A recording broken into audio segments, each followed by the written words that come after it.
Right, hello.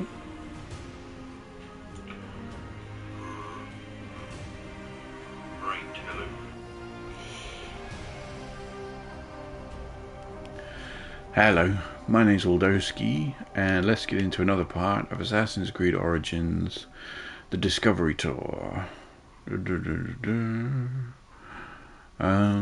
Start.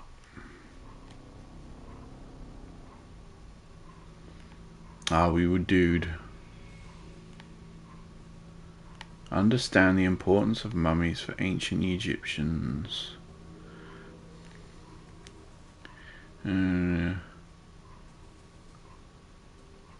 Force jump.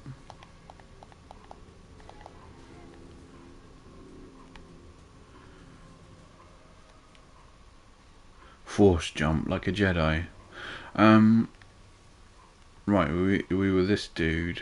Should it stay as this dude? Does it tell us who we are? We're a Greek man. Oh, there's only a few more. Right, let's find another one then. Let's get straight into it. Understand the importance of mummies for ancient Egyptians. What are these? Samurais learn about the family life and homes. Do we, when you go there, do we read them out anyway?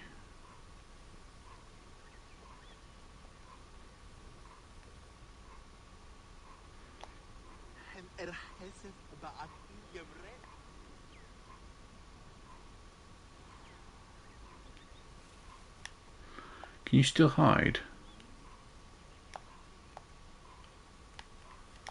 It doesn't look like it unless...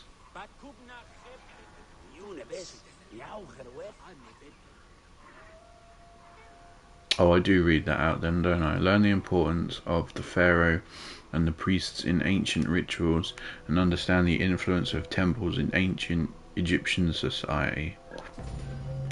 Welcome to Temples and Rituals of Ancient Egypt. During rituals and festivals, the god was carried on a solar barge between the areas of a temple or the temples of different cities. Funerary carvings and paintings covering thousands of years, as well as the Book of the Dead, depict the same ship and ore design. Solar barges have been uncovered near or within several pharaohs' tombs. They were intended to carry the pharaoh into the afterlife.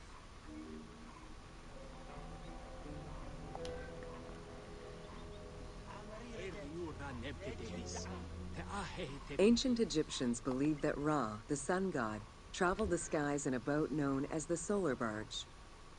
The solar barge was believed to cross over to mythological lands.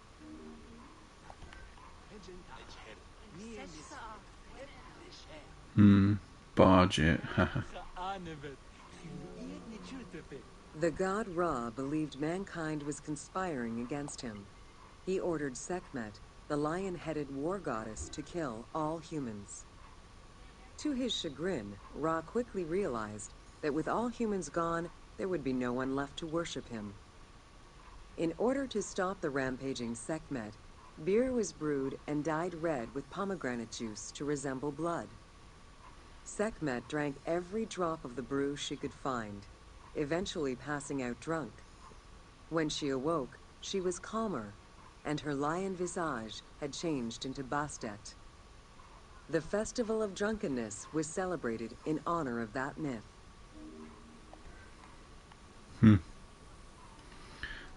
The what?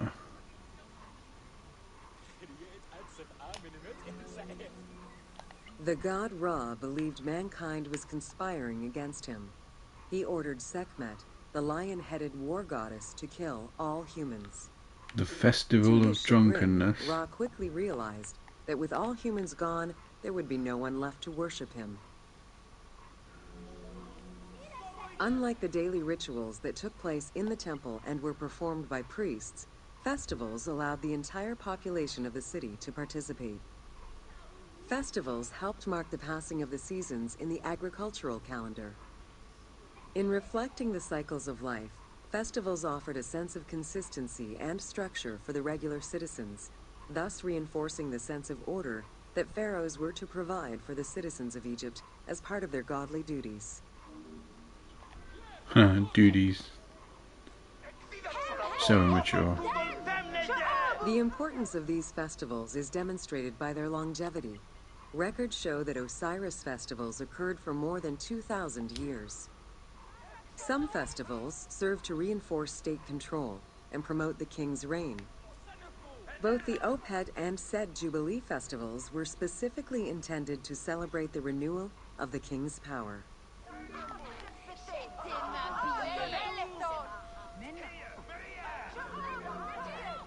The temple hierarchy consisted of high priests, several types of priests, scribes, and servants.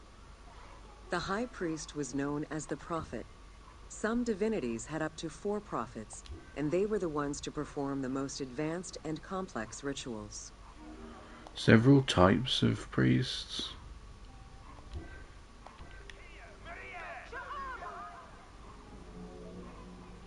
Egyptian priests were not confined to solely religious tasks, and in fact had crucial roles in Egypt's administration, most of which served to reaffirm the pharaoh as the proper vessel for the gods.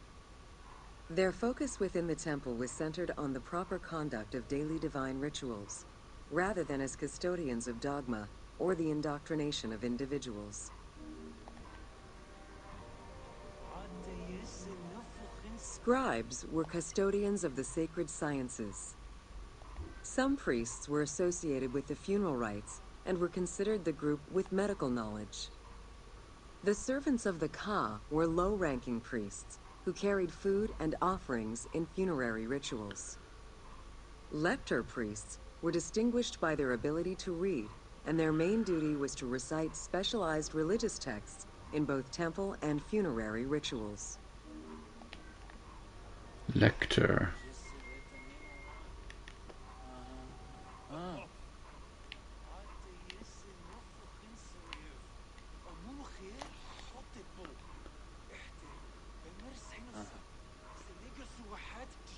Blending. Lecter, like Hannibal Lecter. Spelt differently, innit? Priests and all the officials who served the temple worked only 3 months a year, with each period separated by a quarter of inactivity, at least within the temple compound. Each outgoing group handed over the temple and their tools to the newcomers. Only the high priesthood remained in permanent office within the temple.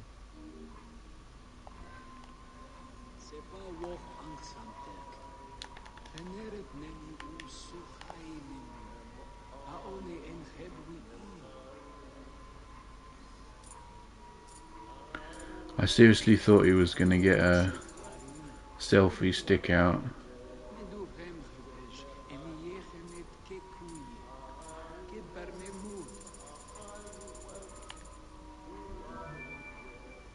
The most sacred part of the temple was referred to as Djeser Djeseru, the Holy of Holies. The most sacred inner sanctuary was where the shrine to the temple deity was located. Only priests were allowed within. Offerings were given, and rituals unseen by even the pharaoh were performed. While the team chose to allow any character access to this space in some game temples, normally it was reserved for priests alone.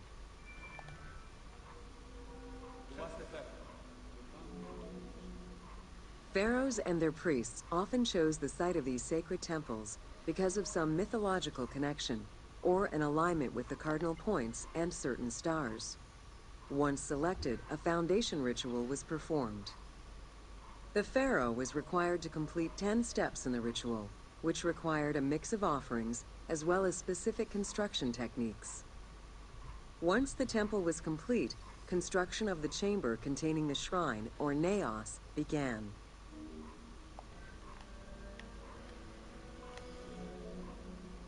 The naos was where the god statue stood. The representation of the deity was usually in stone or wood and decorated with gold, silver, and precious stones.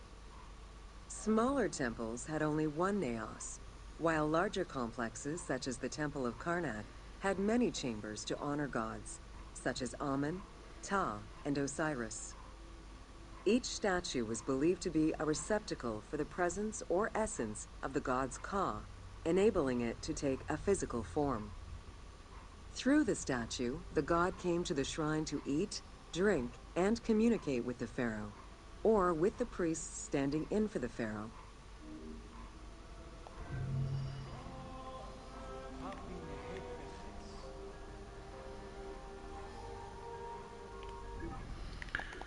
Characters, right? Who are we? Greek man. We Greek man. What happens? Does Bayek do the instrument?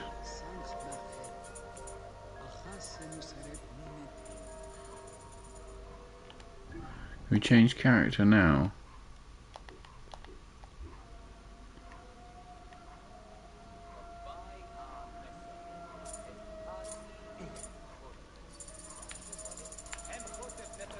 Anyway, right, who are we? Greek man. We're cycling through each one. We're a Greek man.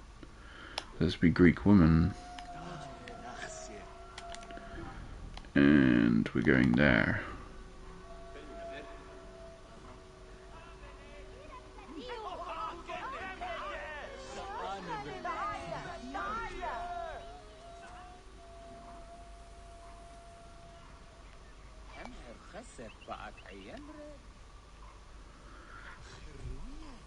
Video games are fun, aren't they? Is that your professional opinion? Yep.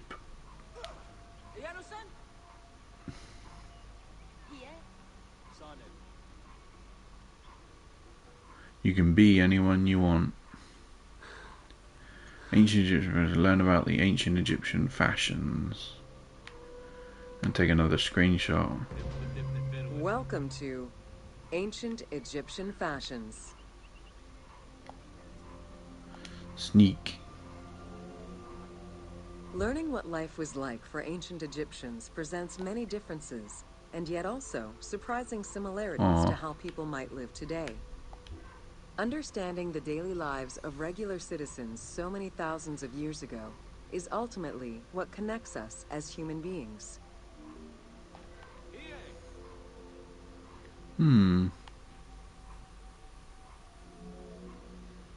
Jewelry was a popular item among ancient Egyptians of all social standing.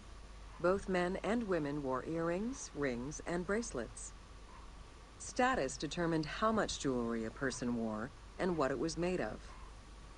Common folk wore pearl necklaces, simple bracelets, and leather bangles. Brightly colored earthenware and glass paste were a favorite enhancement.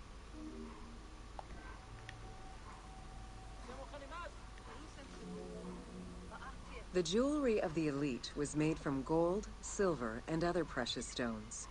Because gold never lost its shine, it was considered akin to the flesh of the gods.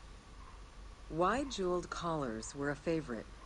Made with rows of beads formed into patterns of animals or flowers, the soft chiming sounds they made were thought to appease the gods.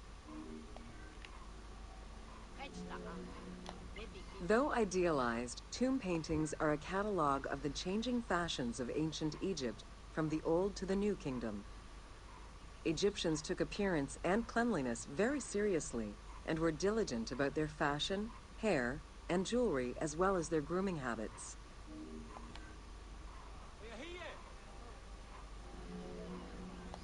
The fabric of ancient Egyptian clothing was almost entirely made from various grades of linen. Linen was commonly white, draped over the body, and cinched at the waist, though some garments were sewn or tailored. Wealthy men wore long tunics, loincloths, or kilts, while poor men only wore loincloths. Women wore long dresses, with differences residing in the quality of the fabric, depending on social status. Egyptians commonly went barefoot, but could also wear sandals made from papyrus fiber or leather. That's intriguing, isn't it? That the clothes have a hierarchy. Cosmetics, including concoctions to prevent body odor and bad breath, were an integral part of everyday life for Egyptians. Used by both men and women, cosmetics were used as moisturizing ointments and sun protection as much as for beautification. Red ochre, a natural clay, was the most readily available cosmetic to tint lips and cheeks. Henna was used on nails and lips, and as hair coloring. It was also favored by richer women to decorate their palms and the soles of their feet.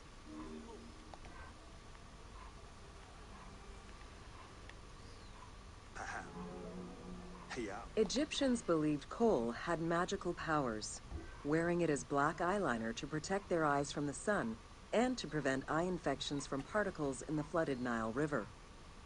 A special green kohl, made from ground malachite, was worn for ceremonies and religious rituals. Malachite.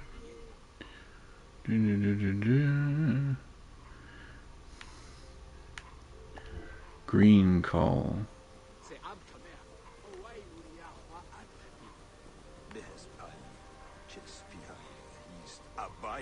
Sitting down.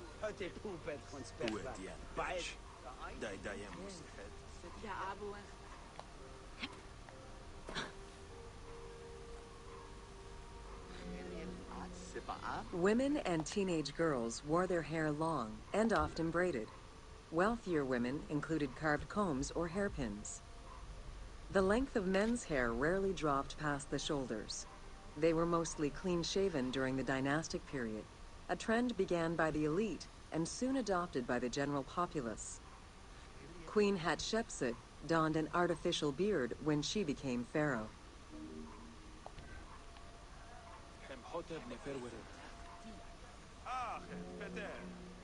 Wigs were very popular, used for special occasions or to conceal gray hair or baldness. They were fastened in place with beeswax. The most expensive wigs were made from human hair and reserved for royalty. Other wigs were composed of linen, wool, or animal hair. So that's why some of them look like, well, Lego men. They're wigs.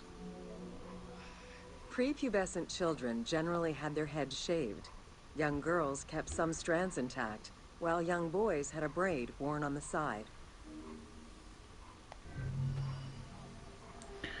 Ancient Egyptian fashion. Let's change character again.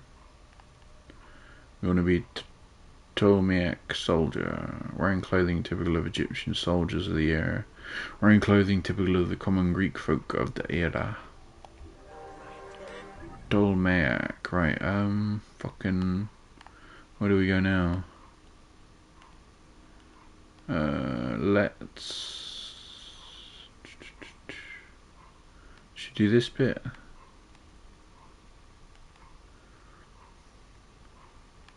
What's this picture? Should we fast travel? Or should we actually travel there? Nah, let's fast travel. We've seen a lot of the sights, haven't we? Civilized. Learn about early funerary monuments of ancient Egypt and their evolution into the pyramidal structure we know so well today. Welcome to The Origin of the Pyramid.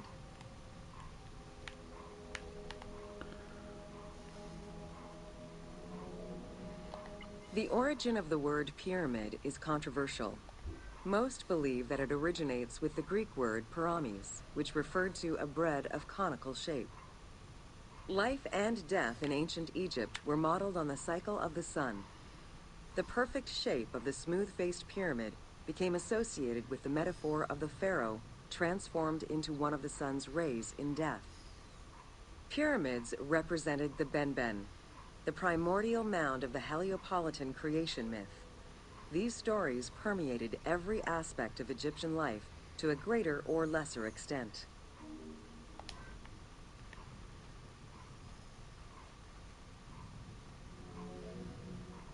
During the pre-dynastic period, the development of funerary practices was different, depending on whether one was located in Lower Egypt or Upper Egypt. Well before the pyramid, there was the burial pits. It is on the site of Merimde Beni Salome in Lower Egypt that we find the oldest funerary site, dating back to 5000 BCE. Study of the tombs revealed that the bodies of the deceased were deposited in a shallow grave, in a fetal position. Though a few objects were recovered from these graves, they offered no insight as to the social class of those interred within.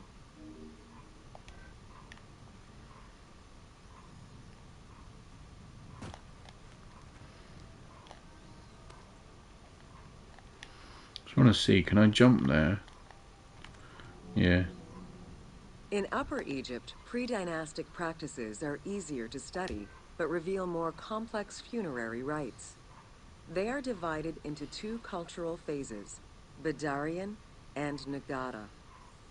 The Badarian phase ranged from 4400 BCE to 3800 BCE.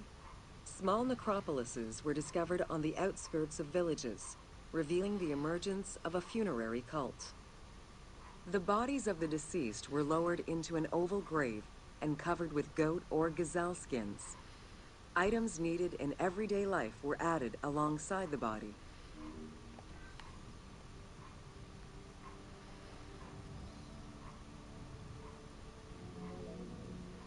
During the three Nagada periods ranging from 4000 BCE to 3510 BCE, funerary practices evolved in complexity.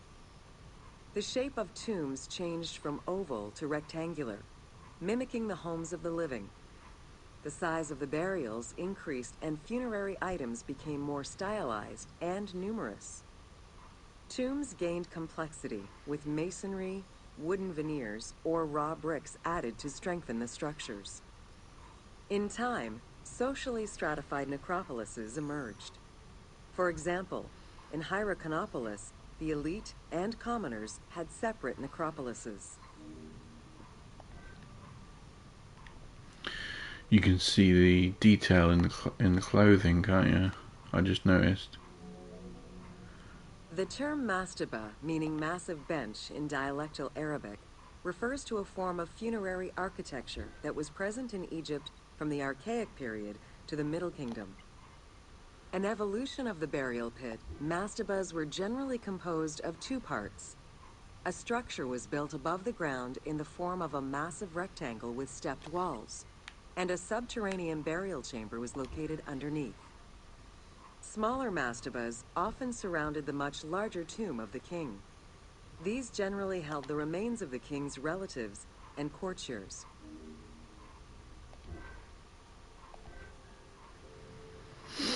Mastabas.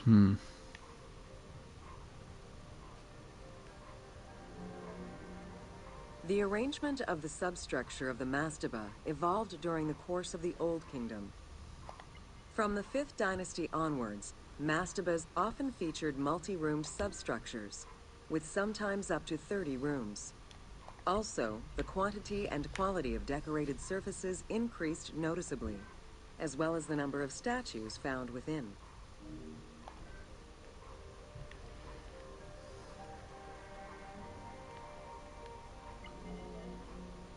The 6th dynasty would see art used to its utmost. The entire surface of a mastaba would be covered in scenes of daily life, illustrating the prosperity of those lucky enough to comfortably spend eternity near the pyramid of a pharaoh. The best example of this type of mastaba is the tomb of Mereruka in Saqqara.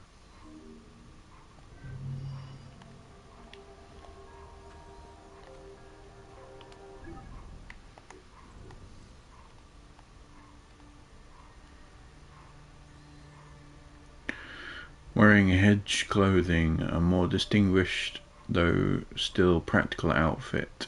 Hedge means white.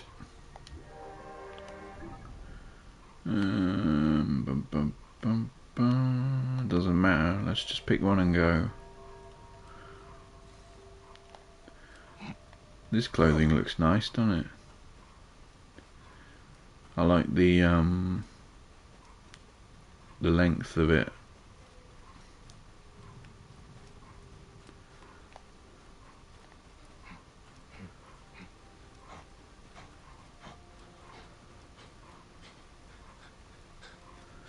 It was like a cape.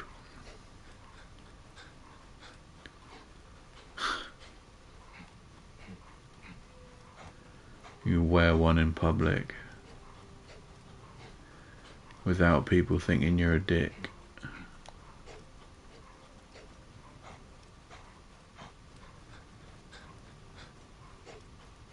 My kingdom for a glass of water?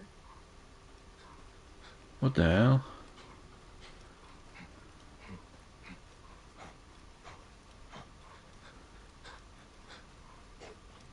Stay hydrated, folks.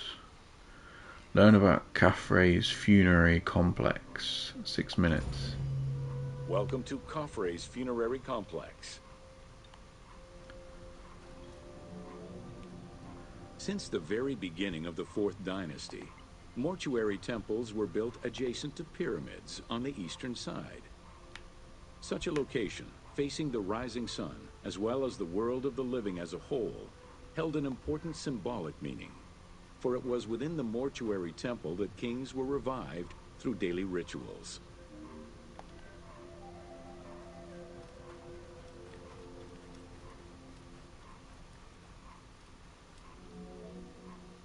In its standard form, a mortuary temple was divided into 2 parts.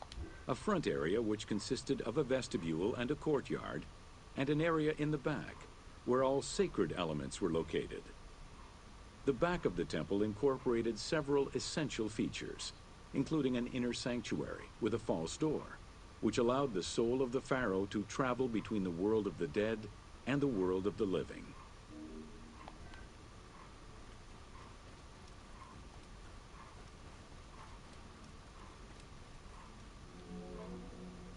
The largest of all such structures, Khafre's mortuary temple was entirely built with megalithic blocks of limestone from a nearby quarry and encased with granite. Parts of Khafre's mortuary temple, particularly the courtyard walls, are thought to have been decorated with splendid reliefs. However, not a single image of the king has been discovered inside the mortuary temple.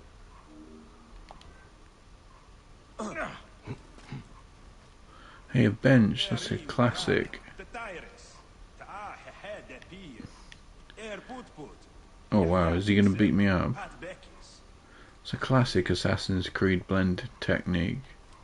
Sitting on a bench. Goes back to the first game, doesn't it? Khufu's direct successor, Jedefre, followed the custom which required each king to establish a new site for their funerary accommodation, and chose Abu Rawash as his last resting place. When the time came to build his own funerary complex, Khafre, also one of Khufu's sons and the successor to Jedefre, broke with tradition and returned to Giza. Not only did Khafre thumb his nose at tradition, but he did so in a way which he hoped would allow him to overshadow his father's most important monument.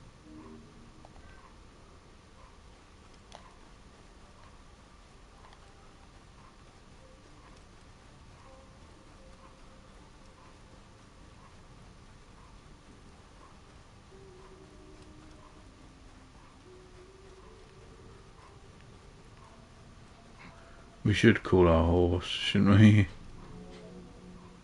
Though Khafre's pyramid is smaller than Khufu's, it was cunningly built on a more elevated bedrock layer than the Great Pyramid, making it appear higher than any other pyramid at Giza. Today, Khafre's pyramid is the only one among the 3 at Giza that still has the upper part of its limestone casing. Huh. What was Bayek doing there?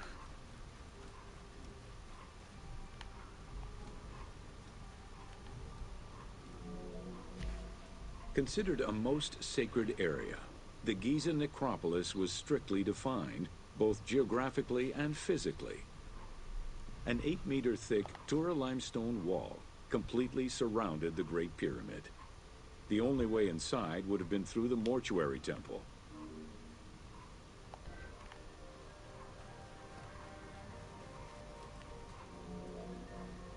From the reign of Sneferu and onwards, the subsidiary pyramid became a common feature within the pyramidal complex.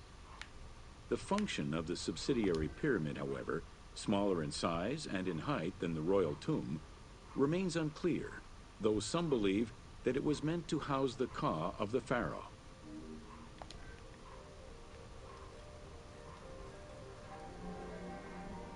In mainstream media, the ka is often defined as the soul of the deceased.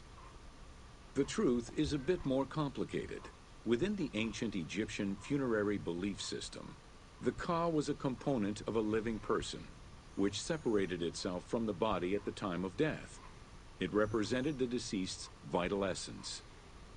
In order for the deceased to ascend to a new life, whether in this world or the next, the ka had to be embodied in a statue, and its existence maintained through offerings and rituals.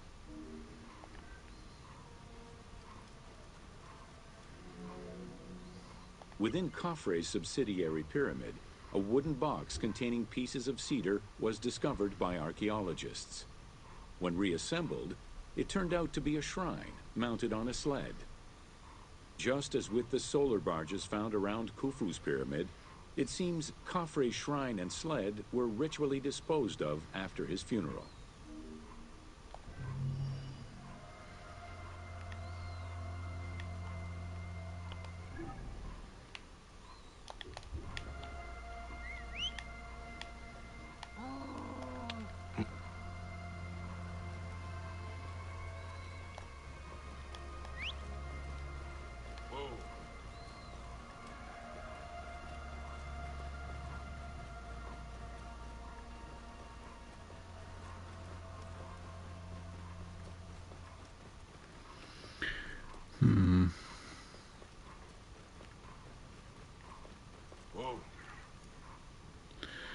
Learn about Menkare's funerary complex.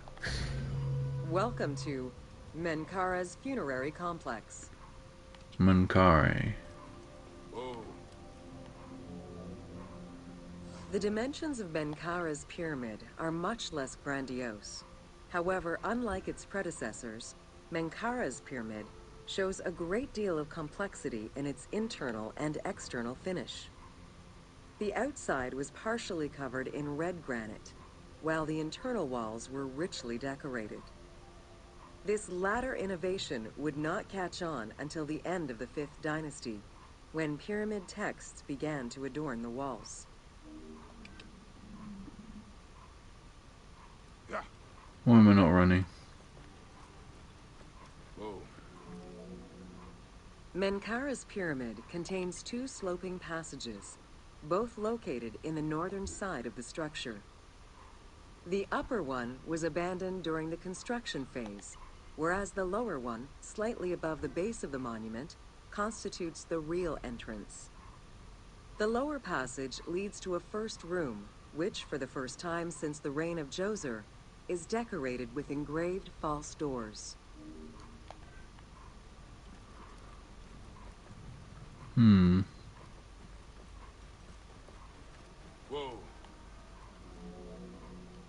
While Menkare's pyramid complex was unfinished at the time of his death, it was hastily and somewhat shabbily completed by his successor, Shepseskaf. Even so, this funerary structure marks a watershed in the history of this kind of monument. From then onwards, the pyramid shrank, whereas the mortuary temple expanded both in its quantitative and qualitative aspects. Of particular note, it is within Menkare's mortuary temple that one can find the heaviest block of limestone ever used for a pyramid complex, weighing in at over 200 tons. Wow, 200 tons. That's a huge bitch.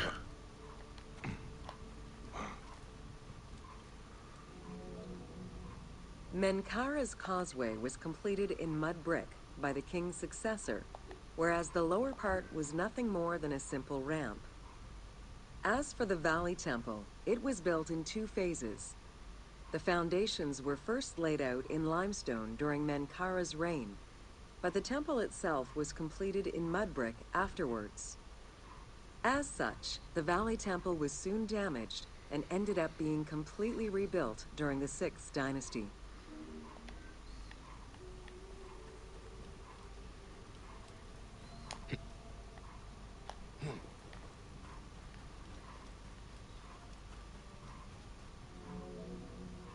Three small structures, referred to as Menkaura's Queen's Pyramids, were erected along the southern side of the main pyramid.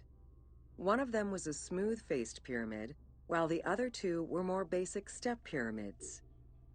It is difficult to assess whether the latter were designed as such or were left unfinished with no casing to smooth out their surfaces.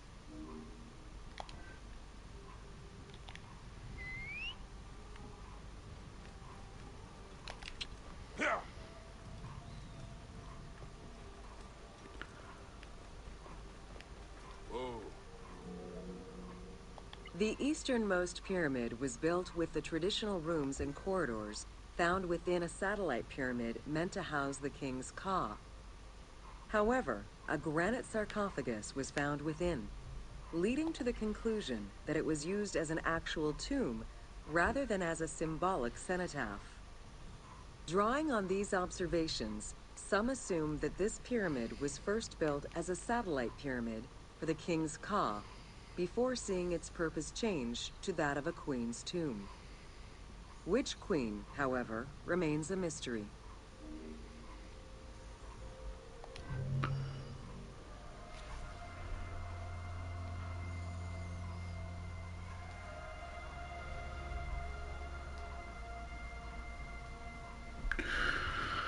Do we change now?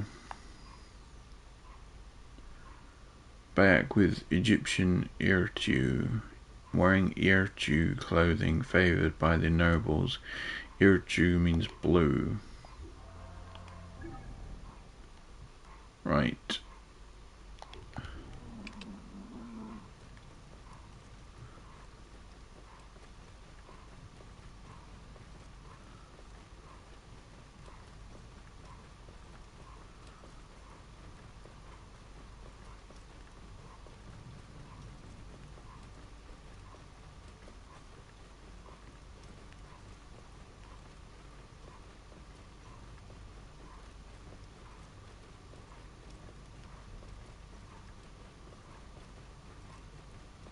If you have some time, check out Alexandria.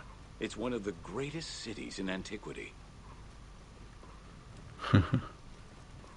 We have checked out Alexandria, haven't we? That was where we started.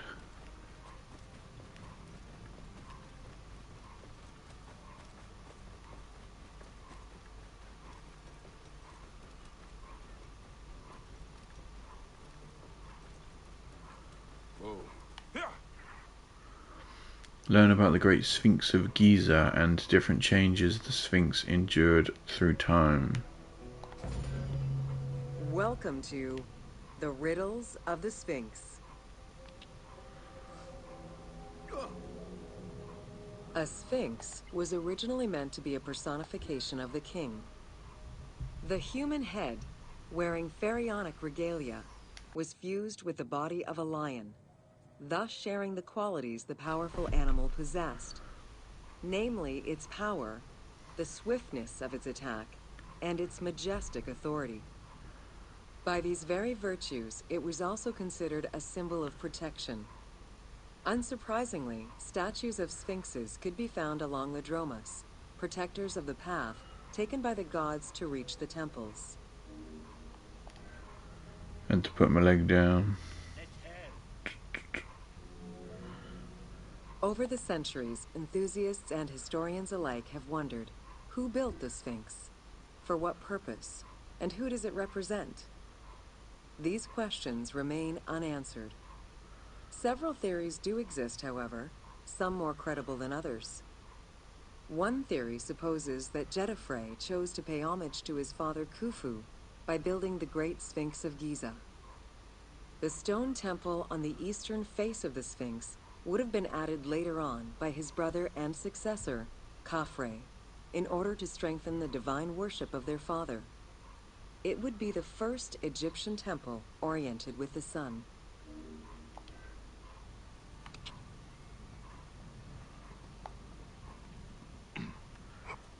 Oh, my camera. What? Okay. Another theory suggests that the Sphinx was built by Khafre and was meant to represent him. The arguments to support this hypothesis are based on the fact that the limestone beds used for the main work of the Temple of the Sphinx are geographically and architecturally similar to the Valley Temple of Khafre. Some believe that Khufu himself built the Sphinx, which was later finished under his successors, Djedefre and Khafre. These arguments are based on the stylistics of the engraving, the typology of the nemes, and the absence of a beard at the time of construction.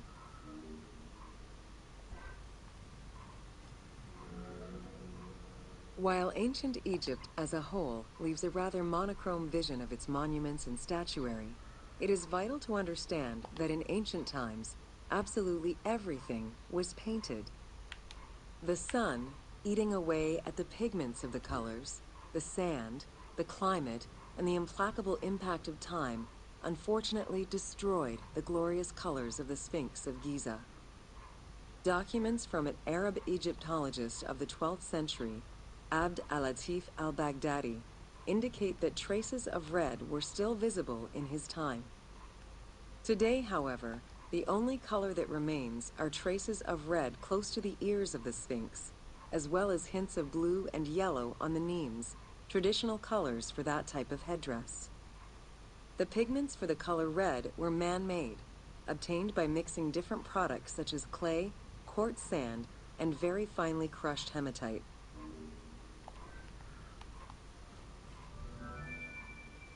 Red had a strong symbolism in ancient Egypt. It was both the color of life and the color of death. It could represent the sands of the desert or the brilliance of the sun. Red was also associated with the god Seth, vengeful and destructive. The Egyptian word for red, Deshur, is also the word which was used to signify the desert, or the royal crown of Lower Egypt. In art, red was also the color used to paint the bodies of men, while yellow was used for women.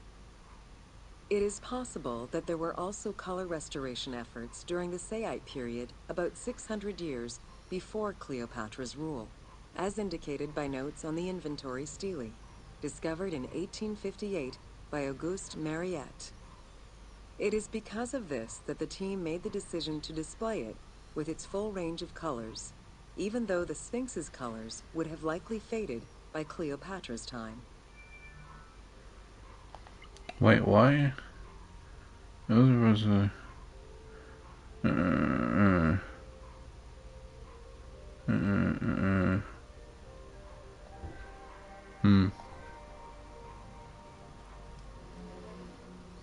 Dating from the 4th dynasty, approximately 2600 to 2500 BCE, the Great Sphinx of Giza is the oldest and largest sphinx that we know of.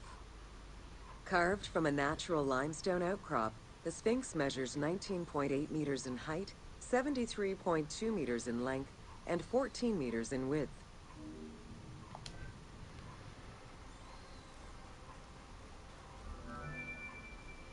In order to bring polish to the imposing monument, several blocks of limestone were added after the initial construction phase. Since then, there have been numerous attempts at preservation. The polish present in the game integrates some aspects of modern restoration attempts. The team made this choice to present a more iconic version of the Sphinx of Giza to the player. Today, the Sphinx is called the Terrifying One. This appellation is translated from its Arabic name, Abu al-Hal, which in turn was derived from Baluba in Coptic.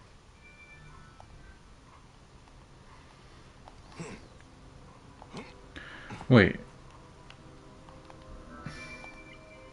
In order to bring a polish to the bull imposing hole. monument, several blocks of limestone were added after the initial construction phase. Since then, there have been numerous attempts at preservation. The polish present in the game. The Sphinx as a whole was carved in situ from a natural stone promontory. Its head was built in a limestone peak of the Mukattam Plate, and the body was sculpted in the underlying rock layer where it is located. The degradation of the Sphinx is due in particular to wind erosion and the different quality of limestone used in its construction. The level of sodium contained in the groundwater which abuts the stone is also a contributing factor.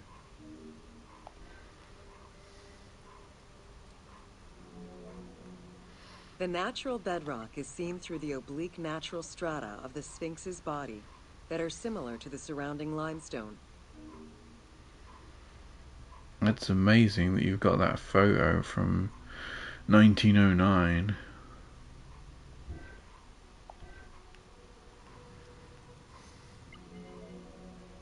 Since antiquity, people have always believed there was a hidden tomb deep within the Sphinx. It is thought that attempts to plunder the Sphinx began as far back as the First Intermediate Period. Since then, numerous attempts to pierce the Sphinx's secrets have been carried out, leaving indelible scars upon the monument.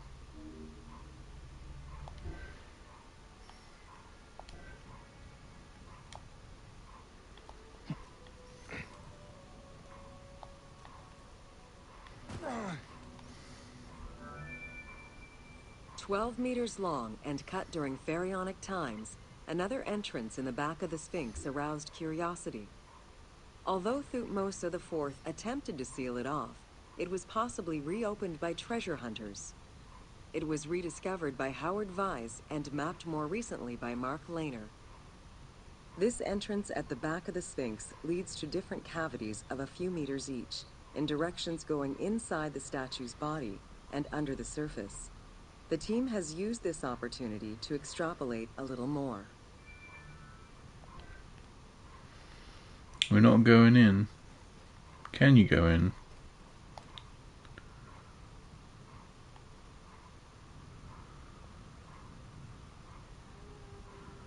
Wait, can we equip a torch? Why doesn't the tour let you go in?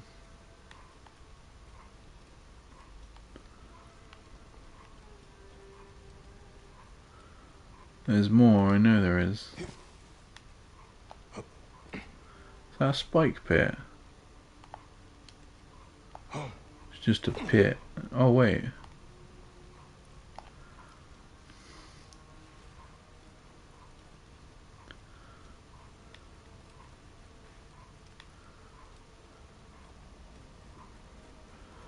Huh?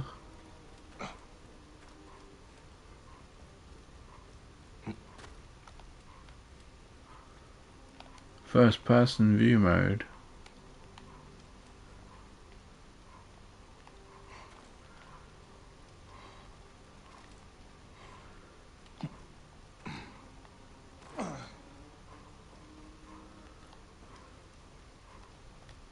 Treasure chest. Can you open the chest? No. Anyway, let's get out.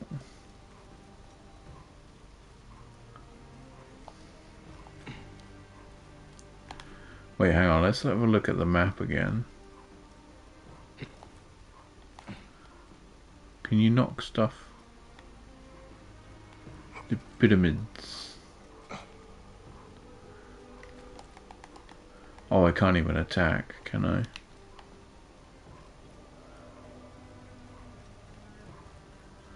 Where was it? Up here somewhere.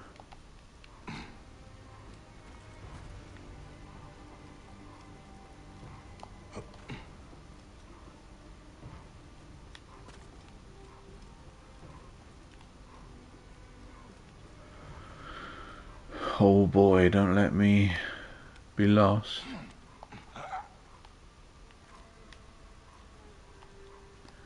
Treasure room.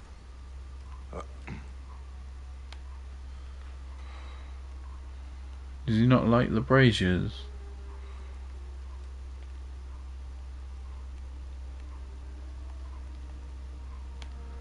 Huh.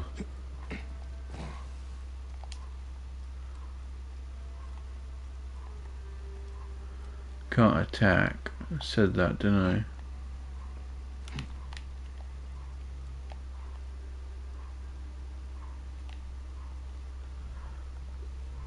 I? Anyhow. Get rid of that torch. While there have been no major discoveries pertaining to the Sphinx of Giza in recent years, theories and hypotheses continue to emerge. Without validation provided by archaeological sources, however, they remain unsubstantiated. What? While there have been no major discoveries pertaining to the Sphinx of Giza in recent years, theories and hypotheses continue to emerge. Without validation provided by archaeological sources, however, they remain unsubstantiated.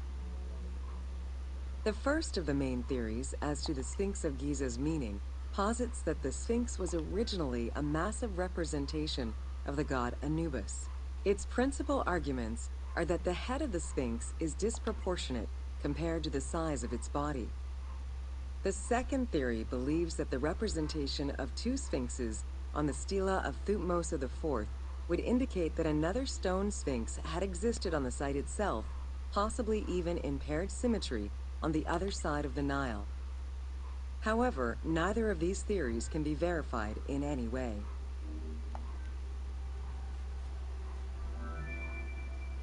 Several scientific projects using new technologies have been put in place in the past decades.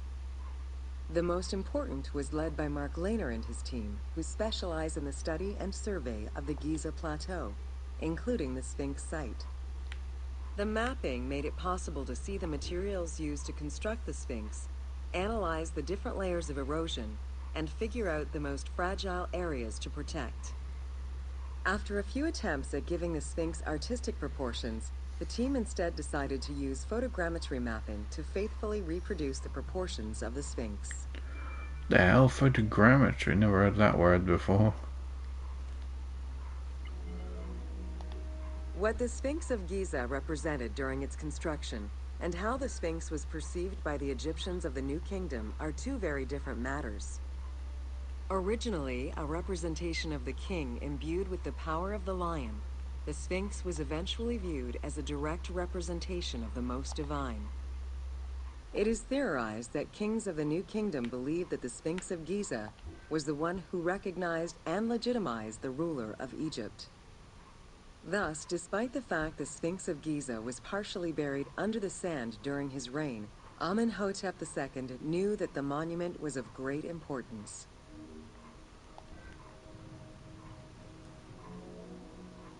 Amenhotep II built a second temple dedicated for the Sphinx as Horemakhet to pay homage to Khufu and Khafre, his predecessors. It became a common habit for this dynasty to spend time with their royal courts at the Sphinx. Its sanctuary became known as Setepet, the Chosen.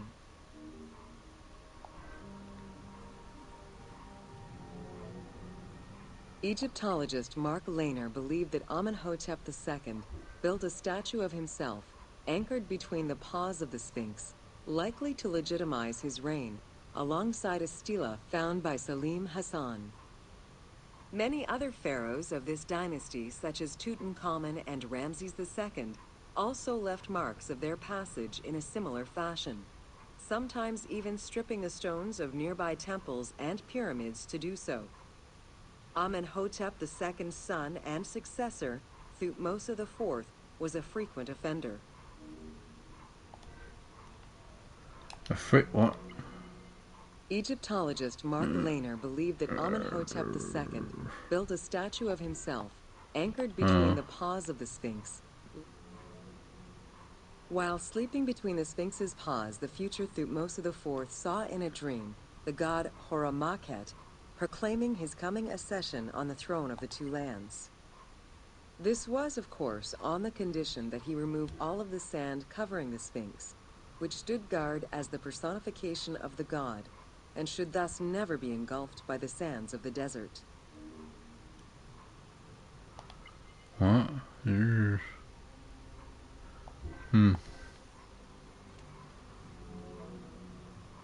The 15-ton dream stela built by Thutmose IV to commemorate his dream was discovered by an Italian Egyptologist, Giovanni Battista Caviglia, in 1818, when he undertook the task of freeing the Sphinx from the sand, which had yet again covered it. Caviglia was looking for an entrance into the structure of the Sphinx, but instead he discovered an open-air chapel and stelas between the paws. Ashes from a ceremony were still present. Protected by sand, they quite possibly were from the last ceremonies in Roman times.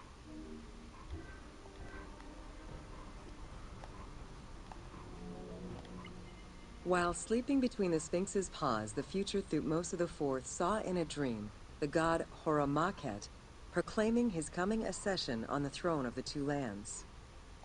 This was, of course, on the condition that he remove all of the sand. That same year, Caviglia discovered fragments of the Sphinx's beard that had probably been added during the New Kingdom. If many of these pieces are held by museums in Cairo, a fragment is displayed at the British Museum, along with a piece of the uraeus that was on the Sphinx's headdress. It is believed this fragment of beard was possibly kept in place thanks to the statue of Amenhotep II, which was supposed to be located under the head of the Sphinx. The British took it, did they? Oh dear. A popular cultural legend purports that the nose of the Sphinx of Giza was lost during the time of Napoleon Bonaparte to the cannon fire of French soldiers in training. However, engravings from before the time of that campaign already depicted the Sphinx without a nose, indicating that it had been removed before the French campaign.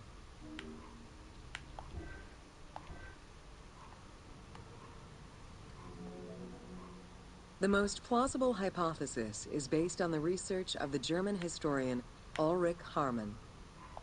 During the 1980s, Harman compiled medieval sources written by Arab authors. In doing so, he discovered that the Sphinx was once perceived as a favorable omen, a deity supporting sediment-nurturing floods and crops. Around 1378, a Sufi by the name of Muhammad Sa'im al-Dar could not stand this vision of the monument, and in an iconoclastic act, broke the nose of the Sphinx. According to the texts, he was then hanged and burned between the legs of the Sphinx for his crime.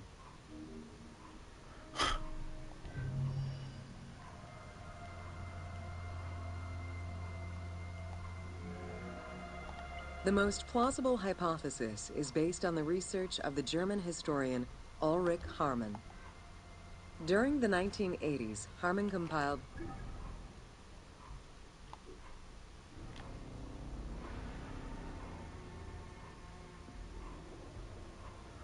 Why, thank you. What was that tip? Characters. Back with Egyptian Narok, wearing the robe of an elder Maasai warrior.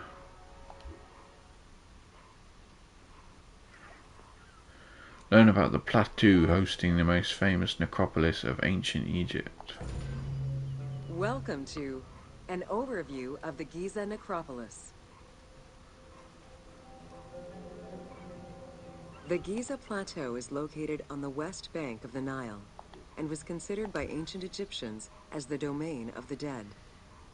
The pyramidal complexes found there were built over the span of 3 generations, during the reign of Khufu, Khafre, and Menkaure.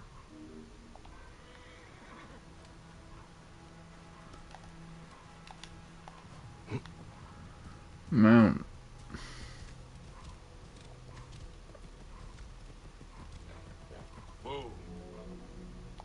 The Giza area, now famous for its 3 pyramids, is part of a wider grouping of funerary complexes. Rulers from this period generally elected to be buried in the area.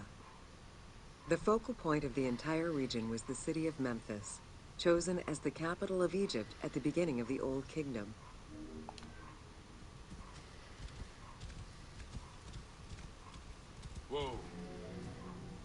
The placement of the Giza monuments, and particularly that of the pyramids, followed a practical yet strict alignment.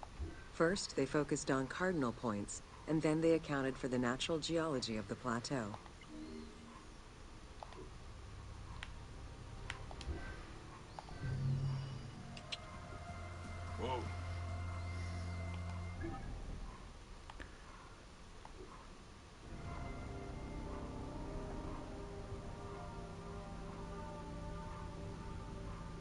Miniature beeswax models, right? All that's fancy.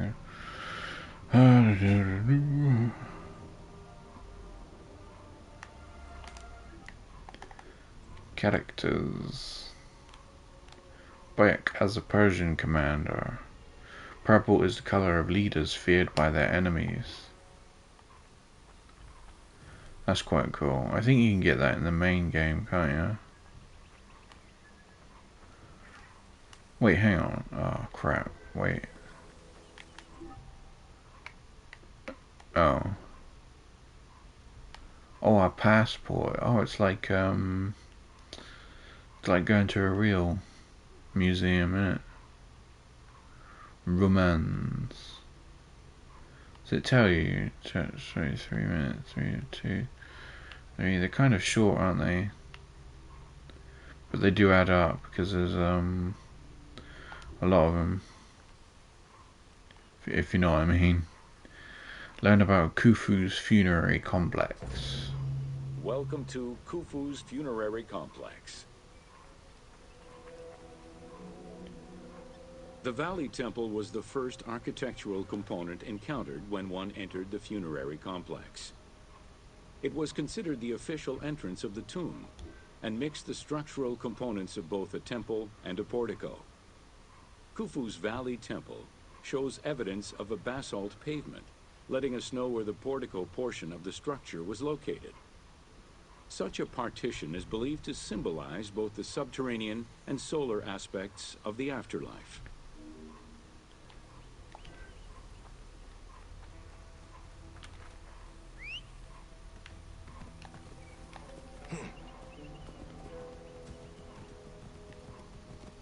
I wonder if you get a different mount depending on who you are. Khufu's causeway ran from the floodplain up to the plateau, linking together the Valley Temple and the Mortuary Temple. A traditional causeway presented itself as a paved path, enclosed by walls and often roofed.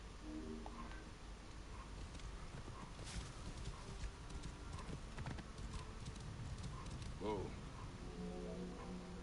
Fragments discovered by archaeologists indicate that the walls in Khufu's causeway, one of the longest known to us, were decorated with carvings and possibly paint. Depictions show a great variety of themes: stars on the ceiling, accompanied by scenes of battles on the walls. Other engravings depicted the creation of the complex by illustrating craftsmen at work. Whoa. Wait, hang on. Can we see the fucking... Oh, it's hard to get back on... Fragments discovered by archaeologists we did look at it. Indicate that the walls in Khufu's causeway, one of the longest known to us. The most impressive private cemeteries of Giza are located east and west of Khufu's pyramid. The Eastern Cemetery was reserved for members of the royal family, while the Western Cemetery was mostly set aside for various court dignitaries. In both areas, private tombs, also known as mastabas, were aligned and laid out methodically in streets and avenues. This arrangement was probably an attempt at recreating the king's court for the afterlife.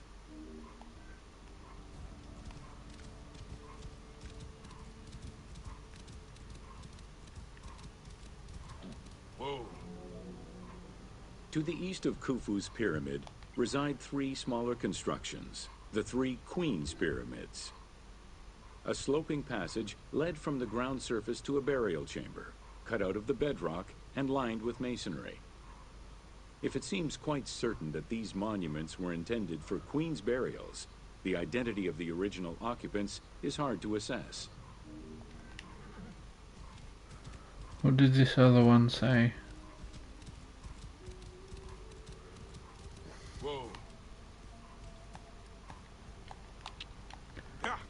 Oh, it's difficult. It's difficult to activate it. The most impressive private cemeteries of Giza are located east and west of Khufu's pyramid. The Eastern Cemetery was reserved for members of the royal family, while the Western Cemetery was mostly set aside for various court dignitaries. In both areas, private tombs, also known as mastabas, were aligned and the northernmost pyramid was most likely meant for Queen Hetepheres, who was believed to have been Khufu's mother. However, in 1925, her actual tomb was discovered nearby by accident. It was hidden at the bottom of a deep masonry pit in an underground chamber. Within the concealed chamber, Egyptologists discovered the most complete royal funerary equipment, dating from the Old Kingdom, though her body was missing.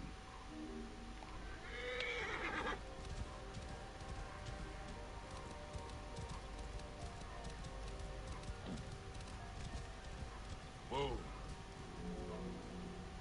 Within the vicinity of Khufu's pyramid, Egyptologists have uncovered 7 boat pits. The exact function of such boat-shaped pits remains unconfirmed, though one can easily conjecture that it was symbolic in nature.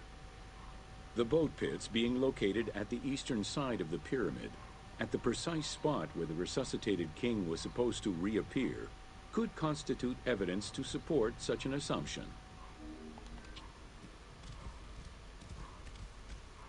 Whoa.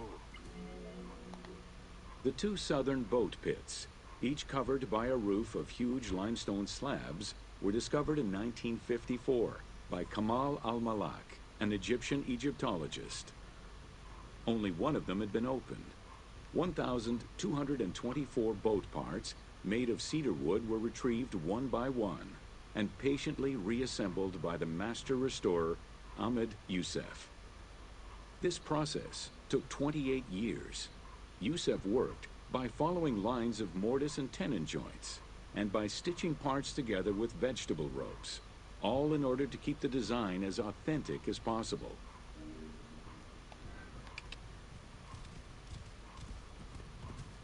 Whoa. The Greek term pyramidion refers to the capstone of a pyramid, or the tip of an obelisk. In ancient Egyptian, both components were called benben. This word was also used for a specific kind of food, a cone-shaped offering made of bread. The pyramidion was intended to be a miniature reproduction of the pyramid, making it equal to the monument itself in symbolic importance. Whoa. A few pyramidia have been retrieved from pyramidal complexes. The earliest, found in Dashur, is undoubtedly a good example of Old Kingdom's pyramidia. It is made of limestone and has no inscriptions. Some engraved pyramidia were recovered from private funerary chapels. Their inscriptions all related to the solar symbolism of the benben.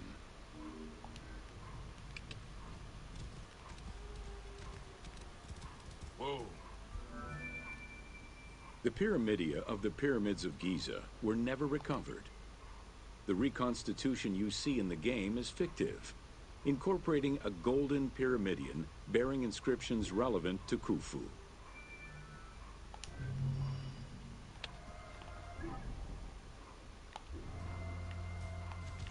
Whoa.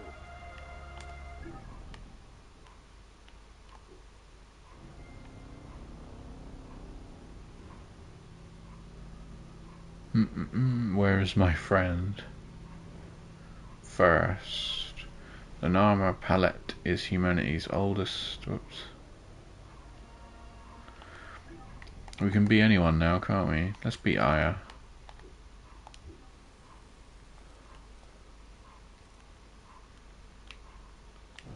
Yeah, it's a good. Do you know what? I want to actually travel in. No, wait, no, fuck it. No, let's not do it that way. Learn about Jean-Pierre Houdin's theories on ancient Egyptian construction techniques and the Great Pyramid. Welcome to Jean-Pierre Houdin's theories. The team wanted to provide players with a sense of exploration and discovery, particularly within the Great Pyramid.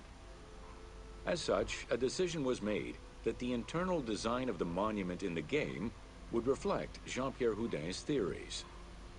While the antechambers of the king's tomb have yet to be discovered, Houdin posits that this is merely due to a unique design, placing the pharaoh's tomb at the center of the pyramid. The entire tour you are about to take was designed along Houdin's hypotheses.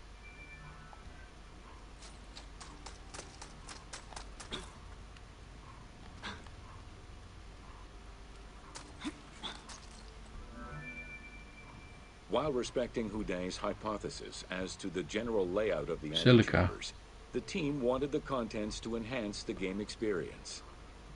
In regular royal tombs, the antechambers were filled with all the material goods needed by the pharaoh in the afterlife. To support the feelings of discovery and awe, the art team created a unique and fantastical treasure in this second antechamber.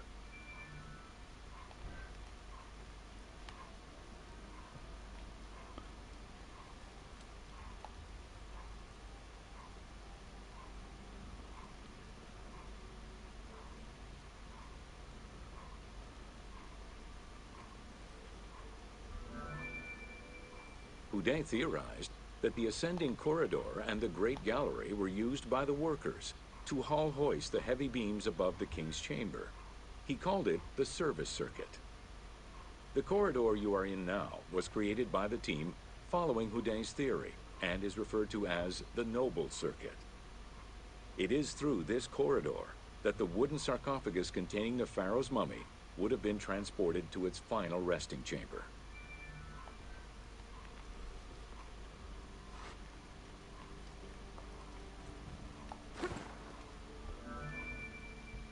With this structure in mind, one can easily assume that the pyramid's entrance would have been connected to the two antechambers. Modern research has revealed that a cavity might be located behind the north face chevrons of the pyramid. As such, the team chose to create this area for the player to explore. Here is where Houdin believes that the priests and nobles would have exited the pyramid after the burial ceremony.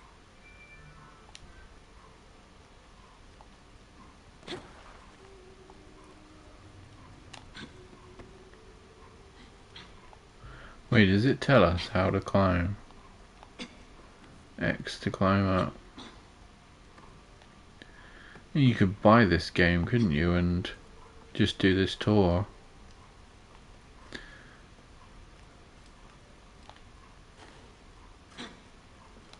Wait, what did I say? Climb up. Many theories regarding the construction of the Great Pyramid rely on the usage of external ramps. However, Houdin believes an external ramp would have been too steep for the upper portion of the pyramid.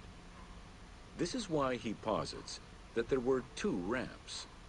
An external ramp for about half of the height of the pyramid, which then became an internal ramp for the second half.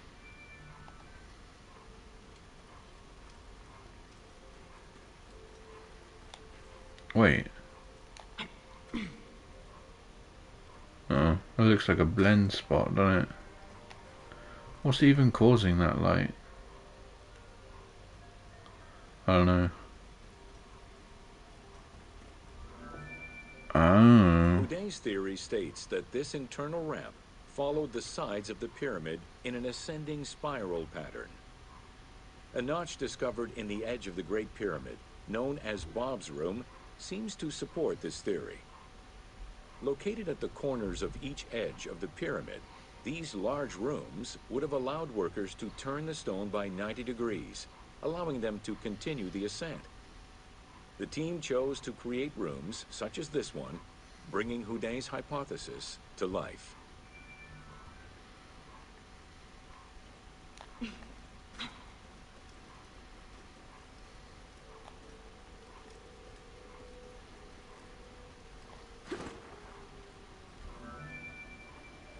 This long corridor was the first section of the ascending internal ramp.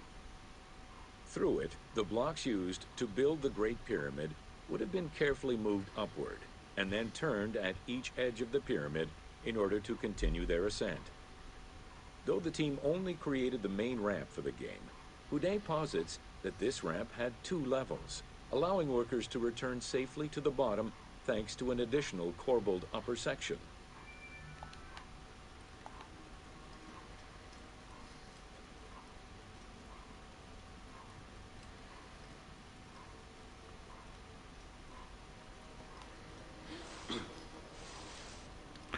Kobold. Do you remember that? What was that on?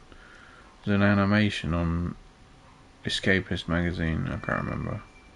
According to .com. Uday, the start of the inner ramp was located at the base of the southeastern face of the pyramid. This location would have been the junction point of the external and internal ramps. Below us, workers would have built the lower part of the pyramid with the external ramp before eventually switching to the internal ramp for the middle and upper sections of the pyramid. At that time in the process, they could have reused the material of the external ramp to fill the center of the pyramid, hauling the stones in through the internal ramp.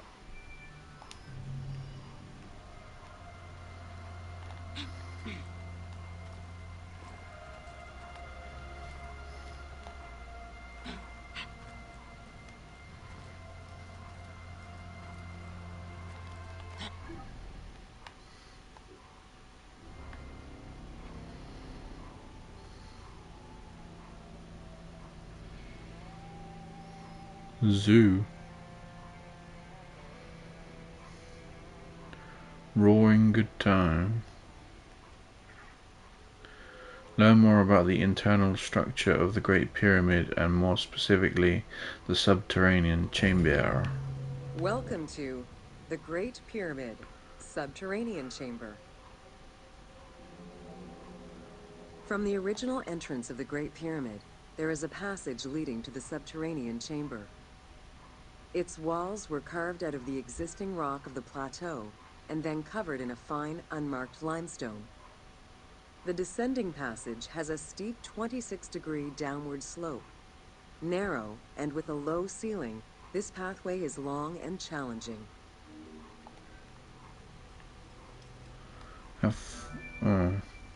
While the original passage was 145 meters long, the team reduced its length and made it both wider and higher. The main focus of the work in reproducing the location was centered upon preserving the unique claustrophobic environment of the Great Pyramid, while still allowing for a smooth game navigation. What? While the original passage was 145 meters long, the team reduced its length and made it both wider and higher. The main focus of the work in reproducing the location was centered upon Oops. The well shaft was a 58-meter vertical passage that connected the descending corridor to the grand gallery above. An adjacent grotto may have originally been a small natural well in the bedrock that was enlarged during the tunneling. Whether the grotto was intended for another purpose is uncertain. What was I doing? What did I want to... Oh, the fire's going under the torch. What was I... Hang on. While the original passage was 145 meters long, the team reduced its length and made it both wider and higher. The main focus of the work in reproducing the location was centered upon preserving the unique... There is much speculation over the purpose of the well shaft. One theory is that the channel was cut or enlarged to supply air to workers in the descending passage. Another is that it was meant to provide an exit route once the work was done in the heart of the pyramid. Without the well shaft, workers would have been trapped inside forever when the grand gallery was sealed. The opening at the bottom of the well shaft was most likely sealed by exiting workers to camouflage the passageway.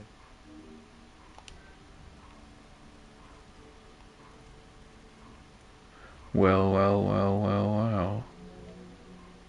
There is a subterranean chamber at the end of the descending corridor, 30 meters below the Giza Plateau surface. Dug directly into the bedrock, the space is wide with a ceiling 3 meters in height. Its floors and walls are rough and uneven, indicating that it was never completed. At the south end of the room, there is another narrow corridor, similar to the others, though it abruptly ends after roughly 20 meters. The chamber also contains an 11-meter pit near the east side. It's unclear what this may have been used for. In the game, this well leads to a fictive underground complex containing key game-related mysteries. Game-related mysteries? What's in here? That's weird. Why did they let you go in there? You only unlock that later in the game. Oh, maybe it's like a teaser. Okay, jump on the other wall then.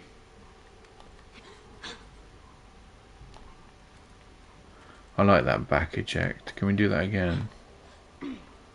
Oh, it didn't quite work. Oh, oh.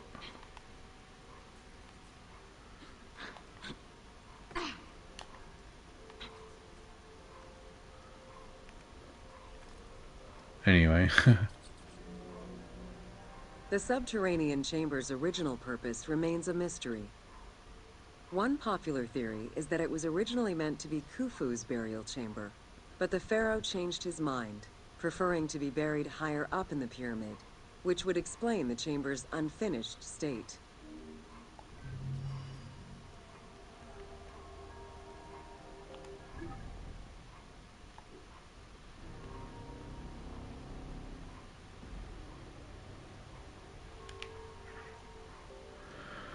Learn more about the internal structure of the Great Pyramid and more specifically the upper chambers.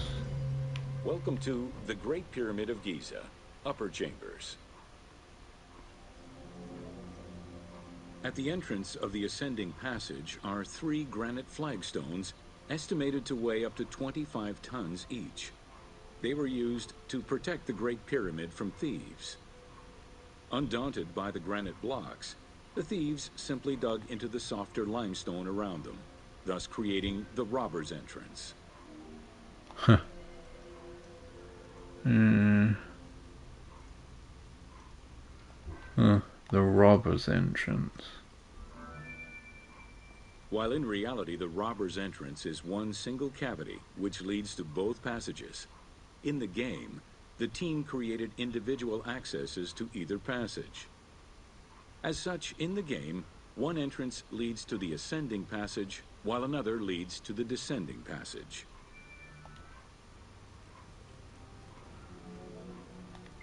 The ascending passageway of the Great Pyramid provides a direct path into the Grand Gallery and is accessed 30 meters from the entrance along the descending corridor. Both corridors have similar dimensions and are designed with the same 26-degree incline. The ascending corridor has smooth masonry on its walls, and the layout includes many trapezoidal stones. Both the floor and ceiling of the passageway indicate that the passage was enlarged, possibly during or after the funeral, to allow workers room to move granite blocks meant to plug the corridor. It really does have a museum feel to it, doesn't it? Because we're lined up here to go up this passageway, and it's like that wonder that you have when you're like, you know, you're in front of a section or something and you're like, we're gonna actually go up there. Sharp. Okay. The Grand Gallery's purpose is still debated among experts. It may have been intended to align with the stars, act as a buffer to protect the king's chamber, or simply to facilitate the transport of the granite blocks used inside the pyramid. Access to the queen's chamber was at the beginning of the Grand Gallery.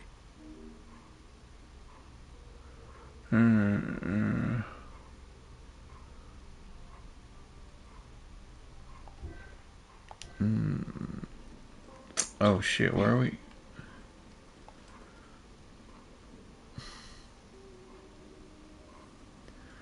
We're going through here.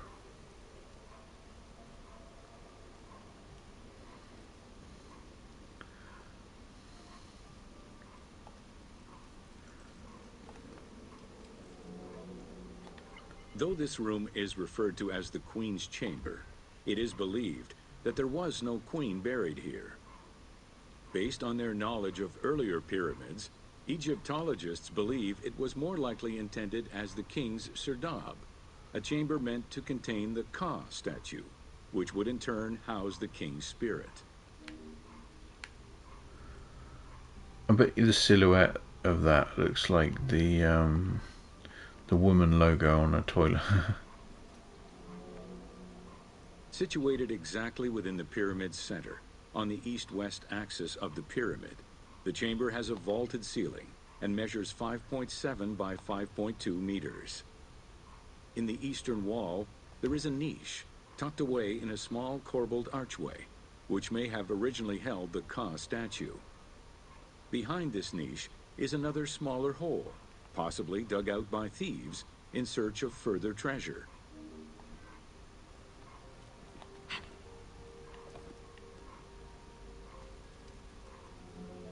Can't even crouch In the jump to get 19th in there. century, two shafts were found running through the north and south walls. They each run in a horizontal line for 2 meters before sloping upward, and both are closed off with limestone blocks fitted with copper handles.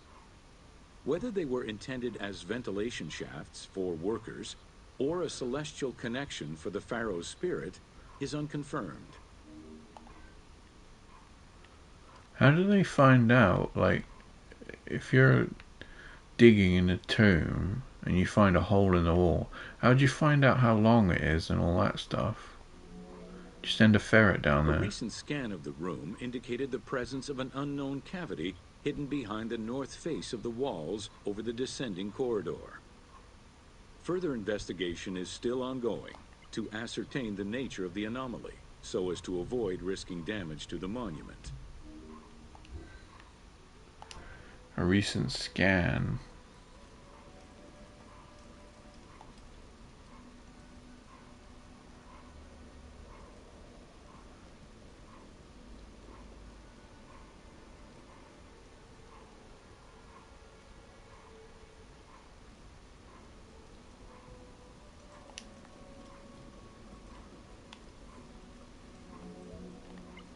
Khufu's architects were possibly influenced by earlier rhomboidal pyramids when designing the gallery.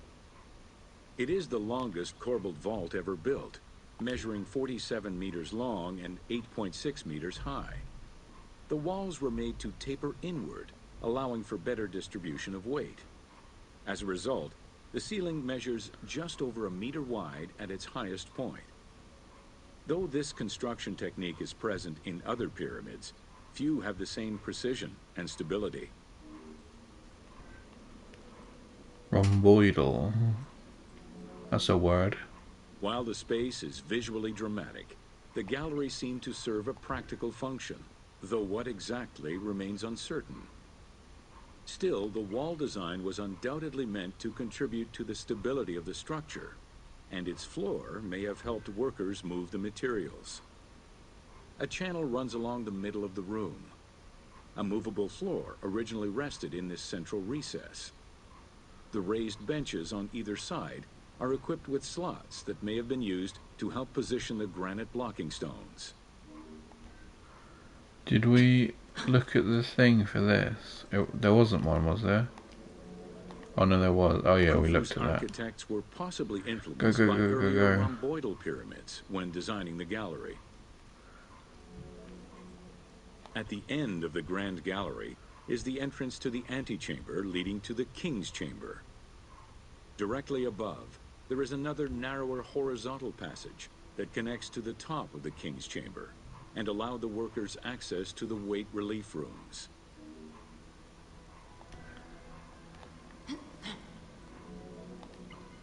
The far end of the Grand Gallery leads to a small antechamber with a portcullis, preventing access to the King's Chamber. The portcullis was composed of 3 separate granite slabs. They were designed to be lowered into place and seal the chamber after the burial of the king. The grooves dug out to hold the slabs in place are still clearly visible to this day. The elaborate locking system was composed of a series of grooves for the ropes and pulleys that dropped the stones into place like the notches on a key.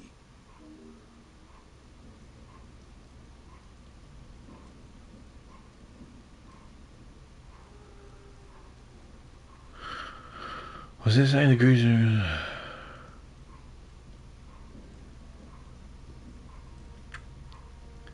Like a key, what the fuck?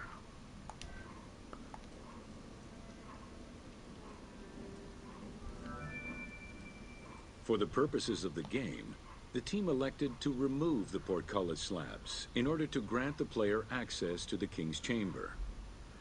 In reality, workers would have backed out of the room after the funeral, lowering each slab into place behind them one at a time. Each of the 3 stones were smashed by looters centuries later, and evidence of their break-in is still evident.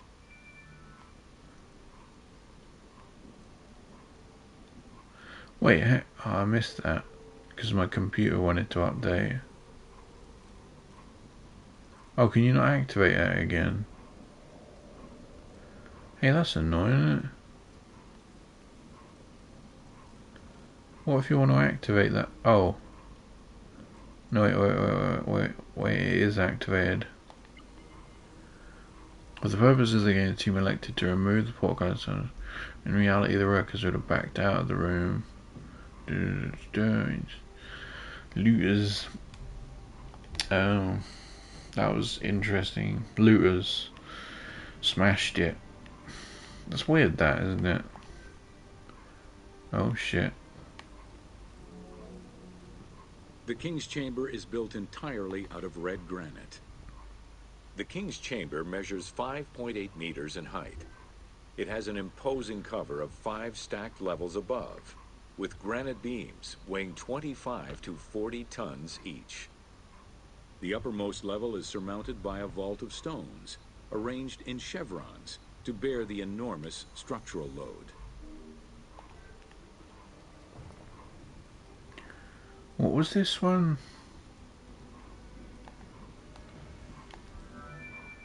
For the purposes Okay. of the game, the team elected to remove the portcullis slabs in order to grant 14, 15. We're doing it right.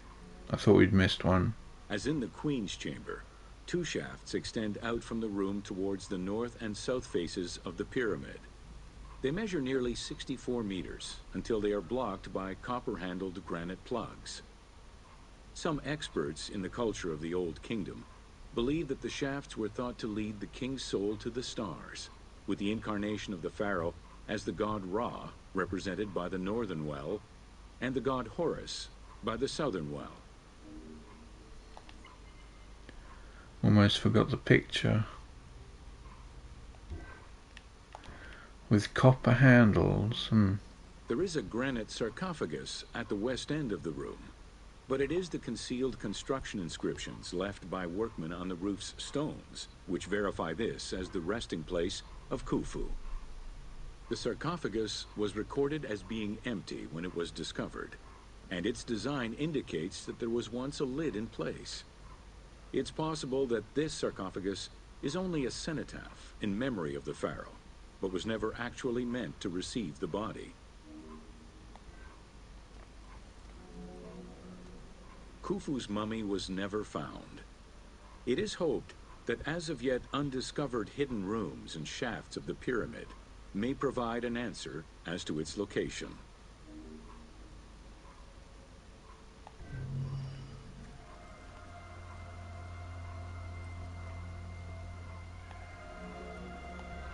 There is a granite sarcophagus at the west end of the room, but it is the concealed... Alright, okay. We did all that. Let's have a look at our passport quickly. How many have we got left? Quite a few. About 30, sort of.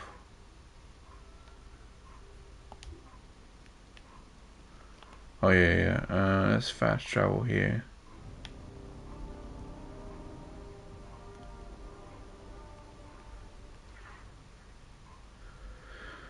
Understand the structure of the Great Pyramid. Welcome to Secrets of the Great Pyramid. Wait, hang on. Can we stop? Shit.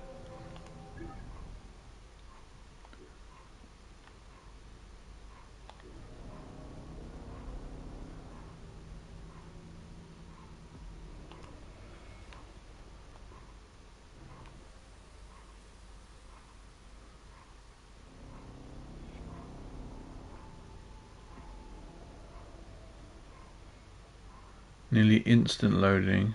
I wanted to take a screenshot here. Start tour. Welcome to Secrets of the Great Pyramid. Built around 2550 BCE, the Great Pyramid of Giza is considered one of the most iconic structures of Egypt. It is the biggest of the pyramids and the only one of the 7 wonders of the ancient world still standing. The numbers associated to the Great Pyramid of Giza are impressive. A workforce of over 20,000 people, 6 million tons of stone, and 20 years of construction. It was a massive undertaking for a pharaoh's tomb.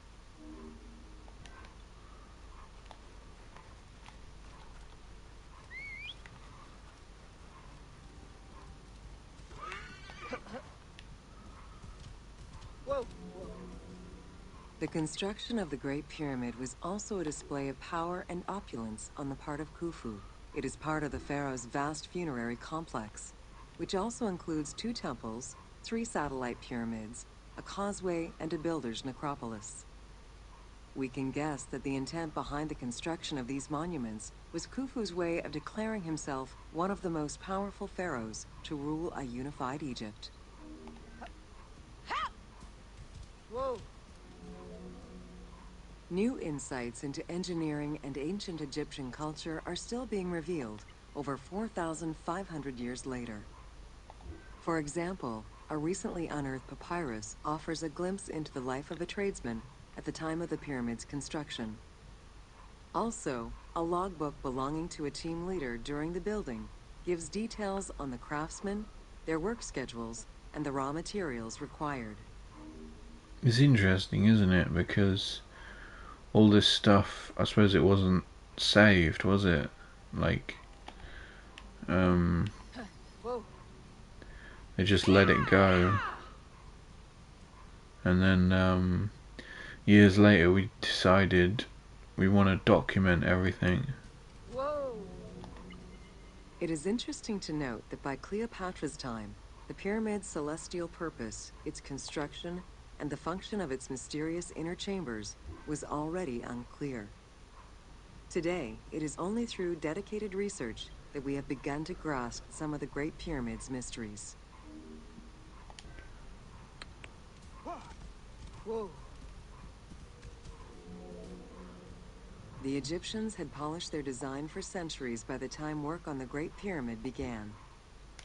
Intended as a tomb for Khufu, the Great Pyramid's structural design has been considered to be nearly perfect by engineers and historians ever since.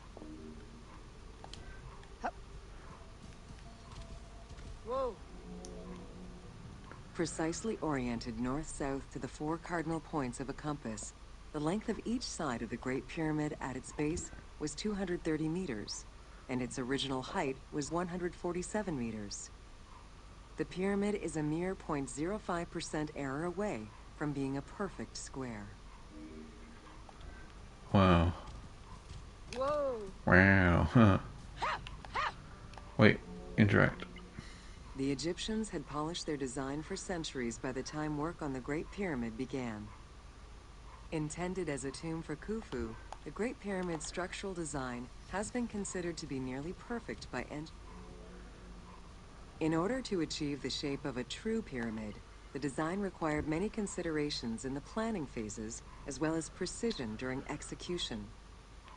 It was especially critical that they control the angle of inclination on all sides at every stage of construction.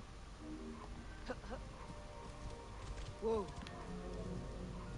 Materials for the Great Pyramid consisted of quarried limestone blocks, weighing between 2 to 15 tons each. The methods of moving these blocks into place is still debated by architects and Egyptologists. The precision of its design in an age with only soft metal tools, as well as the enormous scale of its construction, make the Great Pyramid one of the most impressive feats of human engineering.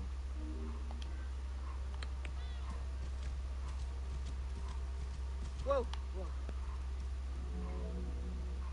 It's estimated that it took between 600,000 and 2 million blocks of stone to build the Great Pyramid. Whoa.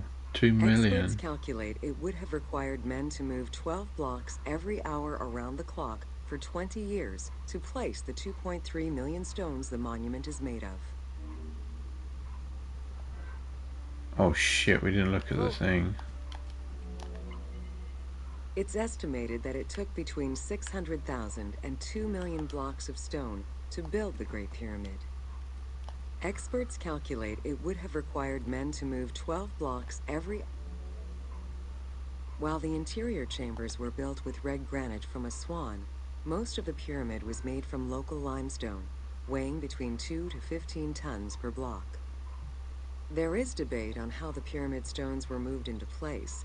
Recent research is exploring the idea that it was built around a large interior ramp.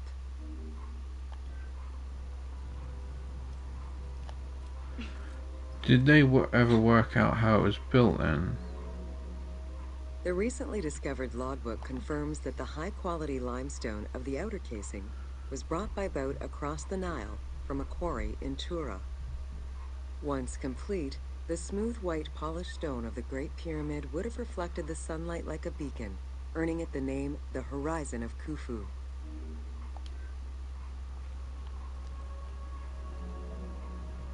Over the centuries, thieves and travelers attempted to access the Great Pyramid numerous times. Ancient writings describe details of its interior, proof that some made their way within, though who gained entrance first and when is unknown.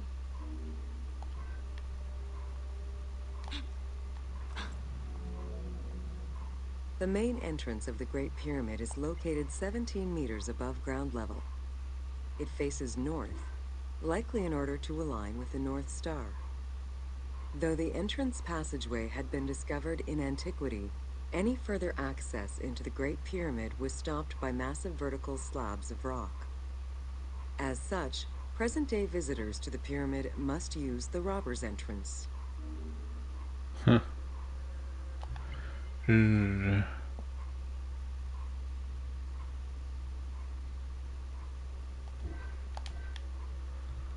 Wait, what? The main entrance of the Great Pyramid is located 17 meters above ground level. It faces north, likely in order to align with the North Star. Though the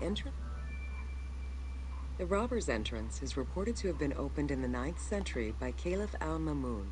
In search of treasure, the Caliph had his men dig their way inside the Great Pyramid. The most likely scenario is that they enlarged a corridor which had been created by tomb robbers during antiquity. As such, this is how the team can justify access to this wonder.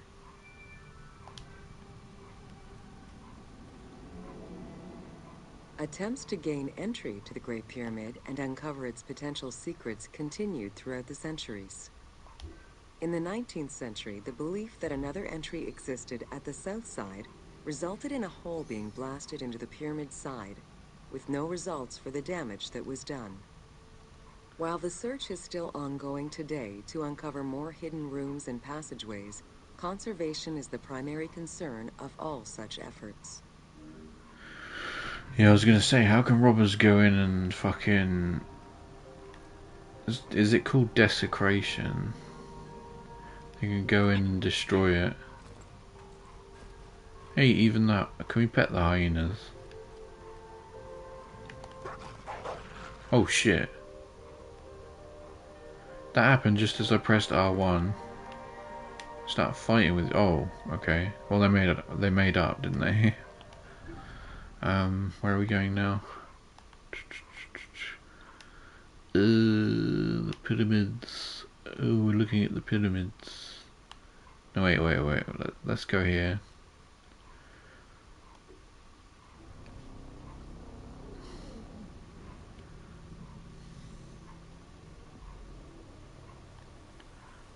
Can you hide? No, it doesn't do that shimmer thing. Learn about the River Nile and its importance to the development of ancient Egyptian civilization. Welcome to Bringer of Life, the River Nile. This tour requires a boat. Go.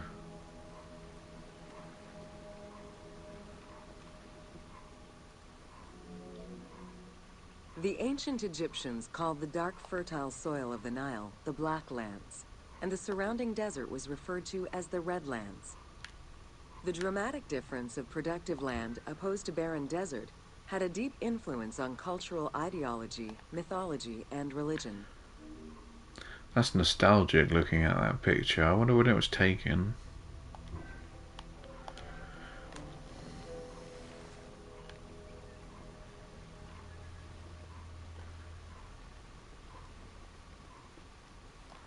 No, we can't pull R2 to go faster. The Nile determined much of Egyptian civilization. For example, the seasonal cycle of the Nile was so consistent that ancient Egyptians created their calendar around it. The flood season, or Akhet, was when the departing floodwaters left arable soil for crops. It was followed by the growing and harvesting seasons, known as Peret and Shemu. These regular seasons, along with abundant wildlife and rich soil, meant that Egypt's denizens were able to nourish themselves and ensure their country's strength in trade. That's weird, isn't it? 2013, the Nile. This is art from Ubisoft. So they were making art for this in 2013, and the game was released in 2017. So what's that, 5 years?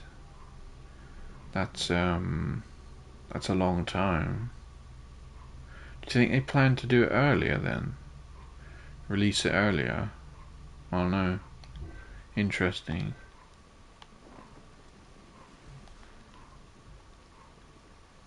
Oh shit, I keep trying to hold R2 to make the boat go faster.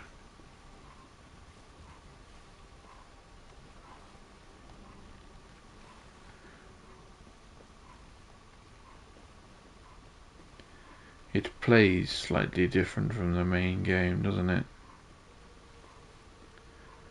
Ooh, there we go. The River Nile, flowing from the south to the north, neatly traversed through both Upper and Lower Egypt. All of Egypt's major cities were built along this narrow ribbon of life. Protected by mountain ranges and deserts which acted as natural barriers to enemies, and sustained by the Nile's plants and wildlife, Egyptian civilization enjoyed economic and cultural prosperity for over 4,000 years.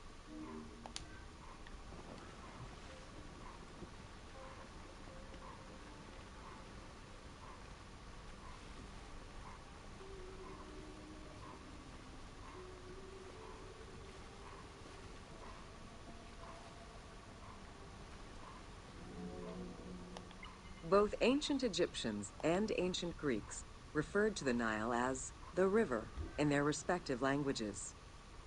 Stretching a distance of over 6,700 kilometers, the Nile is one of the longest rivers in the world. It flows south to north, spanning 11 countries. The River Nile originates in the region of the Great Subequatorial Lakes, including one of the largest in the world, Lake Victoria near Tanzania. Spanning 11 countries. I thought the Nile was the longest. The longest river. It's funny about that song, isn't it? The Do They Know It's Christmas? Where no rain or rivers flow. The fucking Nile. What was the...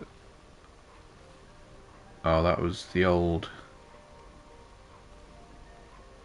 What am I talking about? Oh shit. The nostalgia chick.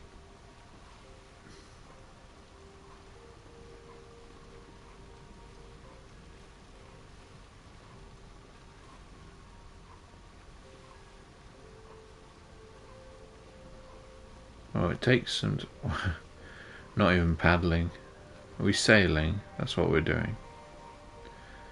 I'm sailing away. The river flows through African equatorial forests, swamps, volcanic lands, steppes, and deserts, splitting apart for a while and picking up various sediments from each region and carrying them all the way to Egypt. Its main artery, known as the White Nile, rejoins with the Blue Nile in Khartoum. This is where it weaves through rich deposits of silt and nutrients, carrying them along in its wake.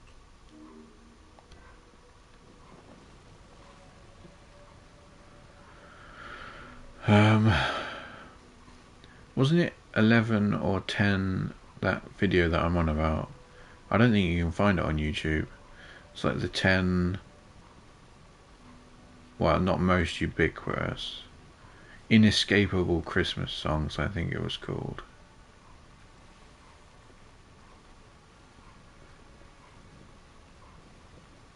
It is an interesting video if you can find it.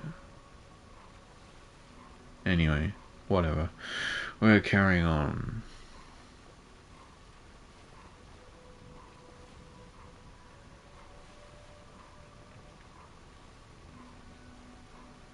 Takes some time to get to the next bit. Well, it is the Nile. It's long, right? The Nile crosses 6 cataracts from the south to the north, creating natural obstacles between the various sections of the river. The cataracts are long zones of about 100 kilometers, where the bubbling and rapidly swirling waters advance tumultuously amid enormous heaps of rocks and benches of hard stone. It reminds me of Just Cause that we were just playing.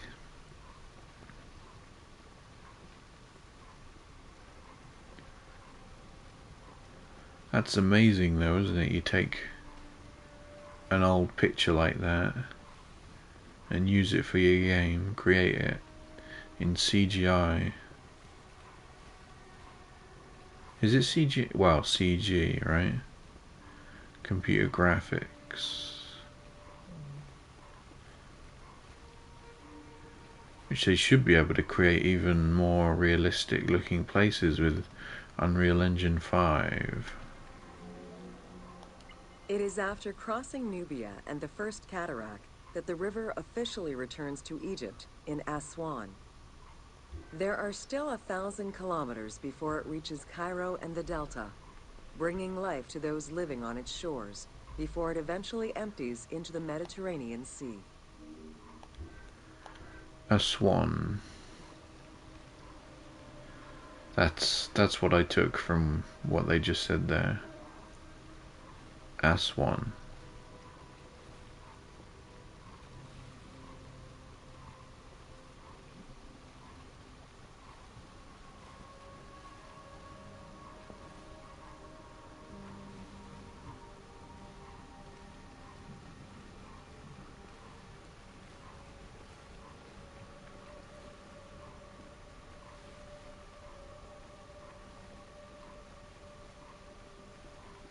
Is this the last point?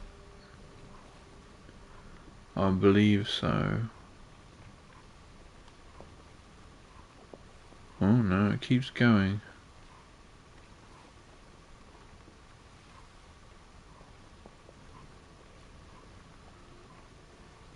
Oh no, there's more. Ancient Egyptian One more. irrigation and water use was centered around the Nile. However, they also had access to streams and rivers, as well as several large lakes. The Delta, situated at the north end of the Nile, also known as Lower Egypt, is a large irrigated area where the river splits into several tributaries.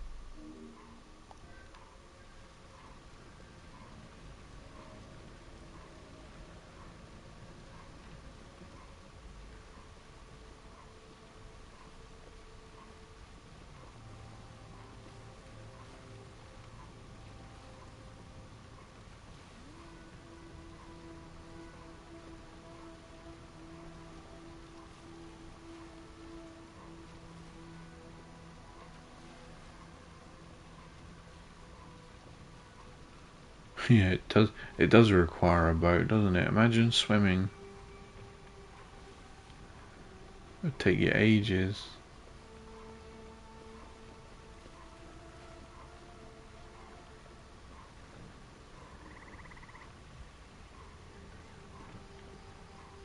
Abe's Odyssey.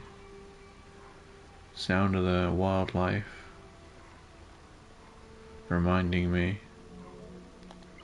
The delta had several major brackish coastal lakes, bodies of water separated from the sea by thin strips of land. A mix of deep to shallow waters, salt swamps, and sand plains, these lakes were refuge to a wealth of species, as well as water and land plants. The occasional bandit could also be found sheltering within the denser reeds, waiting for the unwary traveler.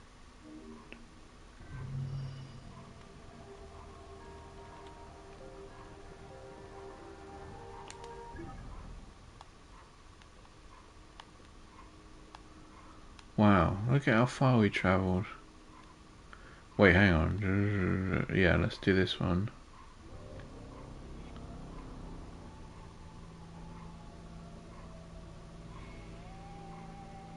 L3 and R3 to take a photo. We know that.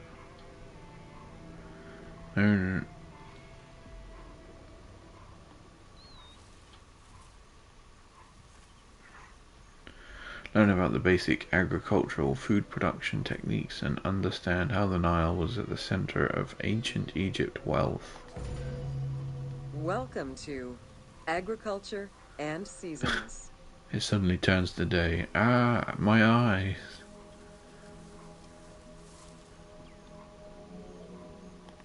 While crops were cultivated in different oases around the desert, most of the arable lands were near the Nile.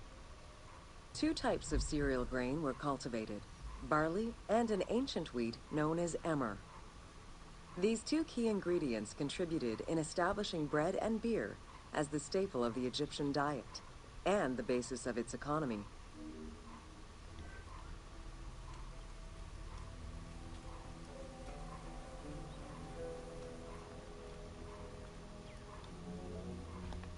The Ptolemaic era created an agricultural revolution with the introduction of advanced agricultural techniques and new grain types such as rice, durum wheat, and pearl millet. The resulting agricultural mass production greatly increased the economy of ancient Egypt. It also prompted the development of storage and transportation, allowing long-distance trade with other regions.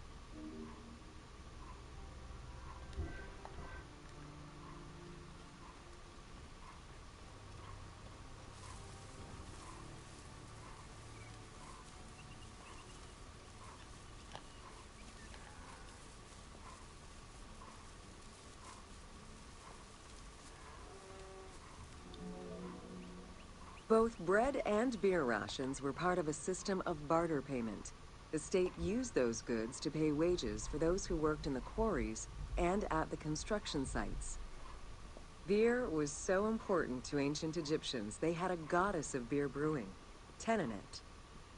Tenenet is seen in many paintings and sculptures with beer, and women are depicted as the primary beer makers. Did I look at the thing from the previous one?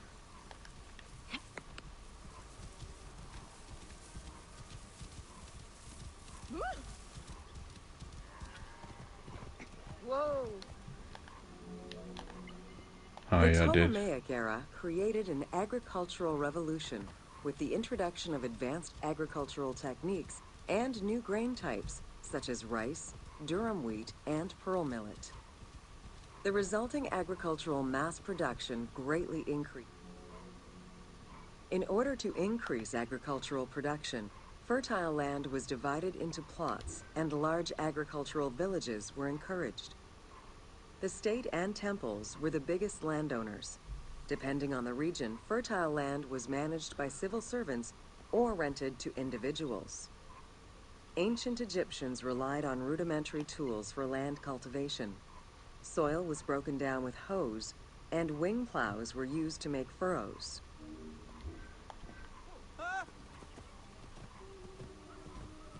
Whoa.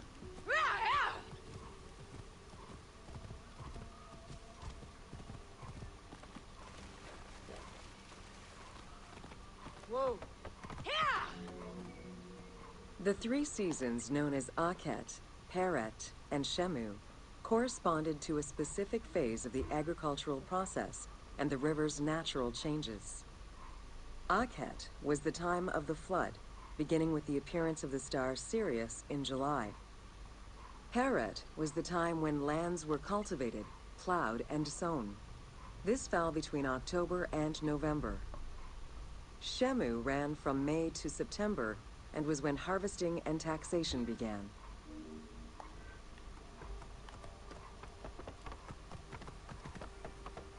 Whoa!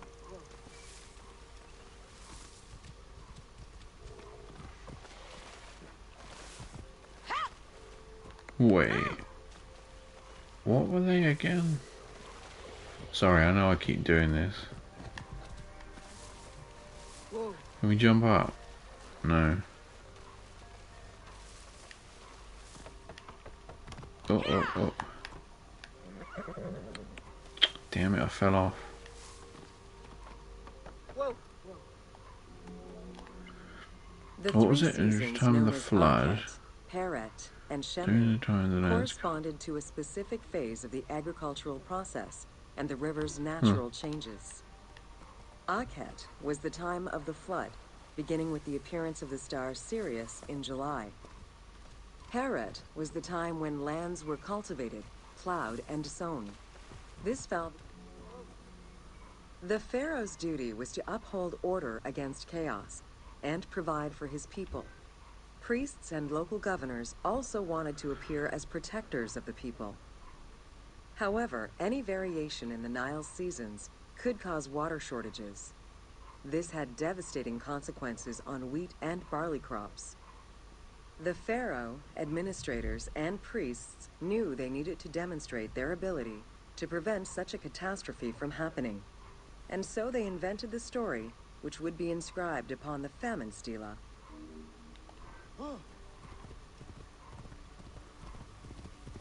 Wait, what?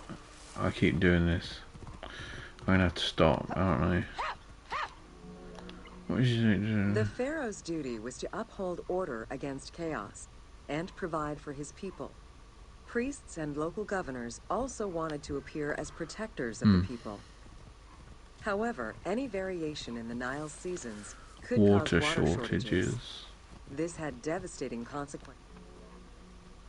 The story begins with the pharaoh. Did I say that worried exactly for as his she said people. it? The Nile hasn't flooded in years, The narrator. and his people are starving. In search of the origins of the flooding, Djoser seeks out Khnum, the protector god of the region and the source of the drought.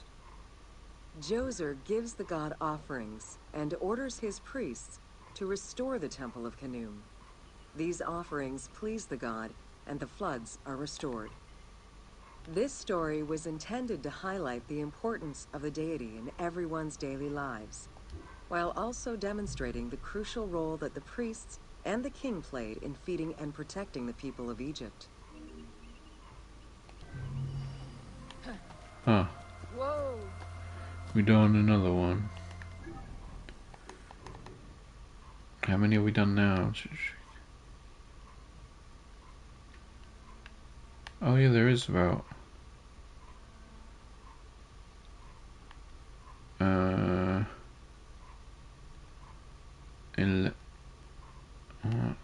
16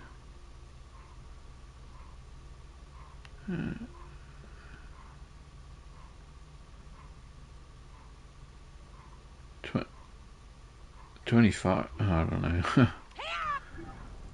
know. Let's do this one.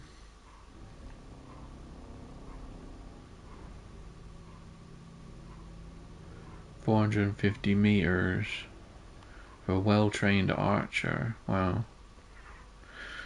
Learn about Djoser's step pyramid and Imhotep's influence on the evolution of the pyramidal architecture. Welcome to Inside Djoser's Step Pyramid. Oh yeah, equip my torch. The architect of the Step Pyramid, Imhotep, was a man of great importance to Pharaoh Djoser and ancient Egyptians in general. The base of a statue of Djoser, discovered in 1926, celebrates Imhotep as a carpenter, sculptor, stonemaker, and chief of the seers. Little is known of Imhotep's day-to-day life. While he is credited for writing medical texts, It is for his role of architect that he is most famously known.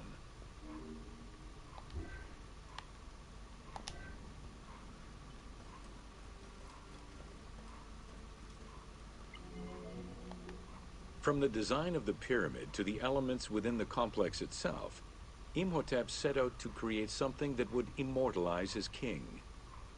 An architectural achievement, the step pyramid was made from stone blocks instead of mud brick. It was the first time Egyptians built a monument of that height.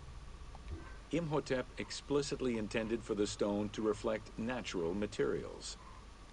The funerary complex of Djoser remained famous throughout the centuries and millennia, and its great architect, Imhotep, was deified by ancient Egyptians during the late period.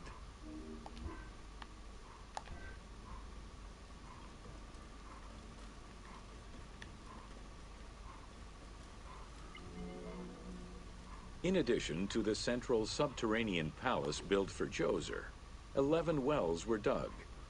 Each went to a depth of 33 meters and connected with a horizontal gallery extending for about 20 meters.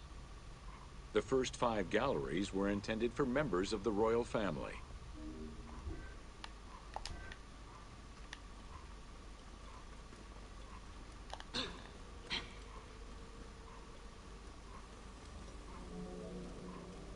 Two passages lead underground and branch off in 3 directions to various magazine galleries. This vast underground space accommodated sections for storage and ceremonial offerings. One of the tunnels, starting on the east side of the pyramid, contained 40,000 stone vessels, many of them belonging to the king's ancestors.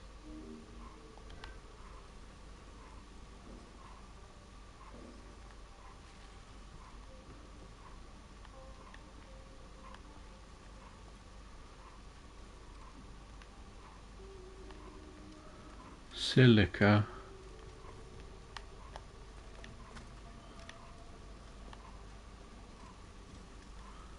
Oh, we're getting off track here. Oh, those webs don't burn, do they? In the game, they burn.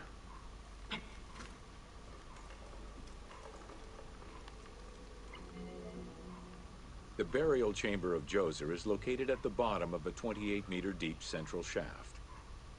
According to Egyptologist Jean-Philippe Lauer, the chamber was originally made from polished blocks of limestone, while its ceiling was decorated in 5-pointed stars. At some point, however, the limestone blocks were replaced entirely by pink granite blocks, leaving behind only fragments of limestone blocks decorated with stars.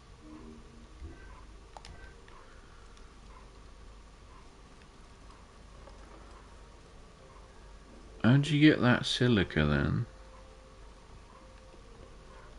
Move that.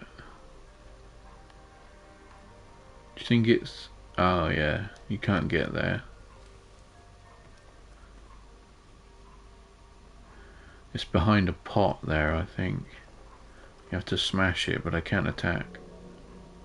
At the foot of the chamber are many tunnels going in all directions. This maze of tunnels, galleries, and chambers stretches over 5 kilometers. Long There are way. a number of dead ends and false doors. They may have been intended for the afterlife, rather than to fool thieves.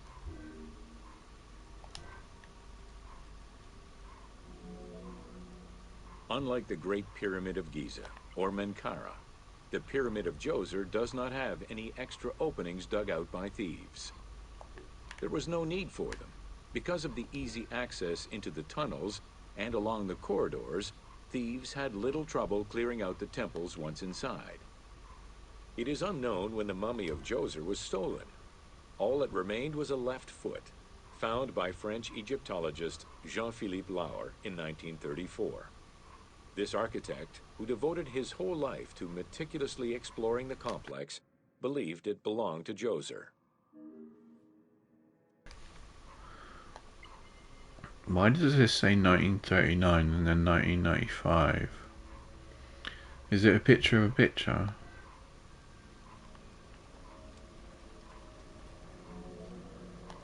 The Pharaoh's apartments, also known as the Blue Chambers, are decorated with blue-green tiles meant to imitate the reed matting that covered the walls and windows of his palace.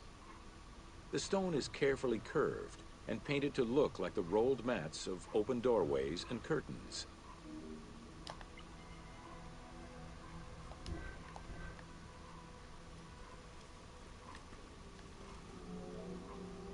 There are two long rooms running side by side along a north-south axis.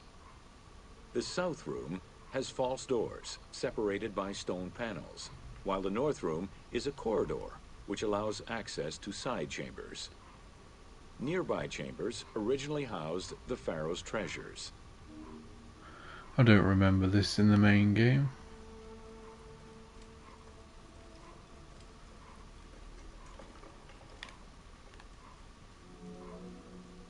The door frames are made of fine limestone and carved with the king's name. As in the south tomb, reliefs are carved into the doorways. These reliefs show the king performing rituals and visiting divine sanctuaries for all eternity. Their interiors are fictive additions made by the team to add to the wonders of the tomb. It is clear from the elaborate detail and scale of the complex that this funerary monument was a technological marvel of its time. The interiors are fitted made by the team to Why is that not the behind the scenes?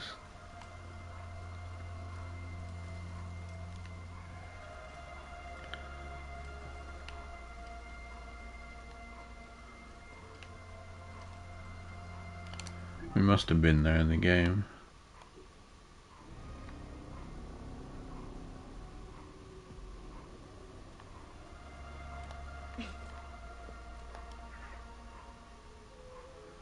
Learn about the layout of the first stone monument erected by mankind, the Step Pyramid Complex of Djoser. Welcome to the Step Pyramid Complex of Djoser. The Step Pyramid is at the center of an enclosed complex, comprised of temples, models of palaces, and artificial constructions, all built for the afterlife of Pharaoh Djoser. The funeral complex itself covers 15 hectares and is located on the highest point of the Saqqara Plateau.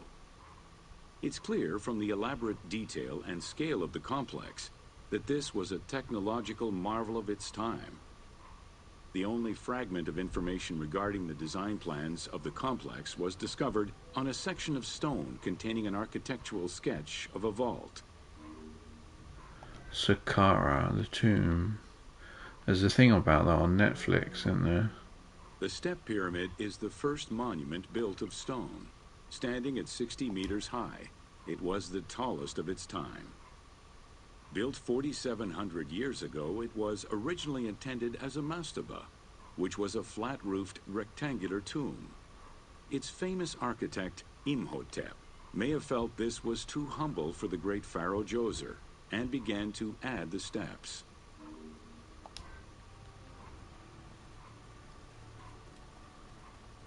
Too humble for the pharaoh. The Step Pyramid complex is enclosed within a 1,600-meter-long wall that is 10 meters high. This large wall was made out of white limestone and oriented along the north-south axis.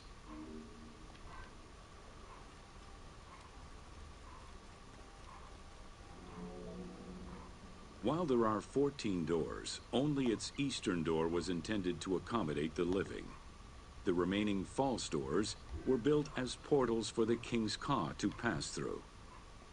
Along with false doorways, the walls were designed with bastions and steeples resembling a defensive wall.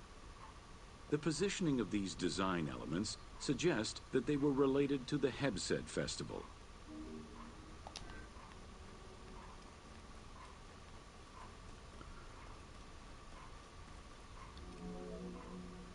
The only real entrance into the complex is at the end of a long, narrow passageway. This enclosure has a stone canopy carved to resemble wooden logs. At the end of the passage is a large opening. Meant to resemble a doorway, It has carved doors and hinges that are permanently open and immovable. The only real entrance.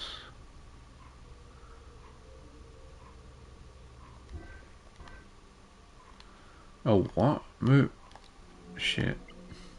The only real entrance into the complex is at the end of a long, narrow passageway. The corridor is lined with 20 pairs of columns up to 6 meters high, built by stacking stone drums. The completed facade was made to resemble reed stock bundles. Traces of red paint were found on the columns, along with black paint on the support walls. This would have had the effect of blending the walls into the shadows to give the red columns the illusion of standing on their own. Huh.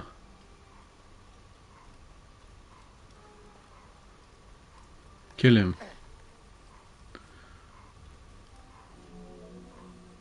Chambers are located on either side of the columns and are thought to be chapels representing the provinces of Upper and Lower Egypt.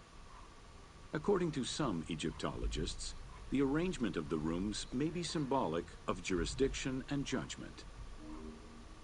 Did we look at... Oh shit, I keep doing this.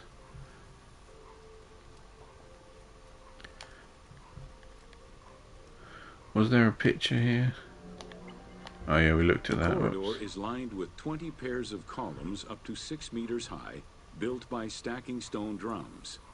The completed facade was made to resemble reed stock bundles. Traces of red paint were found on the columns, along with black paint on the support walls. This would have had the effect of blending the walls into the guarded by a line of carved snakes. This tomb is located at the southern end of the courtyard. The burial chamber is beneath it, down a 30-meter deep shaft. The low-ceilinged chamber resembles a mastaba and is relatively intact compared to the later burial chamber. The tomb is made of pink granite, though there is evidence it was once polished limestone. Too small for a body, it is possible that the tomb was intended for the king's ka, or to hold the canopic jars containing the king's organs. Later traditions in burials would have the canopic jars in the same chamber as the body. What's a car again? The spirit, is it? I can't remember. It's not a Polished car. limestone C-A-R. staircase leads west from the tomb to underground apartments. Some of these rooms were intended to accommodate the king and his family in the afterlife. Many large jars of pottery were found, including some that still had deposits of beer, milk, and oil inside them. The false doorways are decorated with reliefs of the king taking part in rituals.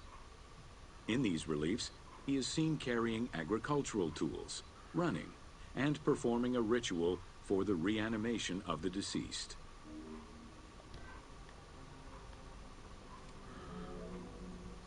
The architect Imhotep chose stone as a building material in order for the complex to last.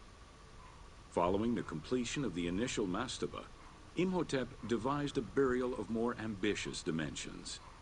He set about stacking mastabas on top of each other. Evidence shows that the pyramid was enlarged twice by additional cuts into the steps, eventually reaching 62 meters in height and 121 meters by 109 meters at its base.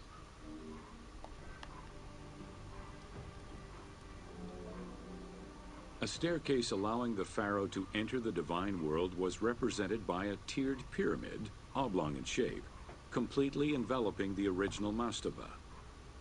The pyramid itself is a solid structure. All of the chambers and tunnels are beneath the structure.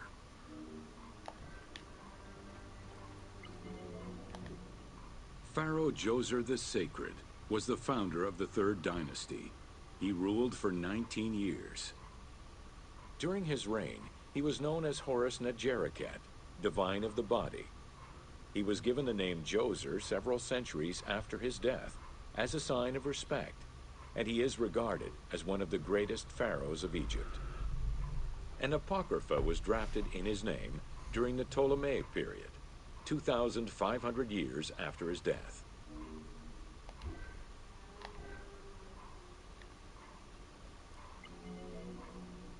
Djoser was associated with the sky god Horus in his human form. A plinth near the step pyramid is inscribed with his name and associated with Horus. He was the first to reside in Memphis, making it the central hub of government for the region. Djoser was known to have built many temples and monuments before the complex at Saqqara. The funerary complex was the first of its kind and would mark Djoser's greatest architectural achievement.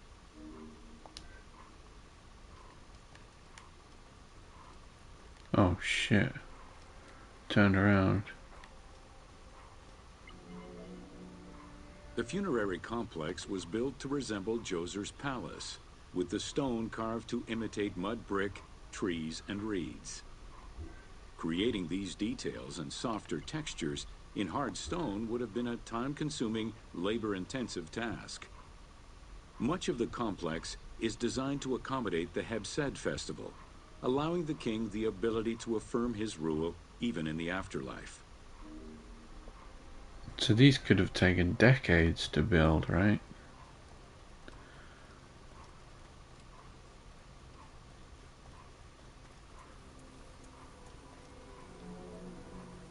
In the corner is a temple referred to as T. This temple is among the most mysterious structures in the complex. Its outer facade is plain, while inside it is decorated with intricate jed pillars and carvings. It's possible that this place was intended to be where the Ka of the king materialized, symbolically visiting the platform of the Hebsed courtyard from the afterlife.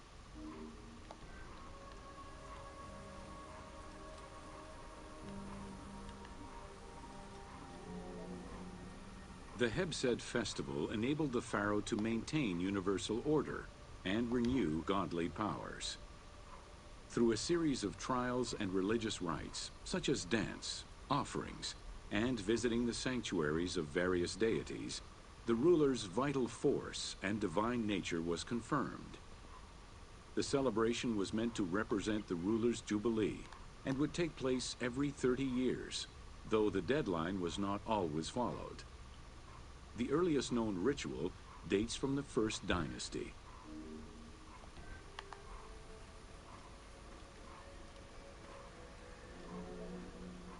Within the complex of Djoser, southeast of the pyramid, is a dedicated space for this essential ritual to be performed by the king even in the afterlife.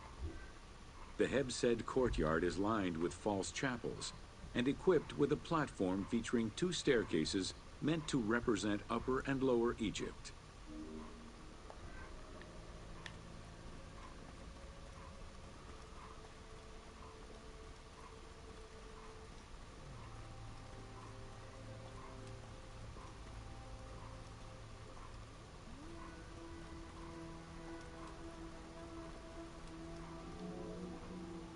Located in the courtyard, the 2 pavilions are believed to represent the palaces of Upper and Lower Egypt.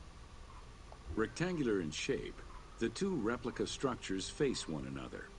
Their facade is similar to the chapels of the Hebsed ceremony, with column crowns carved to look like falling leaves. Because Queen Hetep Hernepti and Princess Inetkas's names were discovered on a stela near the pavilions, it is thought that these funerary chapels were intended for them.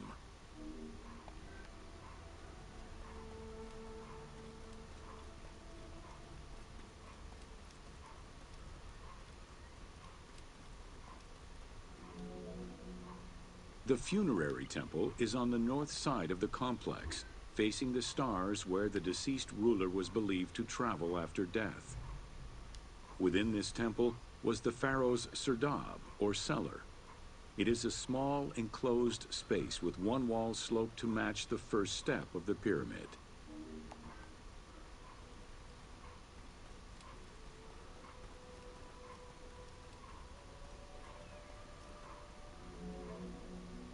The north wall has 2 observation holes. A statue of Djoser is seated on the throne, wearing a mantle and a tripartite wig with a crown known as a Nemes. Representing the king's Ka, this statue looks through the observation holes into the courtyard, enabling the king to observe the ceremonies and receive offerings in the afterlife.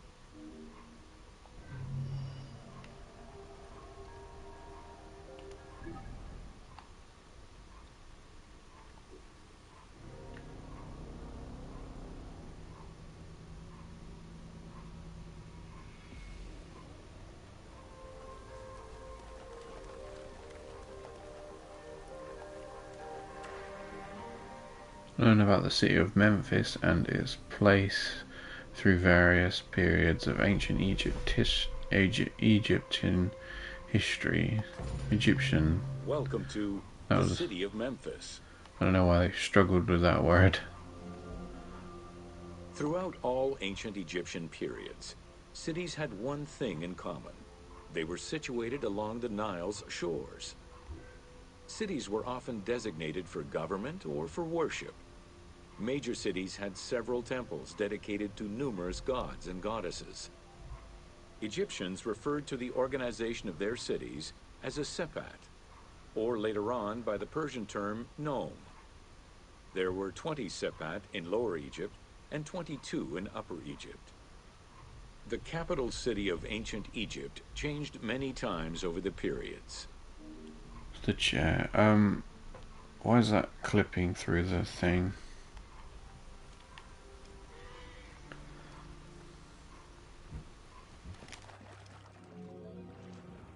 One of the largest was Memphis, located in Lower Egypt. It was a key center for religious temples, including their most important deity, Ptah, god of creation. Thebes, located in Upper Egypt, competed with Memphis and featured as both a political and a religious center. Two important temples, Luxor and Karnak, were built there. A minor capital of the Sayyid dynasty was the city of Sais. This was the last native Egyptian capital of Egypt.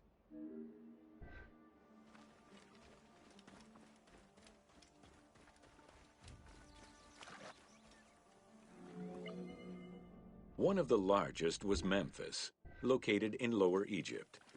It was a key center for religious temples, including their most important deity. Did we look at these? God. Oh yeah, we looked at that one. Throughout all ancient Egyptian periods, cities had one thing in common. They were situated along the Nile's shores. Cities were often designated for government or for worship. During the Third Dynasty, under Pharaoh Djoser, Memphis became the first religious and administrative capital of Egypt. Even when the political capital of Egypt decentralized itself, pharaohs were crowned in this sacred city in order to legitimize their ascension to the throne, up to and including Alexander the Great. Though little remains today save ruins south of Cairo, we can guess at the structure of the city, which stretched up to 5 kilometers in length and 2 kilometers in width. They like the 5 kilometers, don't they?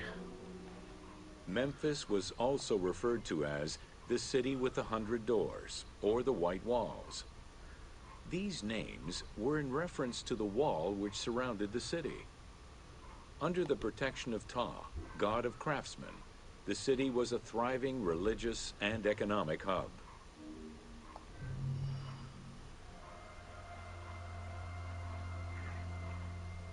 Learn about the daily life of artisans in ancient Egypt. Welcome to Artisans of Ancient Egypt. It was under the watchful eye of Ptah of Memphis, the god of craft and architecture, that ancient Egyptians developed the unique rendition of the world they lived in.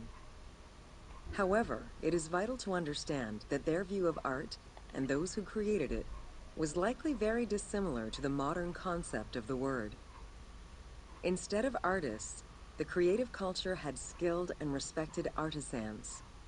The most significant categories of specialties for crafters were drawing, painting, sculpture, and metalworking.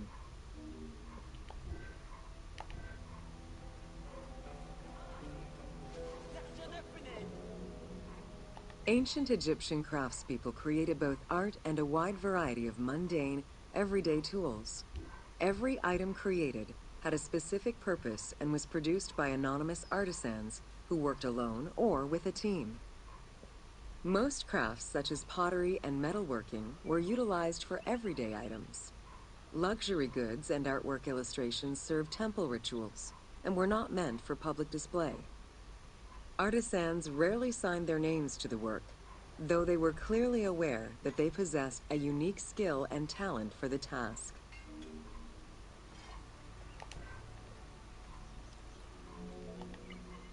Art, in all its forms, has offered not only a practical insight into the way ancient Egyptians lived, but in how they viewed the world and their place in it.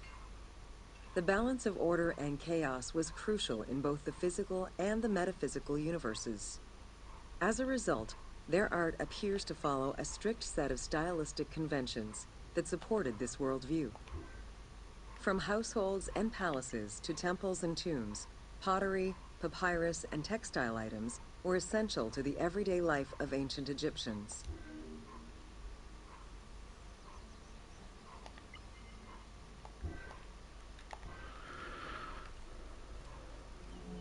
Didn't make the noise. In ancient Egyptian culture, drawing was used as illustration, such as seen in the Book of the Dead. It was also the first step in the creation of a relief, painting, or statue.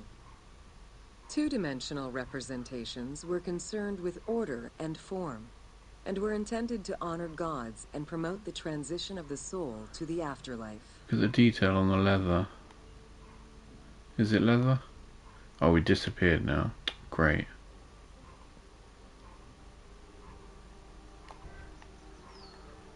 On our shoulder. Ooh, are we gonna swim? You can swim then. Is that a crocodile?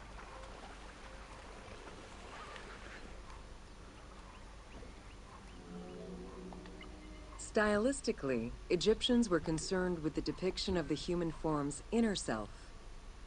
As such, artistic representations were not concerned with realism, but rather with idealized youth and perfectly harmonious visuals.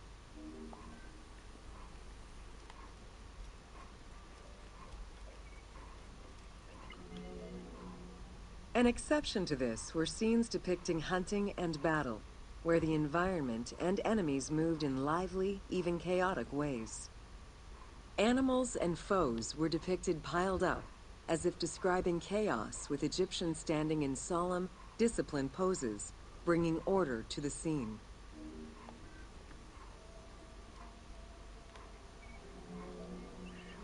Reliefs could be either in high relief or low relief. Either method required a surface suited to the desired technique. Preparation of the surfaces differed depending on the quality of the rock. A quarried block only needed a simple smoothing. Rough-cut rock monuments, such as those found in tombs, required more work. Often the surface was coated in plaster before being sculpted.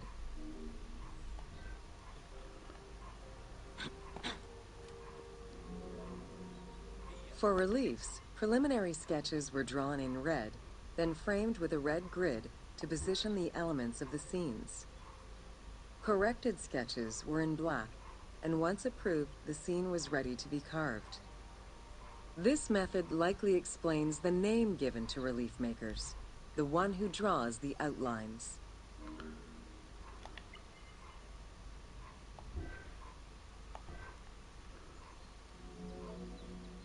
Statues were believed to be vessels for the souls of the deceased, or deities. That is why a sculptor was called the one who makes it live. This divine duty earned them the utmost respect. As with a relief, creation of a sculpture began with a drawing. Most statues were made of quarried blocks of stone, primarily limestone, though sometimes harder stones such as quartzite were also used.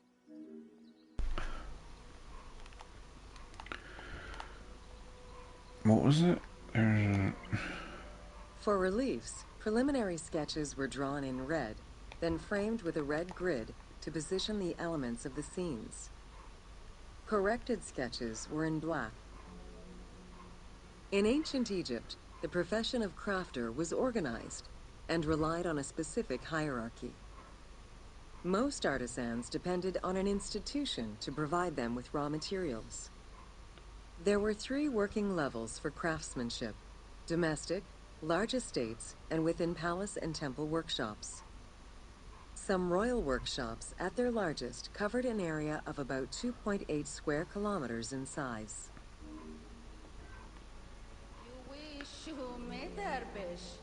At the domestic level, most Egyptians were craftspeople to a greater or lesser extent. The ability to repair tools was a daily necessity. Crafted everyday items could also be bartered for at the local market. Artisans with skills but lacking in resources worked at large estates, where the elite provided them with space to work and raw materials. The most skilled artisans were employed in royal or temple projects and benefited from a special status. They were provided with good workspaces and considered to be highly skilled.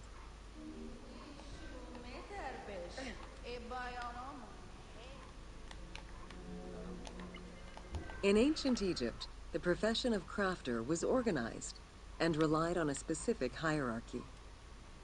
Most artisans. An ancient text known as the Satires of Trades has a number of descriptive summaries that offer teasing glimpses into how artisans were perceived. A coppersmith was said to stink and have fingers that resembled crocodile droppings, while potters were said to be like those who lived in bogs. This view was likely exaggerated in order to highlight the most enviable position of all, that of the scribe.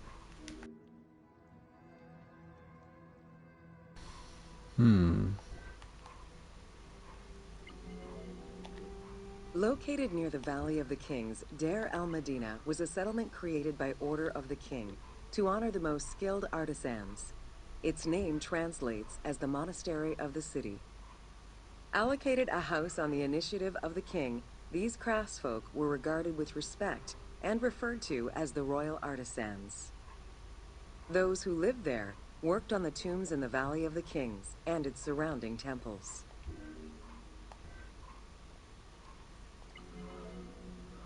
Archaeologists believe the site was home to skilled and respected artisans for over 400 years. It is considered one of the most important discoveries relating to Egyptian daily life. While much of the focus of Egyptian archaeology was on its kings and queens, it wasn't until the excavation of Deir el-Medina that Egyptologists were given a valuable window into the community life of ancient Egyptian artisans.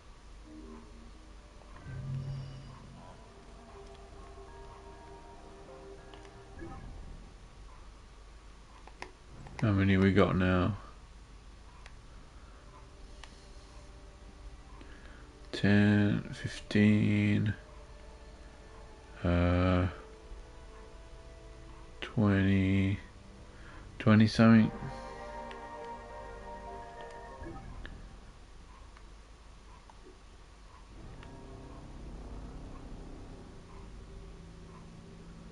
Well, technically, if they take 10 minutes each, it's another 20 minutes. So we should have plenty of time to finish it this time. 9 minutes. Learn about the process of mummification in ancient Egypt. Welcome to Mummies of Ancient Egypt. The mummification process used by ancient Egyptians was highly ceremonial in nature. The different types of mummification took into account the social level and richness of the deceased and even included animals. The most expensive was that reserved for the pharaoh and the royal family, as well as some of the wealthiest members of the court.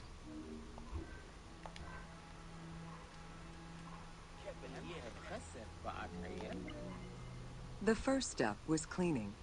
Once bodies arrived at the mummification site, they were placed on inclined tables while the bodily fluids drained away. They were then cleansed by priests until they were deemed ready for the purification process. The purification of the body began with a libation from sacred water. The priest then fumigated the body with terebinth resin.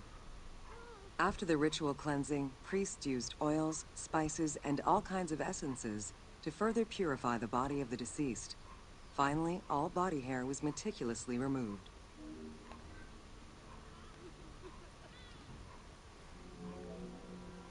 Once the body was properly purified, embalmers removed the organs, following very specific procedures. First, the brain was extracted by inserting a spoon through the nostril to break the ethmoid bone. Then, using a spatula, the pieces of the brain were removed as thoroughly as possible. What matter remained was extracted after a process of liquefaction, achieved through the use of a caustic liquid. The cranial box, once emptied, was rinsed and disinfected with palm wine, and then stuffed with strips of linen cloth and liquefied resin. What the hell? First the brain was extracted, and the knee.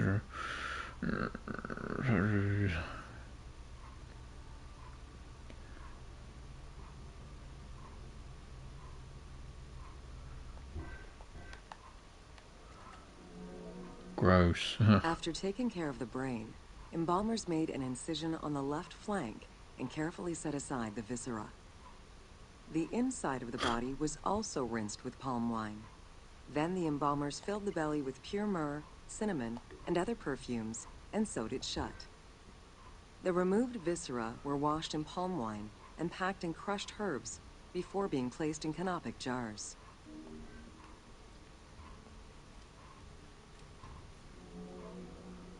Canopic jars were placed close to the sarcophagus or kept in a chest nearby.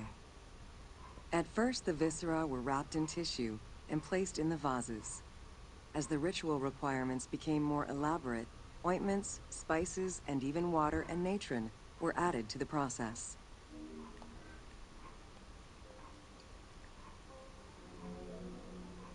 Towards the middle of the New Kingdom, canopic jars assumed the appearance of the 4 sons of Horus. They were known as the protectors of the viscera. These protectors had their own guardians, each a goddess of the dead. Imseti, the human-headed god, protected the liver and was protected by the goddess Iset. Hapi, the baboon-headed god, protected the lungs and was protected by the goddess Nephthys. Dumut-Ef, the jackal-headed god, protected the stomach and was protected by the goddess Neith. And finally, Kebesenuef, the falcon-headed god, protected the intestines and was protected by the goddess Selket.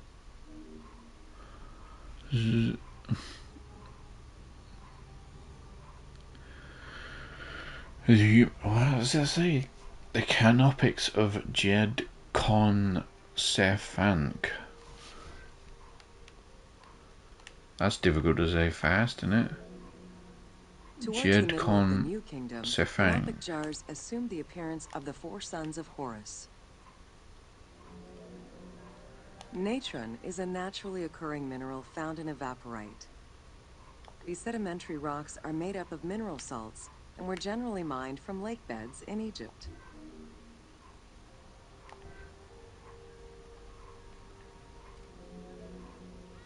Embalmers used natron as a desiccant to dry the flesh and stop the corpse's putrefaction process.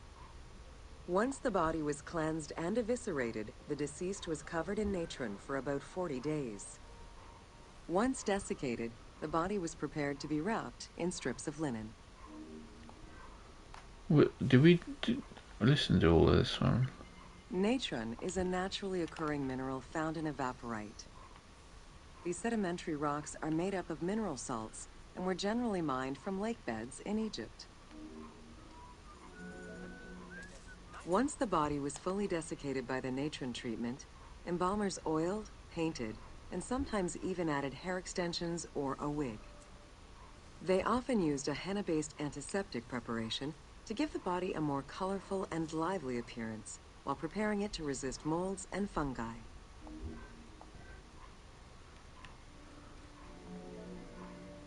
Next came the phase which gave mummies their most well-known appearance, the wrapping. Originally, each part of the body was wrapped separately. Men had their arms crossed on their chests, while women had the right arm folded over their breasts and the left arm stretched along the body. However, techniques evolved over time. Eventually, the body as a whole was wrapped with limbs alongside the body, and increasingly sophisticated and different techniques of weaving flax bands were developed. Spooky. In addition to the jewelry and amulets arranged on the skin of the deceased, amulets were also carefully inserted into the weaving of the linen strips. Each amulet was linked to a myth, or to an ideological belief related to rebirth.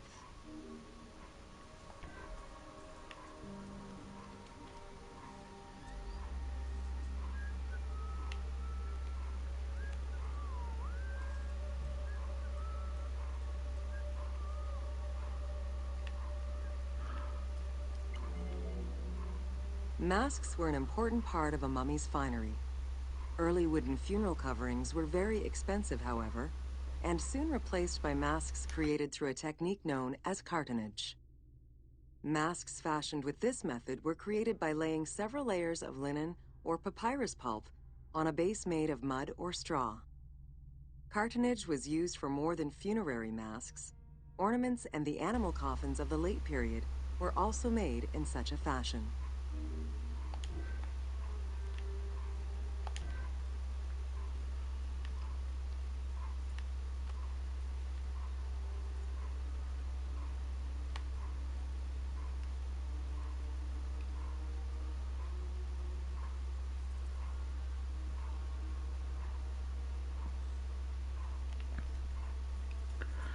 Can we like pretend to take organs out of a body? Imagine that.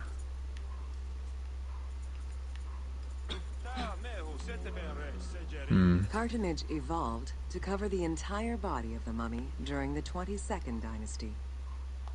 The mummies were placed on a board inside a rigid envelope of cartonnage, which was laced at the back with a string. Extremely cost-effective and visually pleasing, this technique was very popular through all layers of the society.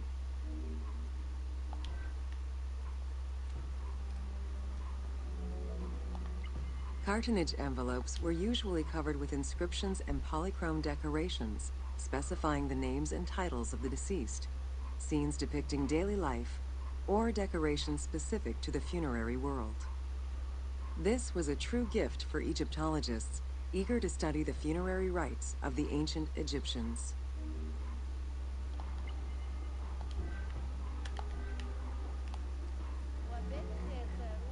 Once the mummy was properly wrapped and adorned, the embalmers proceeded with the ceremony of the opening of the mouth. A vital step of the funerary process, this ceremony was meant to bring back to life the deceased themselves, or an object representing the deceased.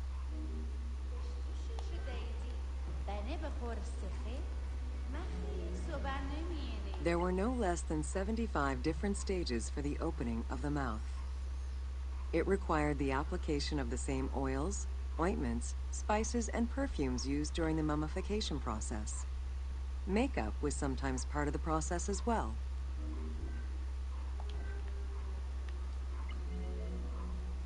The last stage of this long ritual was the act of touching the mouth with the adze to symbolically allow the breath of life to infuse an inert body. Its performance was reserved for a very specific set of people. Priests who wore the mask of the god Anubis, a close relative of the family, or by the heir to the throne.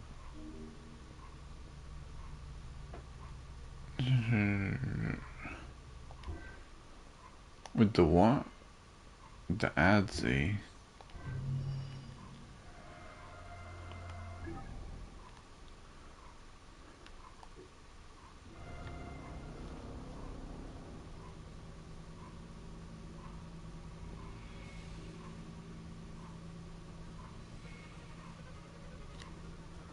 Cultured elite.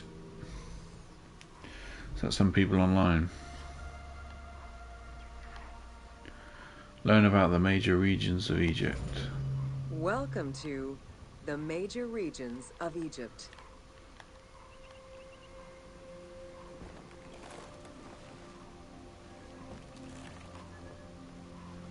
Stop getting caught. It's lined up wrong. Life in ancient Egypt was concentrated along the shores of the Nile and divided into two regions. Lower Egypt was situated on the Nile Delta near the Mediterranean, and Upper Egypt was at the south reaching into Africa. Due to its proximity to the Mediterranean, temperatures in Lower Egypt were less extreme than in Upper Egypt.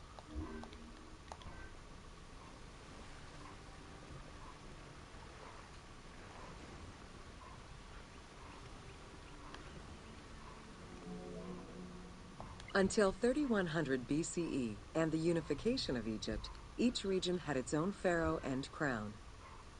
Lower Egypt's crown was red and marked with symbols of papyrus and bees. Upper Egypt's crown was white with symbols of lotus and sedge grass.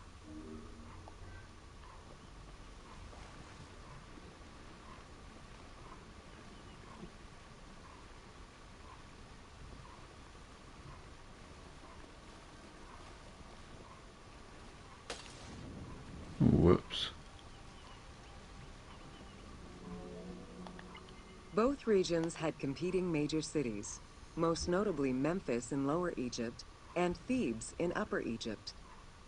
There were different religious cults in both regions, each worshipping their own major gods.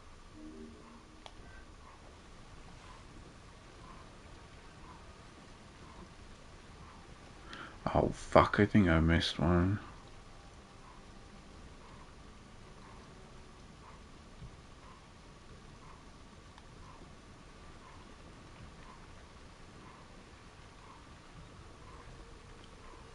If I'm not quick about this, we won't get through them today, will we? Where's the other one? Here it is.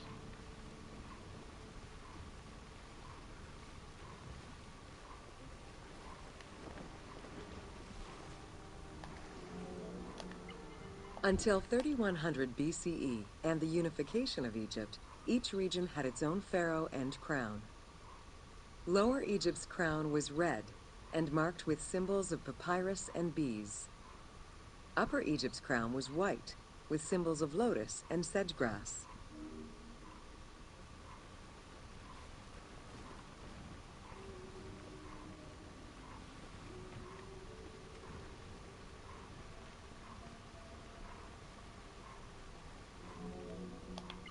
Many of the temples were designed in such a way as to represent the two regions, and ceremonies often incorporated Upper and Lower Egypt in their rituals.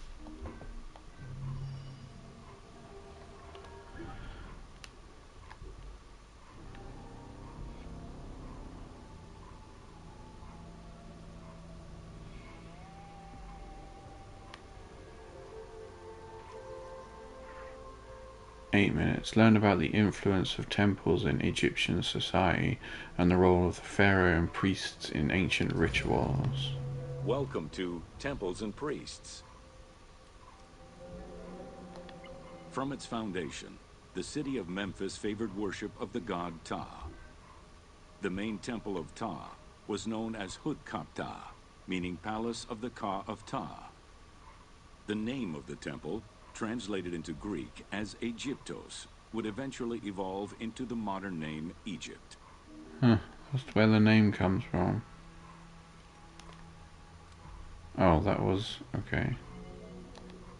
Temples were the center of religious, political, and economic life in ancient Egypt.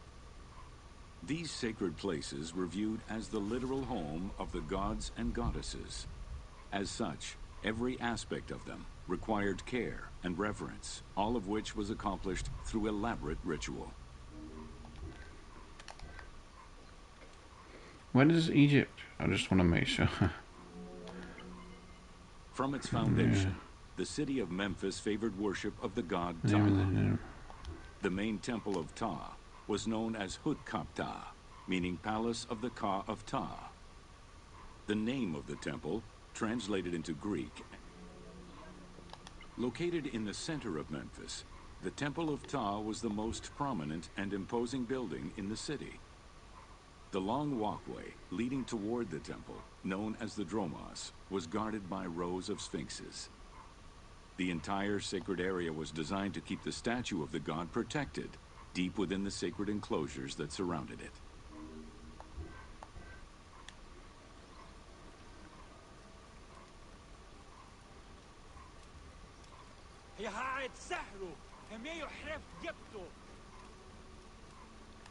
Oh fuck, I forgot.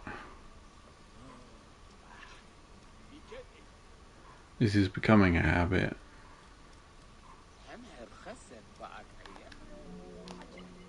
Oh no, we looked Located at in that. the center of Memphis, the Temple of Ptah was the most prominent and imposing building in the city. The long walkway leading toward the temple, known as the Dromos, was guarded by rows of sphinx. The Dromos opened into a courtyard, with the surrounding portico graced with columns carved to resemble palm trees. During special festivals, the general population was allowed to enter this location, but under no circumstances would they be allowed into the sacred spaces beyond the courtyard.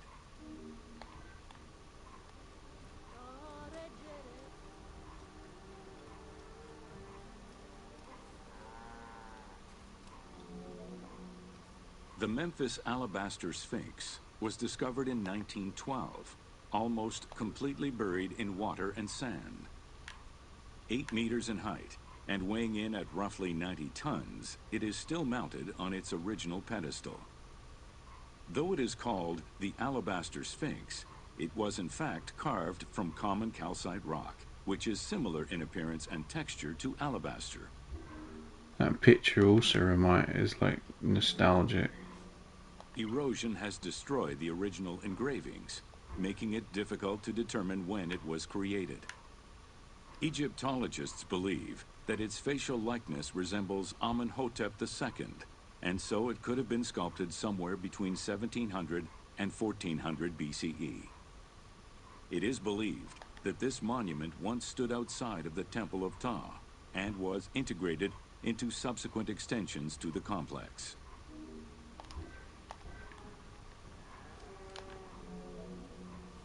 The Memphis Alabaster Sphinx was discovered in 1912.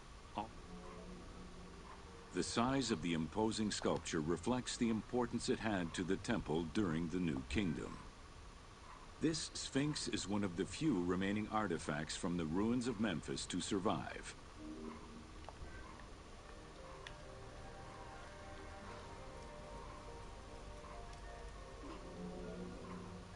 In Egyptian culture, some animals were associated with gods, while others were considered to be living gods.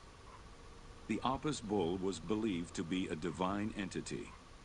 The earliest mention of the Apis bull in ancient Egypt goes back as far as the first Egyptian dynasty.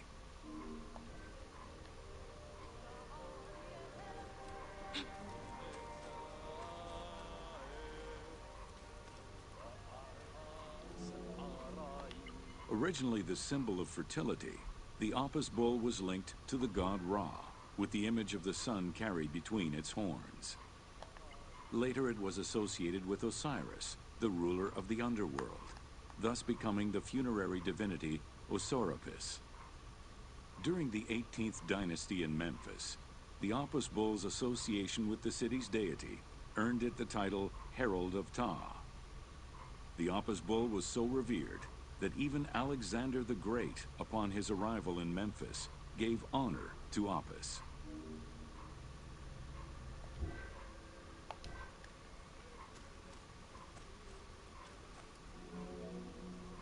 The Apis bull lived with its harem in a sacred barn located in an enclosure in the Temple of Ptah. Each bull bore 29 signs representative of its divinity. Among them, the bull had an eagle-shaped mark on its back, a double tail hair, and a scarab-shaped mark under the tongue.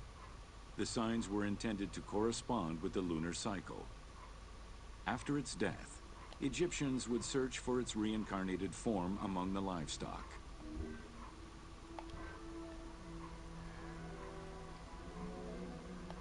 Like other living divinities, the mortal incarnation of the Apis bull was prayed to, and when it died, it was given a luxurious funeral, which included mummification.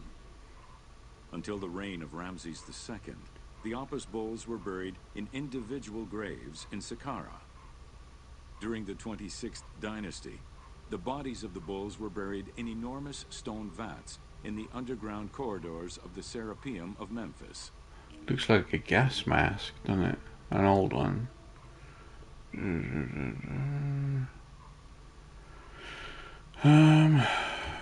Yeah, it did make a noise earlier, didn't it? I probably just was navigating through the menu and covered it up.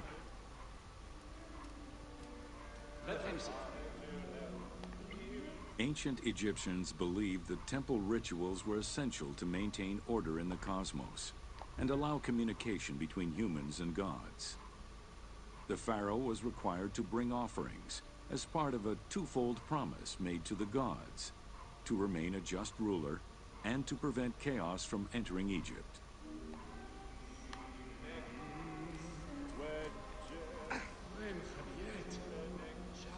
Details of the ceremonies found on temple walls provide a thorough overview of the stages of the daily ritual.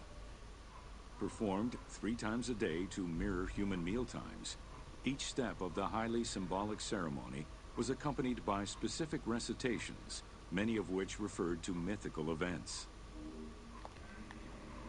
What was... I actually want to look at the picture. What was it?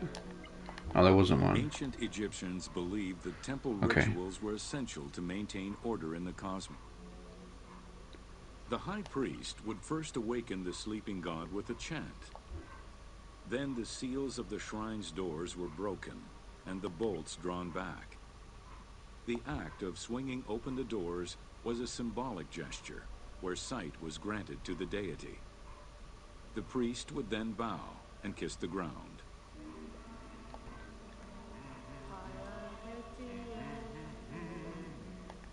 The god was then washed with incense-infused water and its mouth rinsed with mineral salts. The cleansing was followed by adorning the statue with jewels and royal garments.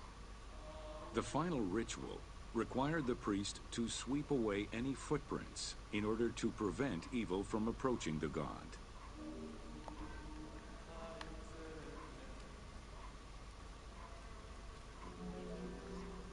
Heredity was the primary source of new recruits. Rarely was an outsider allowed this position. At the top of the temple hierarchy was the high priest. Each temple dedicated to a god had at least one high priest devoted to its care and service. During the Ptolemaic dynasty, one family held the position of high priest in Memphis for almost 300 years.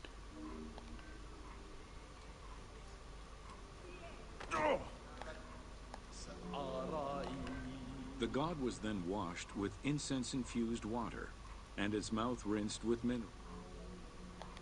High priest candidates made their way up the ranks of the temple hierarchy. The one chosen to occupy the lofty position of high priest was usually confirmed by the pharaoh. Several of the high priests were also important officials in the government. Families sharing the highest priesthood titles tended to make many alliances, thereby gaining more land and wealth. Shifting balances of power sometimes resulted in more or less open conflicts between the priesthood and the pharaohs. Priesthood.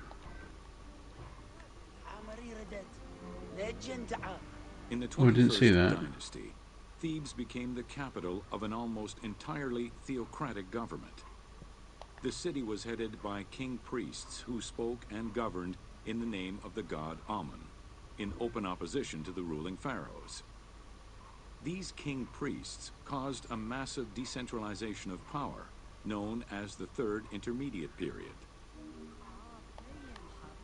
I wonder if the minutes is based solely on what they The educational say. institution in ancient Egypt was known as the House of Life.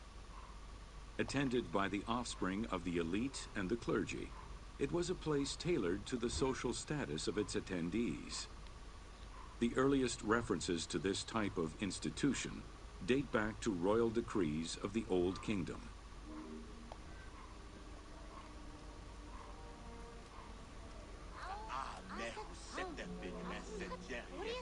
two known centers have been uncovered.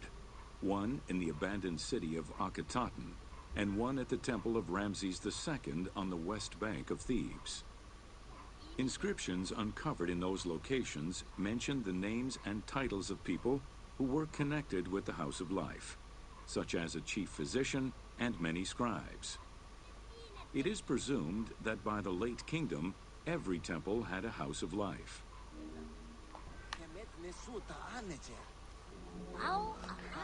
The House of Life offered training for the elite, destined for occupations such as astronomers, doctors, veterinarians, diplomats, architects, translators, or theologians.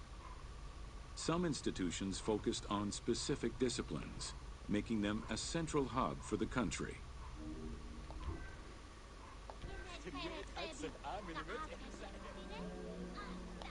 Not limited to instruction for young students, the House of Life was a source of reference for many scholars, with rooms dedicated to papyri of many disciplines. Because papyri were preserved there, the Greco-Romans referred to the House of Life as a library. Oh bloody hell, I was falling asleep then.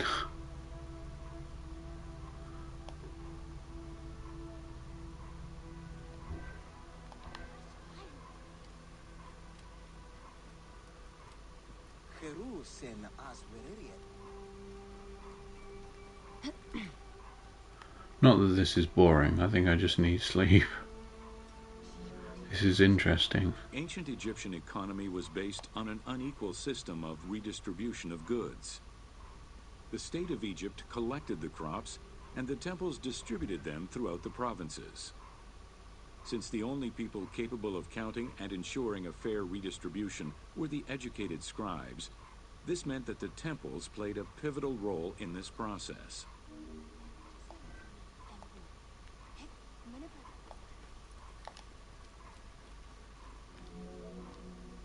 There are records of pharaohs making offerings of large tracts of land and animals to temples in order to maintain their favor. Ramses III offered generous gifts to the temple of Amun in Karnak in such a manner.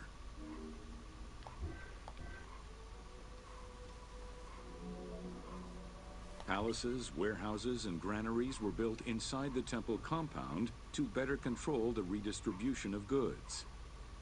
The size of the recorded numbers of goods, combined with every other function filled by temples, only serves to confirm their might as economic, religious, and political centers of power within Egypt.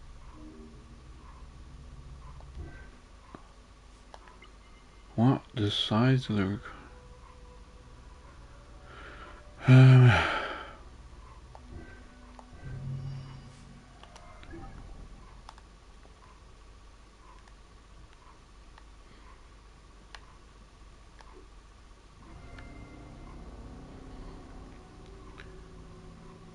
Persians who ruled Egypt in the late... Learn about the uses of natron and how it was mined and farmed in ancient Egypt. Welcome to... Natron is a colorless salt that was used by ancient Egyptians Shit. Damn it.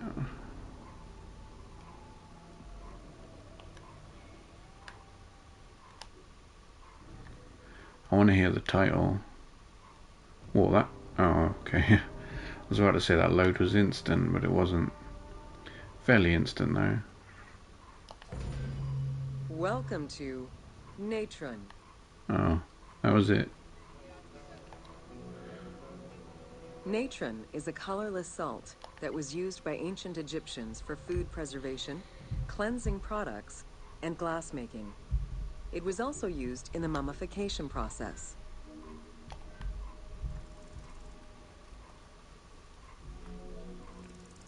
During the ceremonial embalmment ritual, the priests packed the body in natron in order to remove all of the moisture. Once the body was thoroughly desiccated, they could begin the wrapping.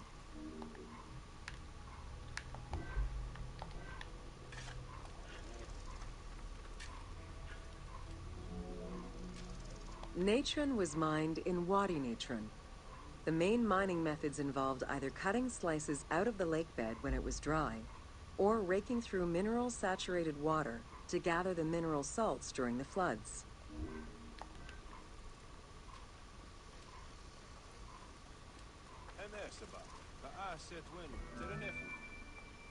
Both techniques are still used today and inspired the team in their recreation of the mines located in the mountains northwest of Memphis.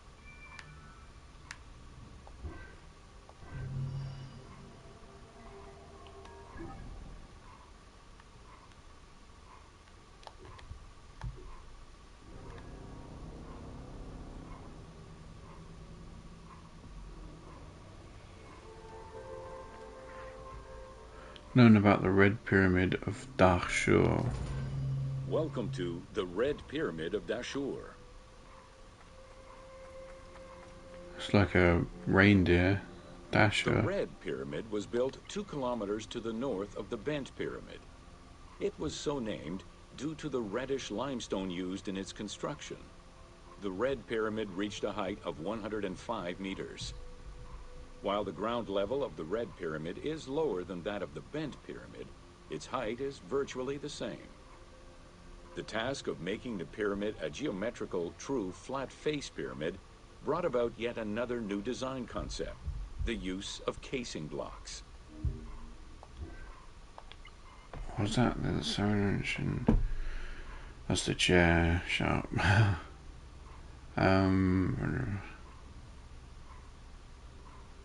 Stretching my legs.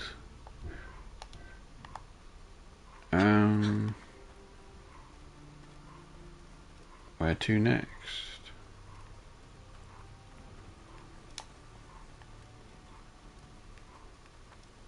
Run, Aya, run.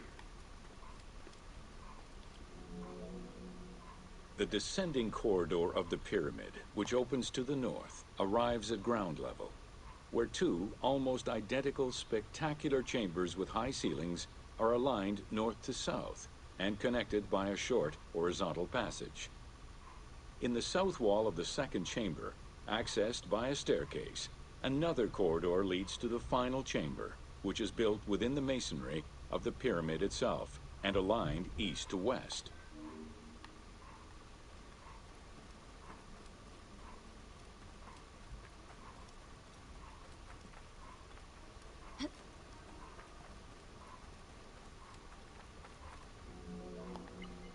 The annexes of the Red Pyramid consist of a small funerary temple located to the east. A causeway presumably ran due east from the temple, but it has yet to be excavated. She just went hit. That reminded me of Lara Croft. We're gonna have to do Tomb Raider Legends and Anniversary at some point. I could do the whole lot, I suppose. The Red Pyramid was structurally sound, and once finished, marked a remarkable design milestone. Finally successful in his attempts to build himself a suitable funerary monument, Sneferu knew his future beyond death was assured.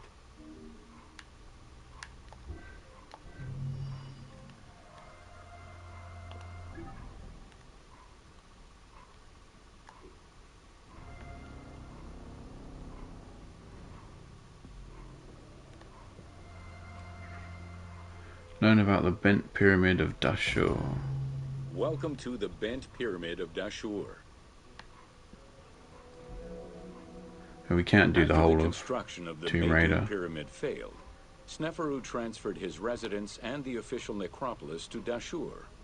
There he began construction on his second attempt at a funerary monument. The resulting structure, known as the Bent Pyramid, is the only one of its shape in Egypt.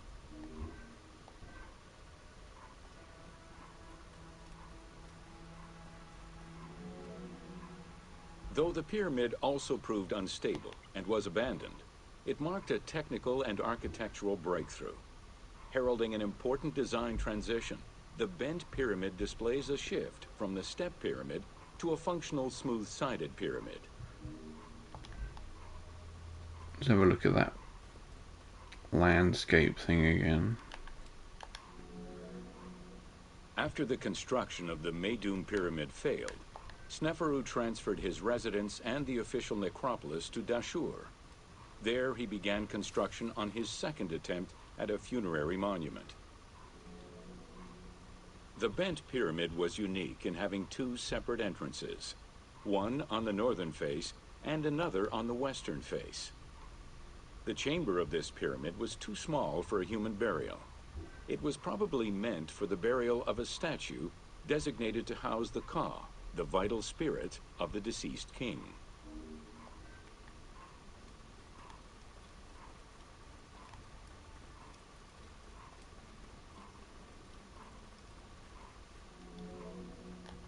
With the bent pyramid, architects successfully experimented with a completely new idea: to build the pyramid with a core of huge stones settled on a progressive horizontal design. This way, each construction phase could be completed in a single stage, allowing the architect complete control over every design element. Unfortunately, these precautions did not prevent sagging or cracks in the interior rooms of the pyramid. Sneferu abandoned the monument and began the construction of yet another pyramid.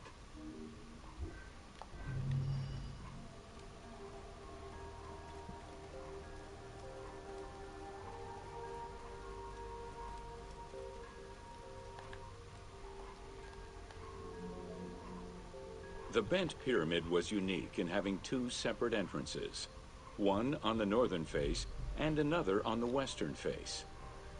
The chamber of this pyramid was too small for a human burial. It was probably meant for the burial of a statue designated to house the Ka, the vital spirit of the deceased king. Ah, it is the vitals, it's the spirit.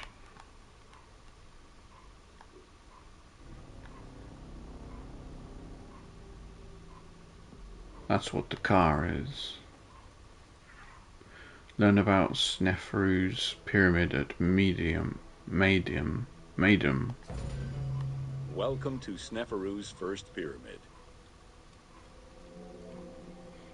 With the long reign of Sneferu, the first king of the 4th dynasty, the most brilliant and creative period began for the construction of funerary monuments in Egypt. Funerary monument design moved from the step pyramid to the smooth-faced pyramid, testament to the evolution of the practices of construction. The first attempt at this design was the Pyramid of Meidum. Meidum. That's how you say it. Meidum. Meidum.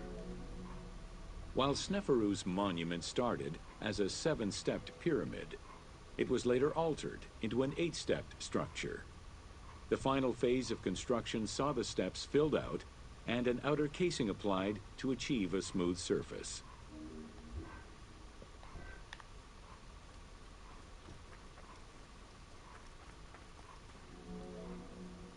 The smooth dressing of the walls did not provide sufficient bonding, however, and the outer casing did not rest on sound foundations.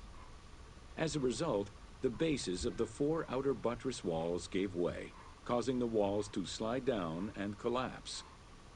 While the Meidum Pyramid was abandoned due to design flaws, it showcased other innovations that would impact all future pyramid designs.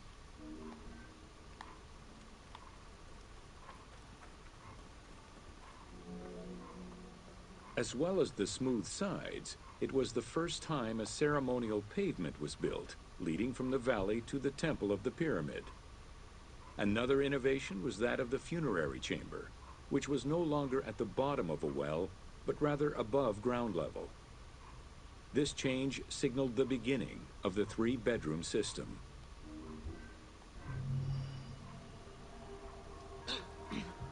Oh, those goats butting heads.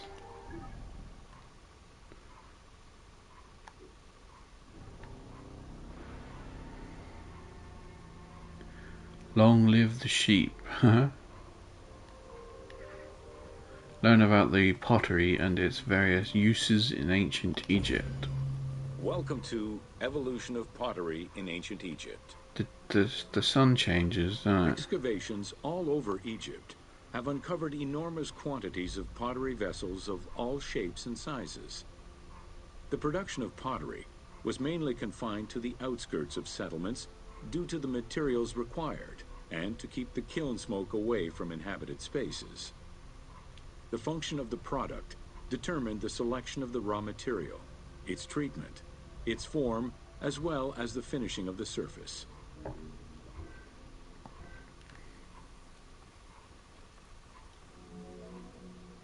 Pottery was essential to ancient Egyptians' daily lives. It was used in all aspects of life, from the storage of grains and liquids to containers within the tombs of necropolises. The most common pottery was made from Nile silt that resulted in a reddish-brown clay. Limestone clay, which made for more attractive pottery, was only found in Upper Egypt.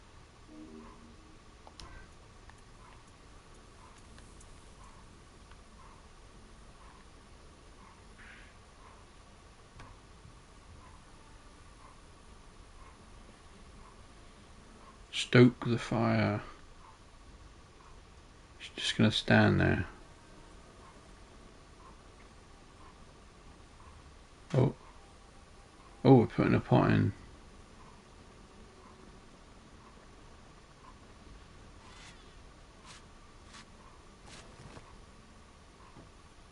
It resets. Did you see that?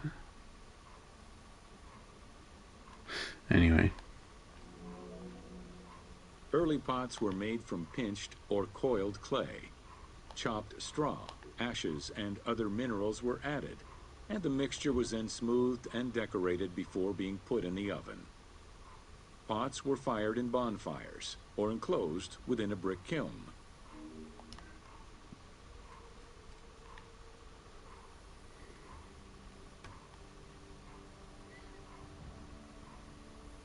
Oh look, it appeared. And she picks it up. Oh, she picks up the one in there.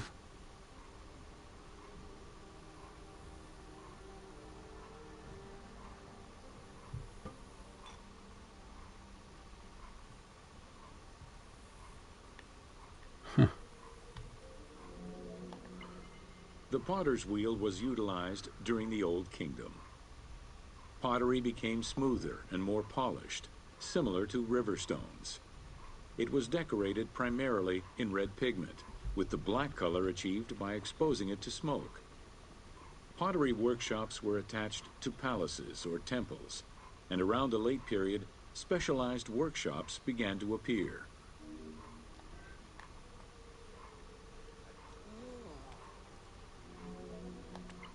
Quartzite particles, which created the rich blue or green glazing, became common during the New Kingdom. Mediterranean motifs and tin-based glazing came with the Greco-Roman era.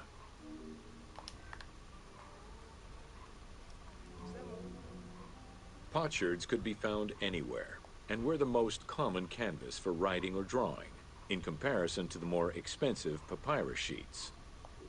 Named after their Greek description, ostraca contained daily life records, letters, or could be drawn upon. Artists drew sketches for temples and tombs, or simply for leisure.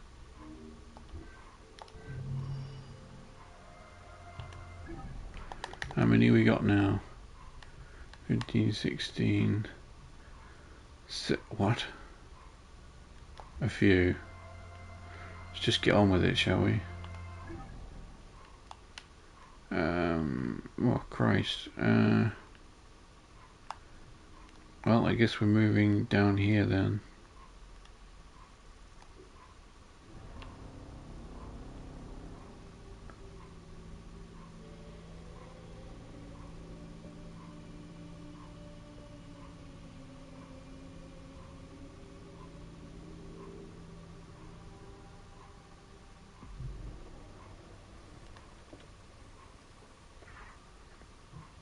Understand who were the people involved in the creation of ancient Egyptian monuments, and understand the techniques used to quarry stone blocks and transport monuments. Welcome to Workers and Transport. Whether workers were employed for the pyramid construction or at the quarries, the government supplied food and housing. Workers for the pyramids and royal necropolises were housed in more permanent villages, such as the famous Deir el-Medina. Quarry workers had more temporary lodgings. All skill levels were needed and utilized, from basic work hands to prepare the gypsum, to brickmakers and sand carriers, to skilled stonemasons to shape the blocks.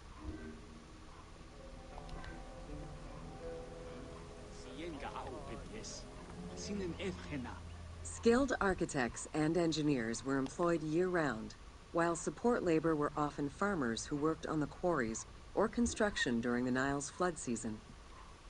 The basic laborers were hard-working and versatile. Many may have been farmers who joined the construction during the off-season. Hieroglyphs found in the work villages listed assigned job titles.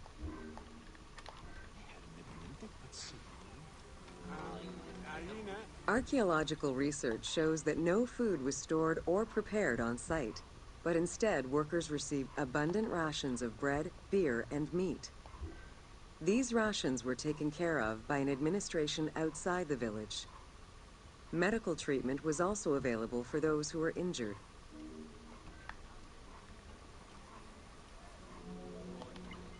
While some quarries were close to the Nile, others were located across the desert and required long expeditions. These expeditions were sanctioned by the state. They involved complex logistics and required many participants. Transporting a block by land meant that workers had to overcome the weight and friction of the load. To solve this, they first dug a track in the ground. This path was sometimes reinforced with rails upon which a sled, used to ferry the blocks, would be pulled.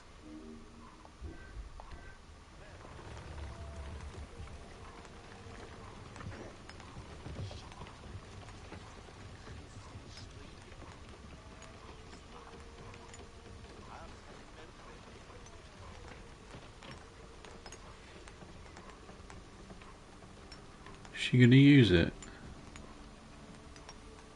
Donk.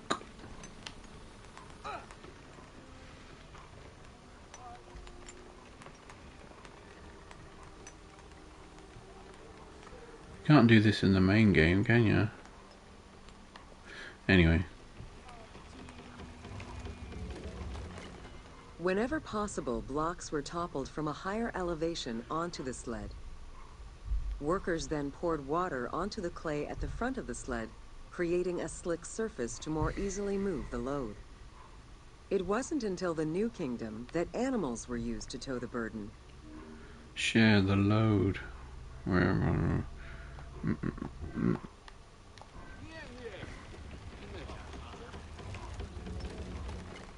During flood season, the Nile was at its largest and deepest, which allowed the transportation of the heaviest and biggest loads.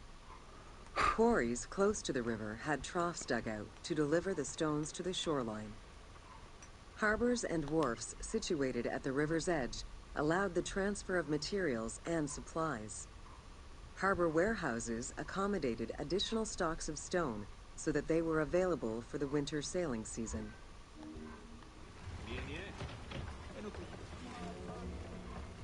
The Uwadi el-Jarf papyri detail a limestone load intended for the Khufu pyramid that weighed in at 70 to 80 tons, or 30 blocks. One papyrus is a fragment from a foreman's notes taken while working on the Great Pyramid. It details the transportation of limestone blocks from the Tura quarries to the construction site of the pyramid. The other papyri are shipping logs containing archives of the sailors assigned to sail the Red Sea and the Nile.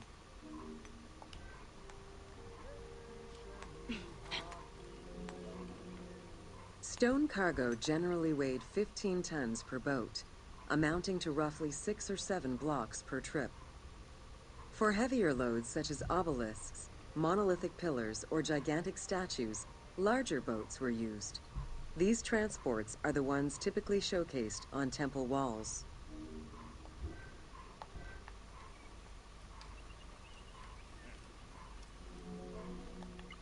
River transportation was the most efficient way to ferry stone blocks between the quarry and the construction site. Blocks were transported by flotillas of several types of boats. The most detailed illustration of transport by river is a relief of Queen Hatshepsut's barge with an accompanying flotilla.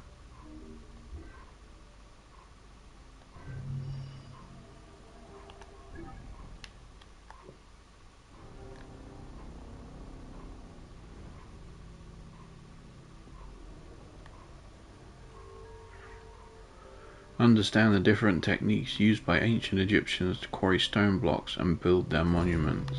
Welcome to Building Ancient Egypt. Constructed with bricks made of mud, most ancient Egyptian buildings were not permanent. Only religious temples and funerary monuments were meant to stand the ravages of time. For these very important structures, Egyptians used limestone, sandstone, and harder materials, such as granite, quartzite, and travertine. These heavy stone blocks were so prized that they were often transported from quarries located hundreds of kilometers away.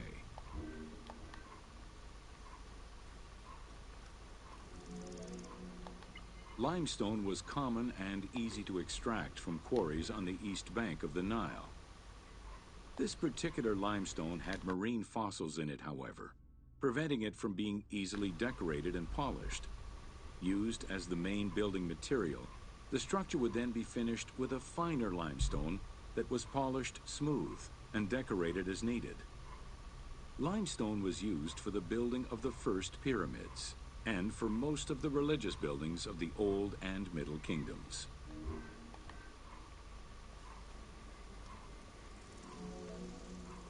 Ancient Egyptians preferred to use sedimentary rock beds or layers like sandstone and limestone because they were often easier to extract. The common method used to extract stone was the open pit quarry. Stonecutters would find quality stone, shape, and dig it out on site. Open pit quarries enabled many workers to work simultaneously on many blocks, which allowed for better productivity.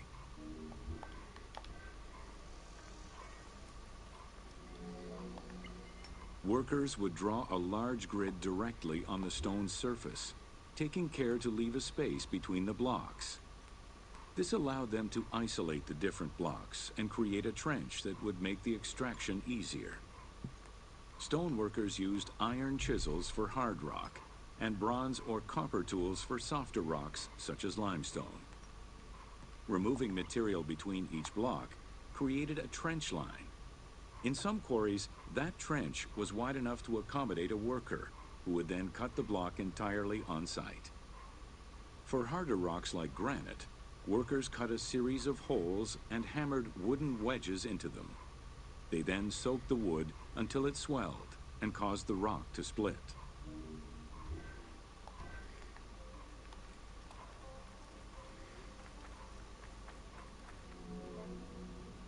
The gallery extraction technique was used when the desired rock was buried under layers of rubble. This method was often necessary in order to find the whiter and finer limestone required for a smoother finish. The first step was for the stoneworkers to create an access pit that would allow them to reach the desired wall of stone. Once a wall of quality stone was exposed, workers could then cut out smaller blocks. This pit required a descending platform. Designed like a stairway, it allowed them to free multiple galleries of blocks.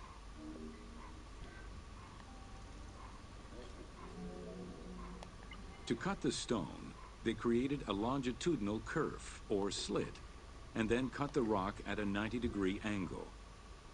The lower side was determined along the geological layers or by using a horizontal cut. Get out of the way, mate. Wooden wedges were inserted in the rock and hammered in. Shock waves were then generated using hammers, fracturing the blocks at the seam.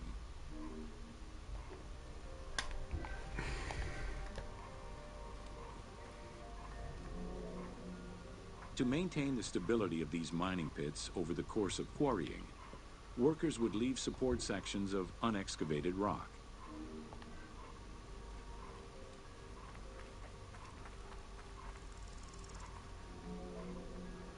In every quarry, dedicated shrines were established to offer protection for the workers. In particular, Serket, the scorpion goddess, was considered a very powerful deity among quarry workers. Every mine and quarry of ancient Egypt included a scorpion charmer, who was said to use magical powers to ward off the dangerous insects and keep the workers safe.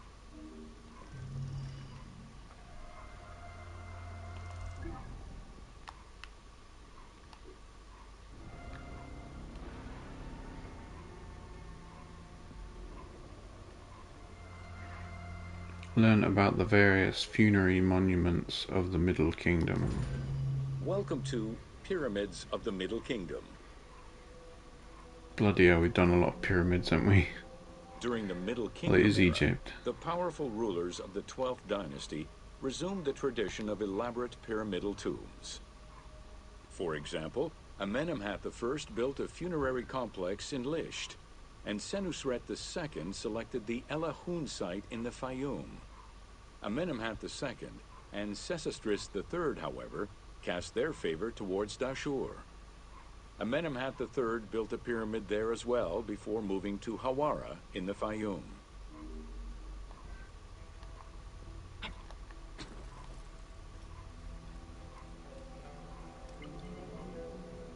The plundering of tombs in troubled times prompted the architects of the Middle Kingdom to devise increasingly complicated means of security during construction. As such, while the architectural plans of the Hawara pyramid were simpler than the one at Dashur, the means used to protect it from looters were much more elaborate. Beyond the use of blind passages and concealed trapdoors, the architects relied on a system of stone slabs, which were slid into place at the end of construction.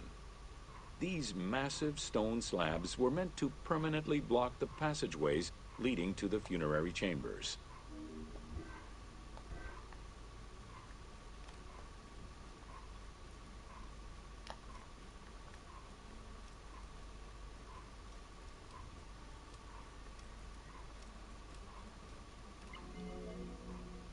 The kings of the 13th dynasty began building their pyramids at Masguna, south of Dashur, then moved on to Fayum and Abydos.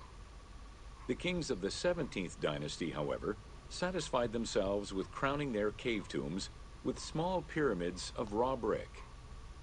The kings of the 18th dynasty gave up the shape of the pyramid as a royal tomb entirely. They chose a mountain with a pyramidal shape in the Valley of Kings and dug their graves there.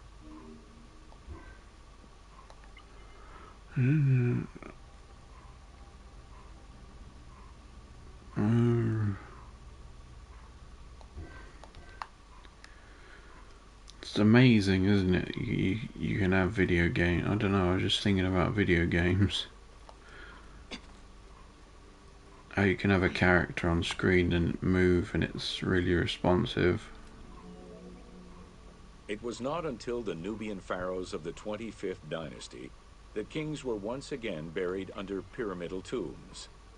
In fact, today, the area of ancient Nubia, modern Sudan, contains a record number of 220 known pyramids to Egypt's 138.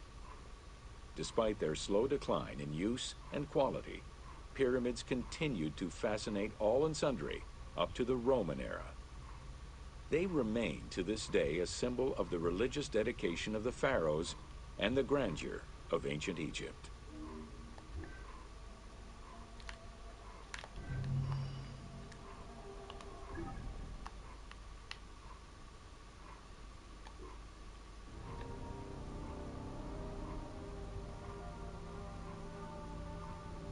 Memphis? Learn about the beginnings of modern archaeology. Welcome to Rediscovering Egypt. In the Saqqara. 19th century, the increased intensity of tourism and excavations, as well as the outflow of antiquities to other countries, threatened Egypt's archaeological heritage. Egyptians took part in this destruction by ransacking sites for artifacts to sell, quarrying stones from ancient monuments, and removing sebak, ancient mud bricks, to reuse for their own purposes.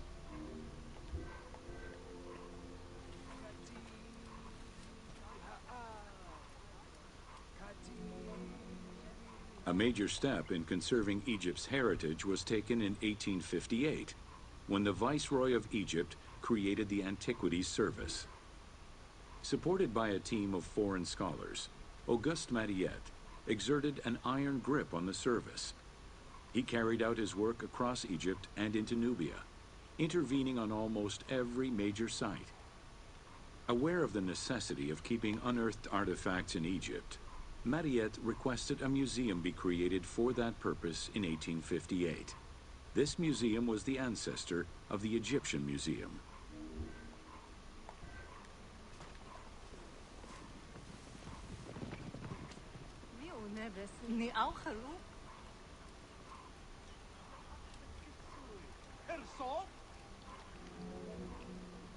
Gaston Maspero, Mariette's successor, expanded and reorganized the Antiquities Service and instigated laws regulating the export of artifacts. French scholars ran the service until it passed into Egyptian hands in the 1950s. As of the mid-19th century, Egyptology was fast becoming a recognized discipline within both private institutions and learned societies.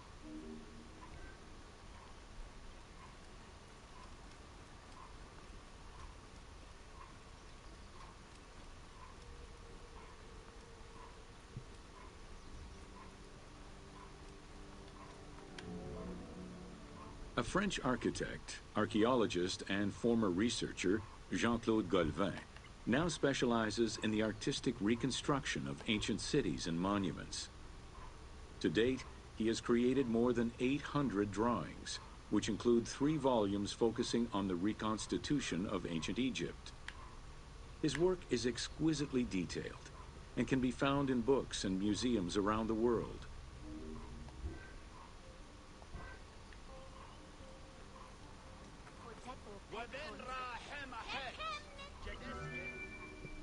The team was thrilled to collaborate with Jean-Claude Golvin in order to recreate Egypt for the game.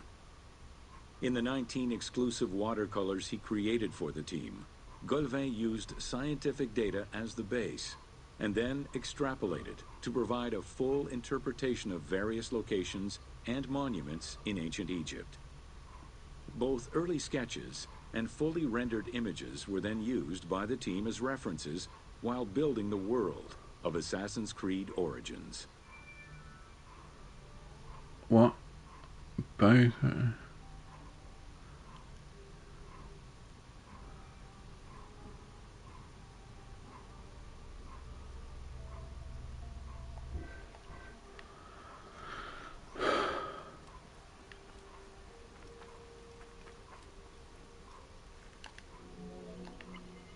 A French architect, archaeologist, and former researcher, Jean-Claude Golvin, now specializes in the artistic reconstruction of ancient cities and monuments. To date, he has created more than 800 drawings. The team was thrilled to collaborate with Jean-Claude Golvin in order to recreate Egypt for the game. In the 19 exclusive watercolors he created for the team, Golvin used scientific data as the base, and then extrapolated to provide a full interpretation of various locations and monuments in ancient Egypt. Although ancient Egypt's rich religious culture and its mortuary monuments continue to be investigated, the modern discipline of Egyptology has shifted focus. Rather than single-mindedly retrieving impressive artifacts, Egyptologists today focus instead on increasing the body of knowledge.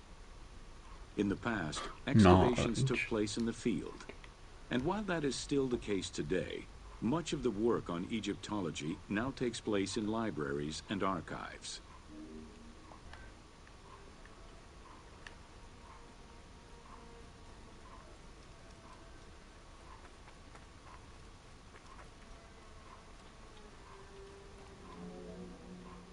Today, archaeology in Egypt relies on an interdisciplinary approach, where traditional Egyptologists are helped by a wide spectrum of scientists from other disciplines and new, non-invasive techniques.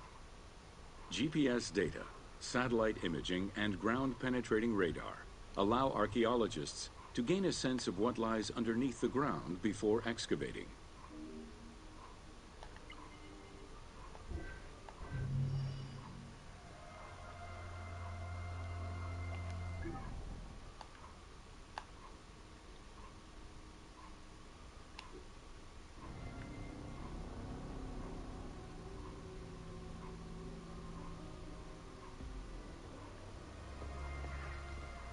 Learn about the geography and importance of the Fayum. Welcome to the Fayum.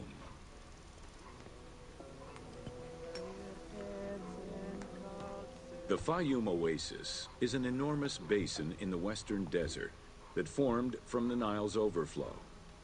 As such, it is not considered a true oasis, though it gives its name to the region, which covers Lake Moeris.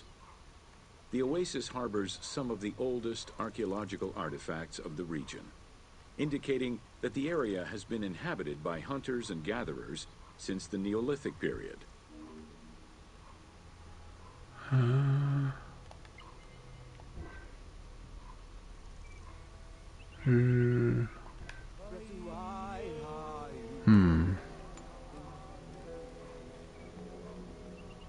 The Fayum Oasis drains into Lake Moeris, which was a large freshwater lake, but at some time became a saltwater lake.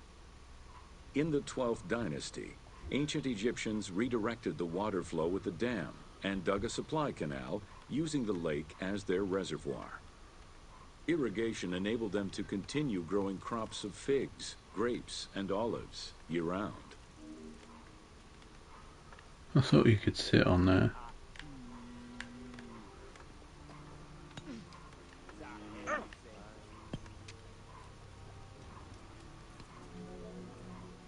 Reed boats, feluccas, triremes, and kerkeros were the most commonly found craft within the landlocked waters of Egypt. They were used for various purposes, ranging from daily fishing, trade, warfare, and travel, to the ferrying of massive stone blocks used to build the great monuments of Egypt. I'm falling asleep.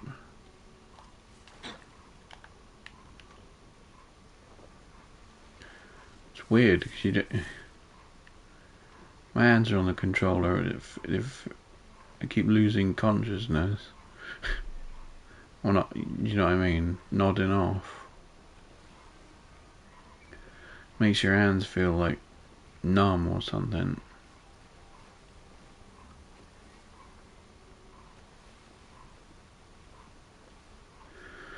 Or like they're not really there, if you know what I mean.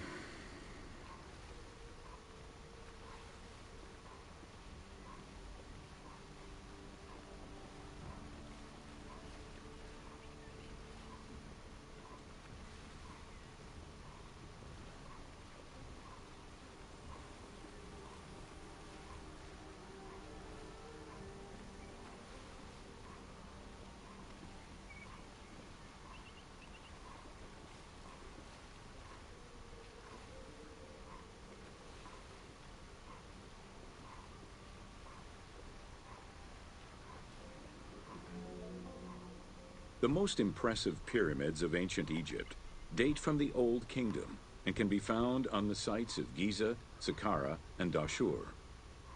However, one particularly famous pyramid of the time is located elsewhere. During the Middle Kingdom, some pharaohs chose the Fayum as their final resting place. One such ruler was Amenemhat III. His pyramid left a mark on the imagination of antique chroniclers. They refer to it as the Labyrinth, mostly due to the vast mortuary temple complex at the foot of the pyramid. Herodotus mentioned that he had visited 12 courts and over 3,000 of its chambers. But he was also well known for being prone to hyperbole. Hyperbole.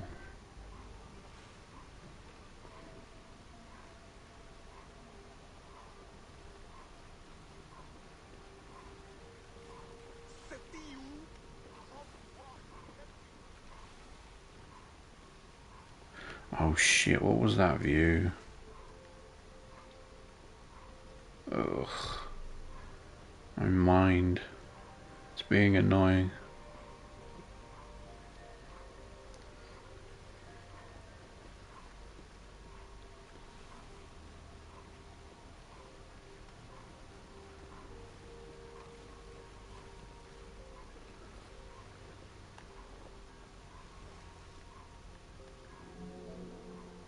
The most impressive pyramids of ancient Egypt date from the Old Kingdom and can be found on the sites of Giza, Saqqara, and Dashur. However, one particularly famous pyramid of the time is located elsewhere.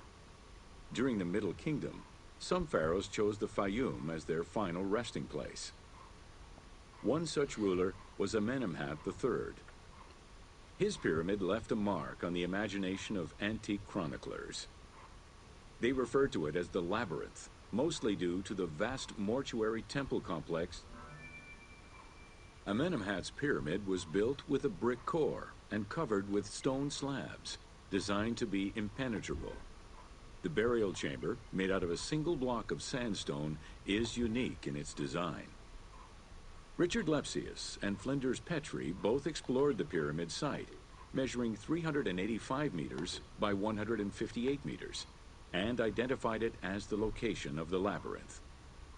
Their research conditions were difficult, as most of the site had been submerged by the nearby canal. Furthermore, the stones from the complex and the outer casing of the pyramid had been quarried away long ago.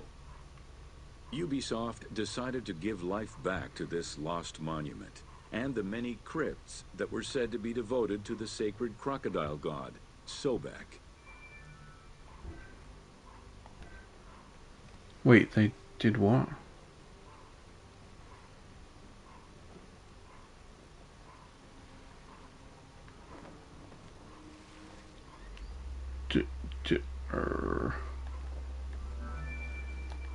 Amenemhat's pyramid was built with a brick core and covered with stone slabs, designed to be impenetrable.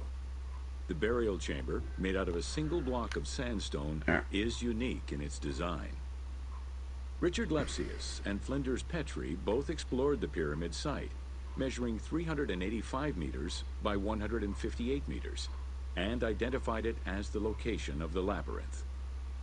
Their research conditions were difficult, as most of the site had been submerged by the nearby canal. Furthermore, the stones from the complex and the outer casing of the pyramid had been quarried away long ago. Get out of the way. Decided to give life back to this lost monument and the many crypts that were said to be devoted to the sacred crocodile god, Sobek.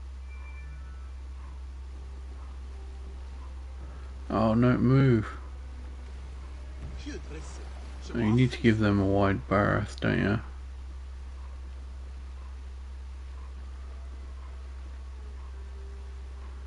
Go, go, go, go, go. We ain't got time to waste. I hope I can get all these done this stream. Crocodilopolis. During the 5th dynasty, the site was popular during the 12th dynasty under the name of Shedet. During the Ptolemaic era, the metropolis was named Crocodilopolis by the Greeks, in honor of the crocodile god Sobek. During the Greco-Roman era, the Cleruks, soldiers of the Ptolemies, settled there after their military service and expanded the irrigation systems. Irrigation and water distribution tripled the arable land and turned the city into a lush and rich area. 27,000 inhabitants lived in its precinct at its height. The city's location was strategic in controlling the many small waterways connecting to the main canal, and thus the Nile. Whoa. Look at that.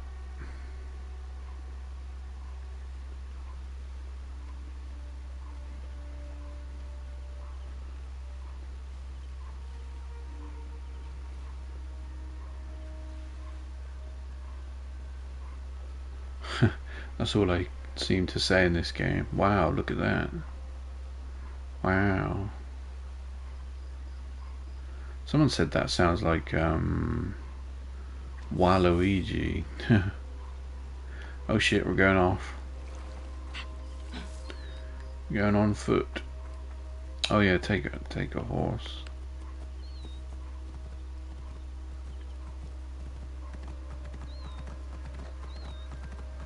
Whoa.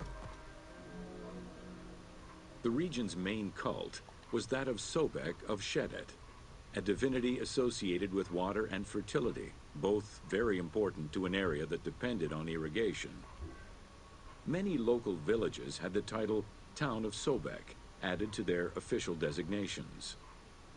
During festivals, ancient Egyptians recited hymns to Sobek, asking for his divine intervention. Greek settlers and later Romans would help the Temple of Sobek's economy to flourish by adopting the local embalming mortuary rites. Their sarcophagi were beautifully painted and adorned with amazingly realistic portraits.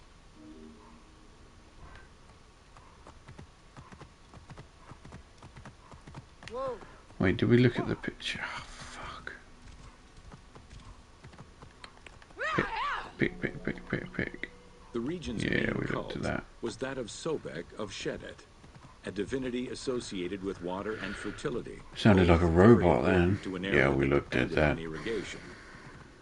Many local villages had the title Town of Sobek. Very similar to the cult of the Crocodilopolis. Apis bull in Memphis, a living crocodile was worshipped within the precinct of Crocodilopolis' main temple. Known as Sobek to the Egyptians and Sukkos to the Greeks, it was reported by Strabo that priests fed it with meat, wine, and honeyed milk. They covered its body with jewels and gold. After its death, it was embalmed and placed within the crocodile's grotto, alongside thousands of other mummified crocodiles. The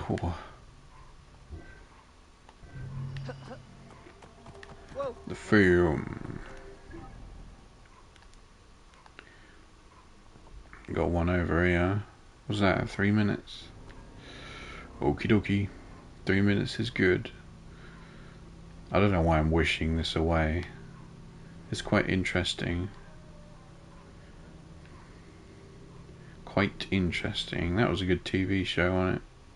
Quite interesting. Is that still on? QI? I don't know. Ramble. Learn about the cultivation and use of oil in ancient Egypt. Welcome to Oil in Ancient Egypt.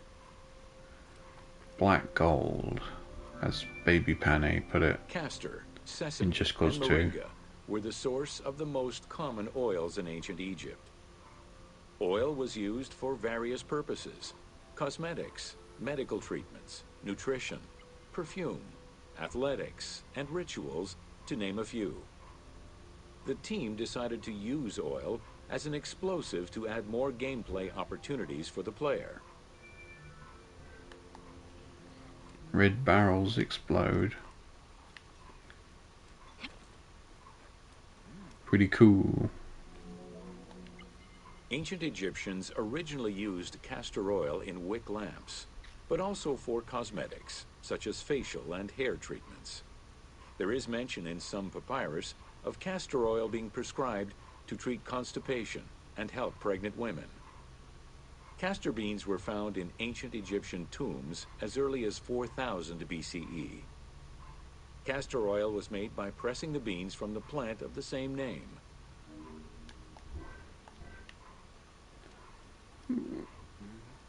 What was the picture here?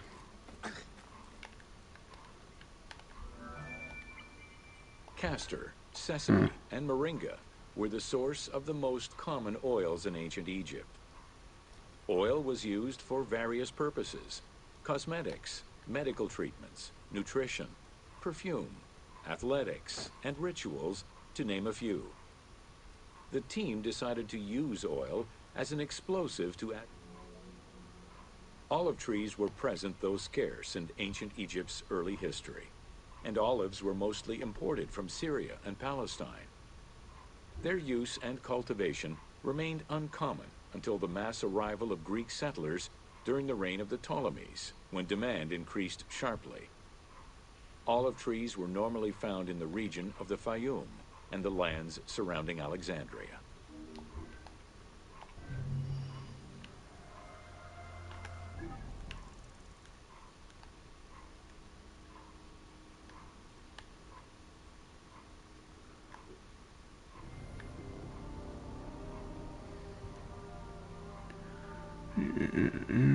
Should we see how many we got now then?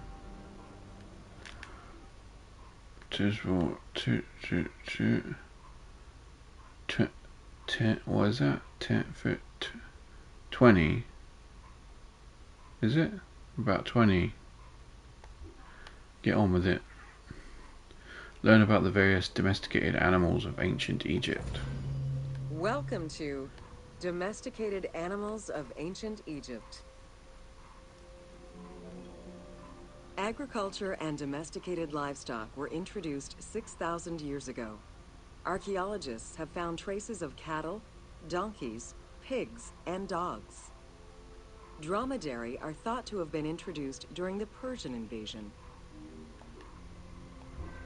I don't know why, but I get the feeling that the narrator is not best pleased with doing this subject, animals. Pets were deeply cherished in ancient Egypt. Many I think it's illustrations boring. of children often include a pet in the depiction.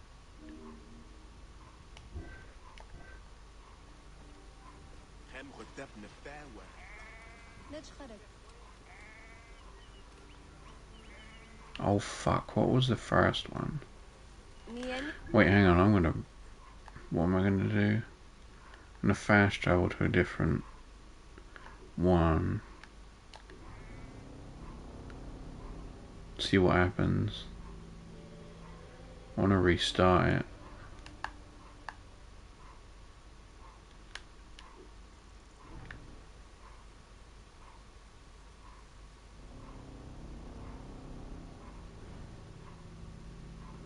Drachma was used during the atomic. It's the current one. And about the... Welcome to Domesticated Animals of Ancient Egypt.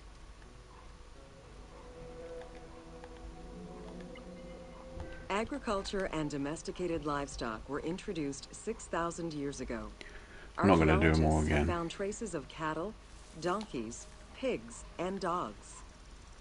Dromedary are thought to have been introduced during the Persian invasion.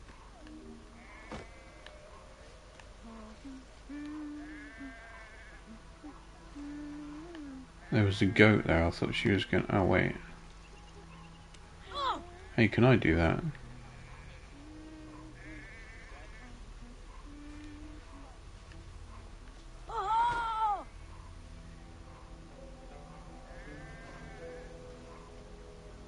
Oh. Ball catching.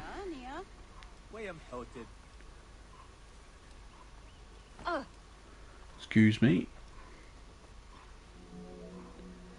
One of ancient Egypt's most iconic animals, the cat, wasn't adopted into their daily life until the Middle Kingdom. Since they were so highly capable of killing snakes and rodents, cats were present throughout every period. However, they only became pets sometime during the Middle Kingdom. Prince Thutmose, son of Amenhotep III, had his cat Ta-Mew laid to rest in its own sarcophagi. He's called Ta-Mew. Mew. Did you get it? Because... Never mind. We pet the cat.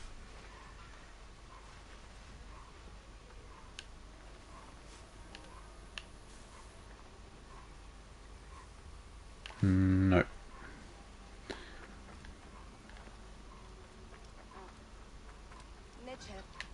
Oh, a thing.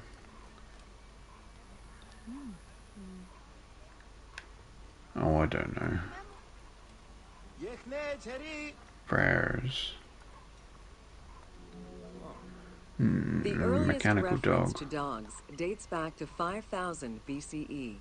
They were popular pets as they helped hunters and protected herds. They were closely linked to Anubis, the jackal-headed god. Baboons, monkeys, and even falcons were tamed as pets. Each was mummified and buried with as much ceremony as any family member.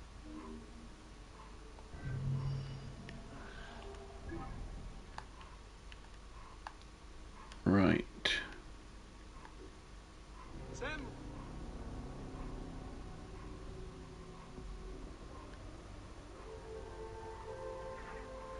Learn about the deserts which cover 94% of Egypt.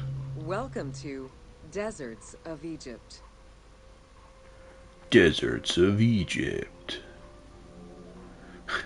Reaching out on either side of the lush Nile are the harsh arid Western Desert and the mountainous Eastern Desert. They cover nearly 94% of Egypt. Each of these parent deserts have their own microclimate and contain several smaller deserts with a distinctive fauna and flora. Whale fossils were discovered within the depths of the Sahara. Known as the Valley of the Whales, this location is evidence of the seas which once covered the area.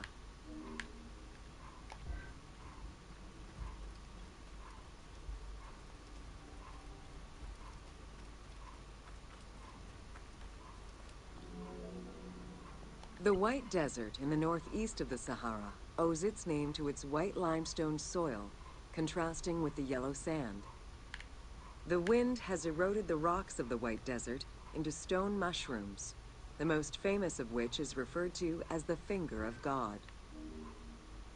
Oh, that thing.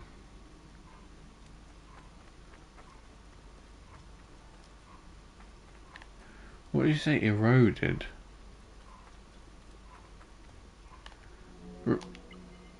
The White Desert in the northeast of the Sahara owes wind, its name yeah. to its white limestone soil, contrasting with the yellow sand.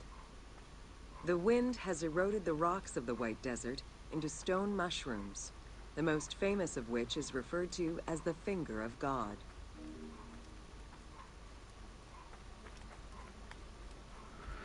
A finger of God, you say? Bloody massive. The Great Sand Sea is a large unbroken desert that reaches out through western Egypt and eastern Libya. It is home to a unique geological formation known as Libyan silica glass. The pale yellowish-green material ranges from pebble-sized fragments to glass rocks the size of rough boulders. So that's like what they used. That's like silica. It's literally silica, isn't it? That's what you collect.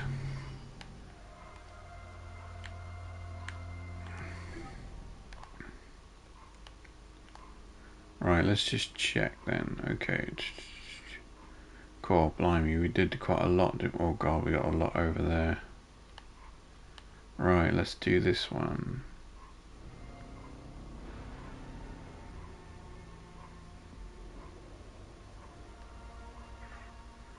Learn about the Qattara Depression in northwestern Egypt.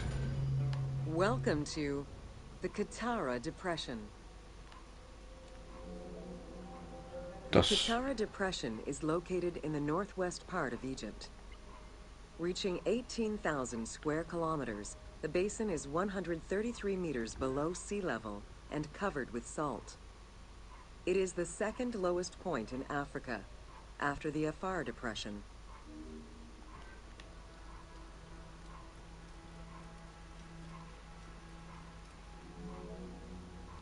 The climate is very arid, with average temperatures reaching 36 degrees Celsius. The famous Siwa Oasis is located on the protected southwestern region. Today, the Qattara Depression is utilized for oil exploration.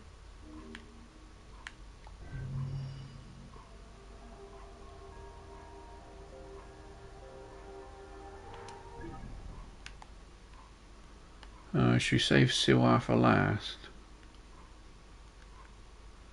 3 minutes, 3 minutes.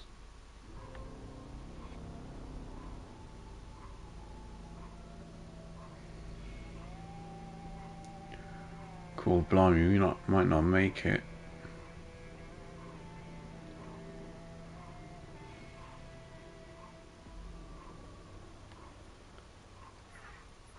Learn about the military equipment typical of Rome's armies.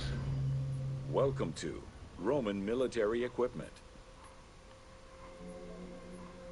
The strength of Rome was directly dependent on its military supremacy and fundamentally militaristic society. Regular citizens, comprised mostly of farmers and herders, joined to protect their land and families. In return for their service, Members of this civic army were allowed to vote. Trained to be highly disciplined and obedient to superior officers, citizen soldiers developed a deep sense of loyalty to their city.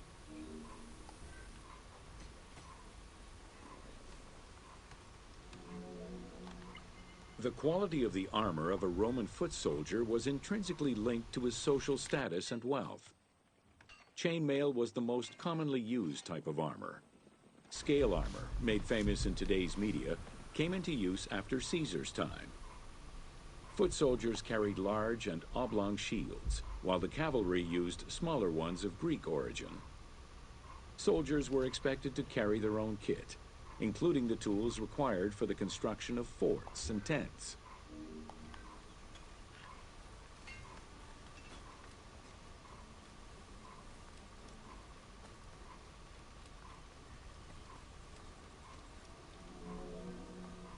Roman soldiers used the same types of weapons.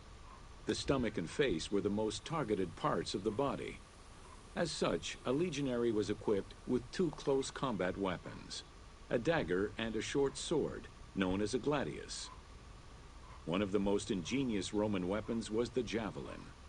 Its pyramid-shaped tip pierced the body, while its iron shank was designed to break upon impact, stopping the enemy from throwing it back.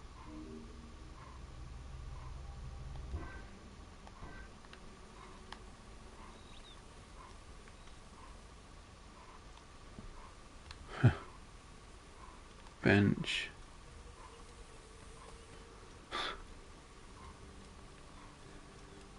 Good commentary, right. Just keep going. During their Trajans. conquests, the Romans regularly transformed enemy technologies to add to their own formidable arsenal. After capturing a Carthaginian vessel, the Romans adopted its better features and constructed a superior fleet of ships. Adapting heavy artillery designs from Greek models aided the Romans in building catapults and ballistae. The latter became an iconic symbol of Roman warfare.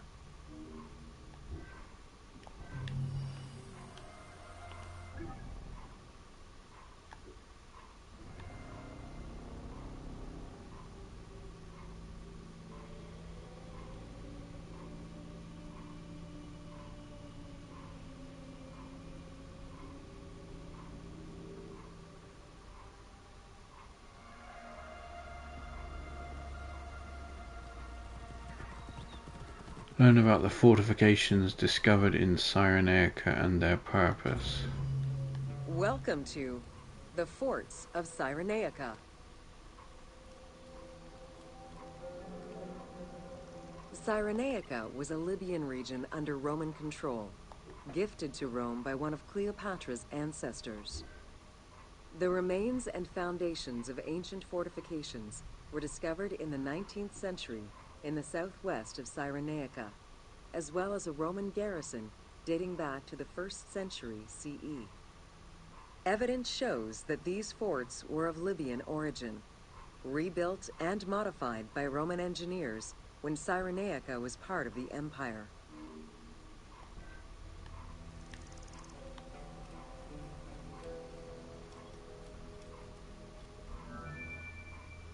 Stone was the most commonly used material to build forts in Egypt and Cyrenaica. Though no real proof of a fortress similar to the one before you has been uncovered in that region, the team chose to add it as a worthy and awe-inspiring end-of-game challenge for the player.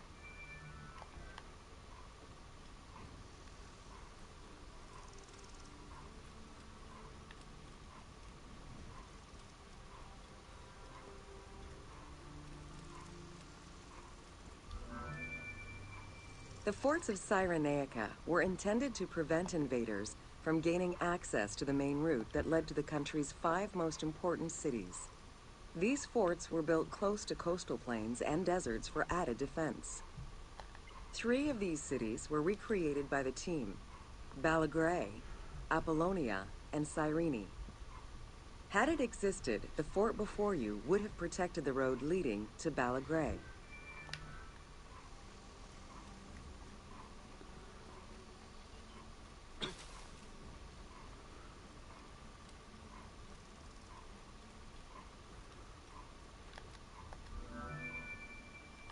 Stone was the most commonly used material to build forts in Egypt and Cyrenaica. Though no real proof of a fortress similar to the one before you has been uncovered in that region, the team chose to add it as a worthy and awe-inspiring end-of-game challenge for the player.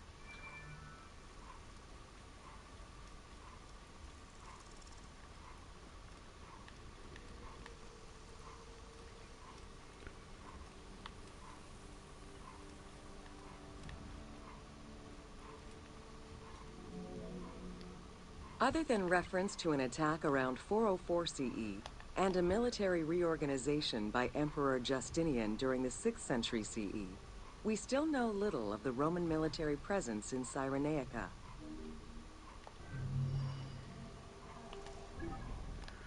Right, how many more are left then? 3 minutes. 3 mins.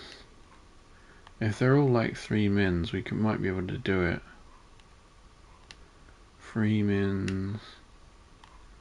3 mins. 6. 2. 5. 6. 5. 3. What about these Siwa ones? 4. 7. 2. 7. Oh, fuck. We might not be able to do this.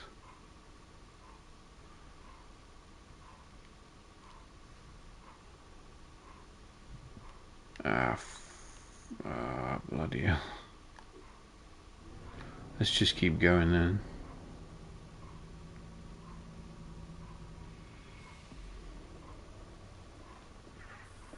Learn about the aqueducts and water management in Cyrenaica.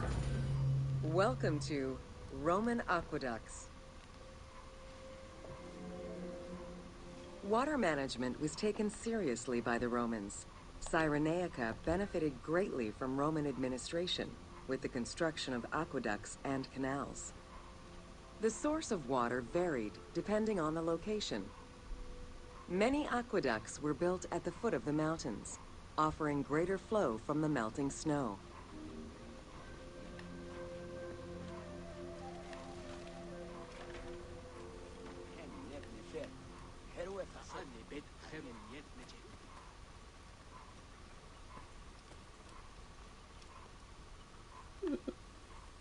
We looked at that, okay. The ability to transport water over a greater distance increased agricultural production. Some aqueducts were reported to be over 7 kilometers in length. Where the Greeks of Libya originally focused mainly on olive trees and figs, which required less water, the advent of Roman aqueducts allowed for a far greater crop diversity. Every farm's water use was carefully scheduled.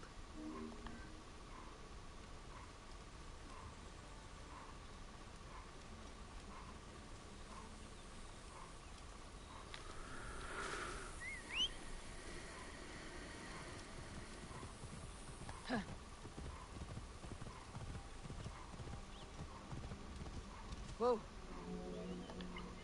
The engineering methods used to create aqueducts were constantly reviewed, with a clear focus on exploiting the local environment.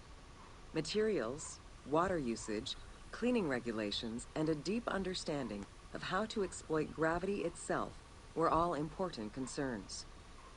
Several fortresses were built to protect the aqueducts, basins, and cisterns.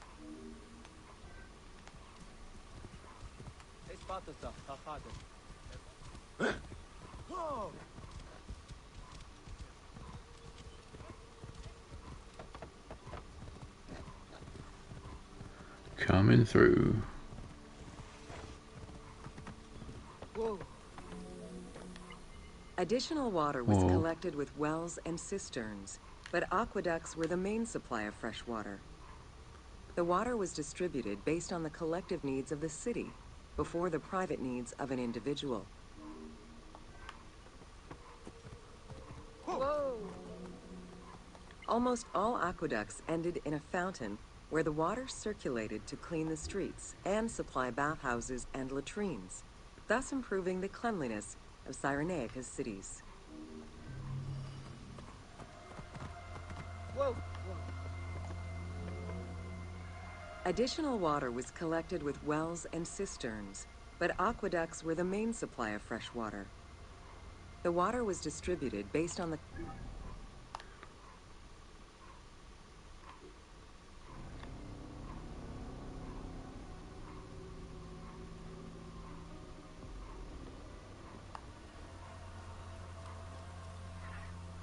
Learn about crucifixion, the most severe form of Roman capital punishment. Welcome to Crucifixion. In terms of the severity of Roman justice, crucifixion was at the top of the list of corporal punishment, followed by death by fire and decapitation. The upper class considered crucifixion unworthy of their position.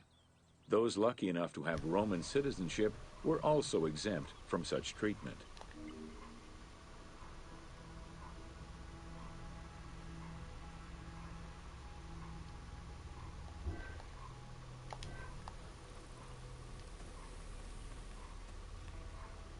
Interesting. Easily accessible, crucifixions were popular entertainment among the citizenry. Unlike throwing victims to wild animals, which required an arena, crucifixions did not require any particular setting.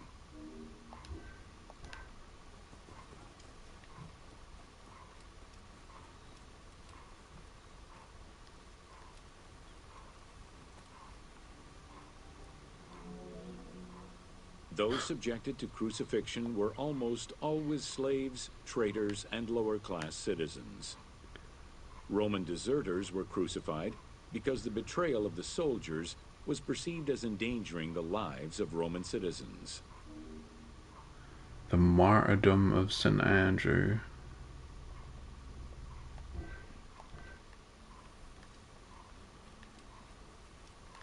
Wait, no, what did that say? There. Those subjected to crucifixion were almost always slaves, traitors, and lower-class citizens. Roman deserters were crucified because the betrayal of the soldiers was perceived as endangering. In 71 BCE, a major slave uprising in Italia was repressed by the Roman army. This resulted in the crucifixion of 6,000 men, including their leader, a slave and former gladiator known as Spartacus.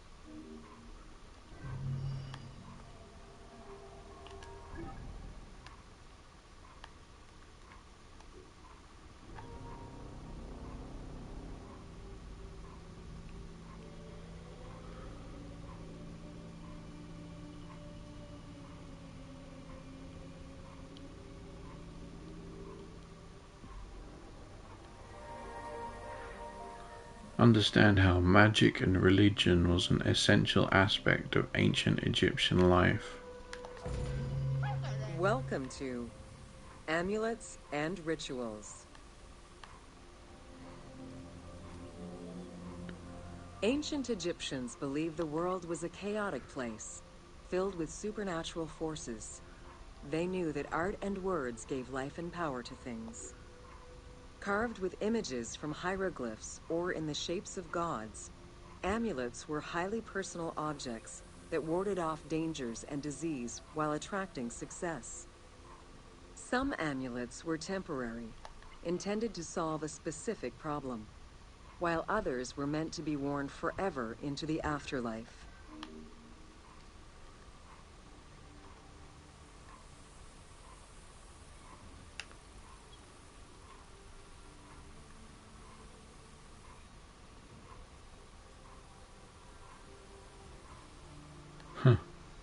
Writing. Wait, how?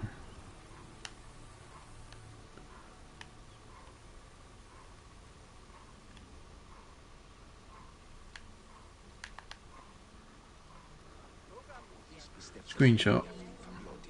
Priests would infuse amulets with magical energy during religious ceremonies, imbuing them with protective magic to safeguard against supernatural powers. The wealthiest of Egyptians could obtain a divinely ordained pendant in which was hidden a magic formula inscribed on a piece of papyrus.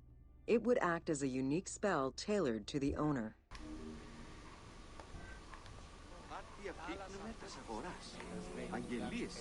Religion was so important to ancient Egyptians that it permeated every aspect of their daily lives. Since water was the source of life and had the symbolism of purifying the body and the soul, all daily routines began with ablutions. Personal prayers to the gods were sometimes written or spoken, with family prayers passed down through generations.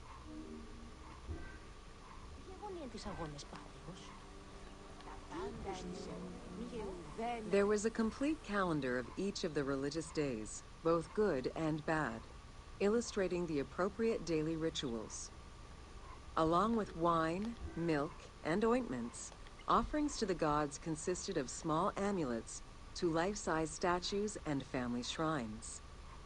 During the Greco-Roman period, offerings to the gods consisted of mummified animals, cats for Bastet, dogs for Anubis, and birds for Thoth. Thoth.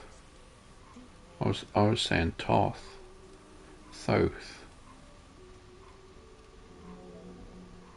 Deemed messengers of the gods, oracles offered guidance and judgment for all Egyptians, regardless of status. Crucial advice was offered on everything from day-to-day farming management to a pharaoh's decision on whether to start a war. Oracles were often used to decide legal issues. If the accused refused the judgment of the god, another god could be consulted in hopes of a more favorable reply.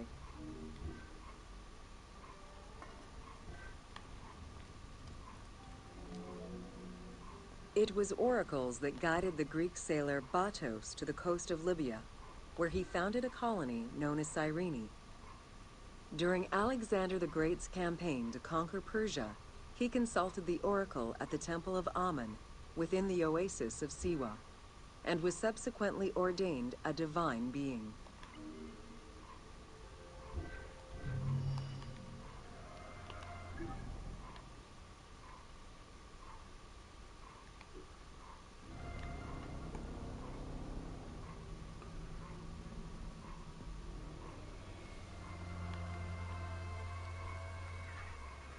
Learn about the major sources of economic wealth for Cyrene.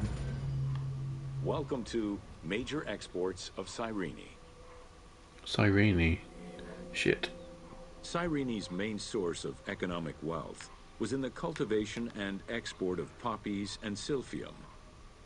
Though the opium oil from the poppies was also an export, little is known about this crop. Information about the cultivation of silphium, however, is more accessible to us.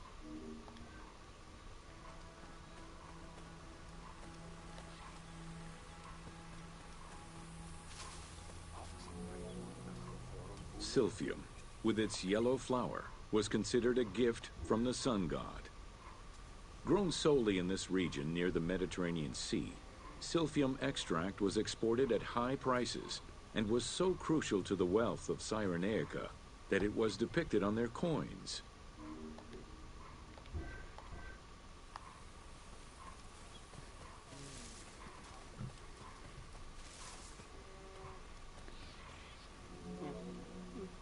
Silphium's roots produced a resin used by both the Greeks and Romans in medicines intended to cure cough, fever, indigestion, and many other ailments.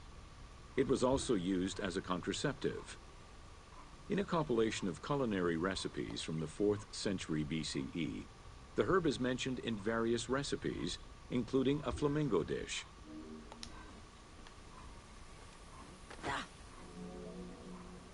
High demand, overexploitation, and possibly a shift in climate all contributed to the eventual extinction of silphium. The last mention of it dates from the 4th century CE, and to this day, no traces of this plant have been identified.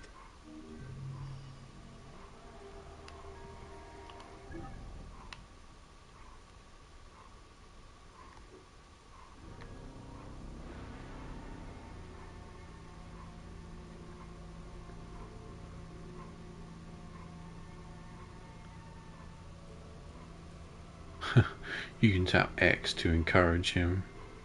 Be careful though. Learn about the Temple of Zeus in Cyrene. Welcome to the Temple of Zeus in Cyrene. Facing east towards the rising sun stands the temple dedicated to the cult of Zeus. It was built sometime in the 5th century BCE. 70 meters long with 46 Doric-style columns, the imposing structure was the largest Greek temple erected in Africa. It was only slightly larger than the Parthenon and the Temple of Zeus in Olympia.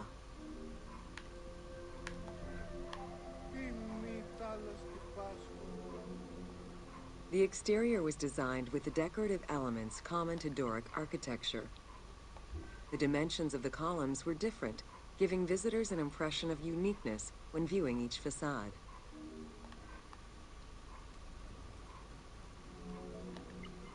After the temple was destroyed during the Jewish rebellion, Emperor Hadrian had it reconstructed.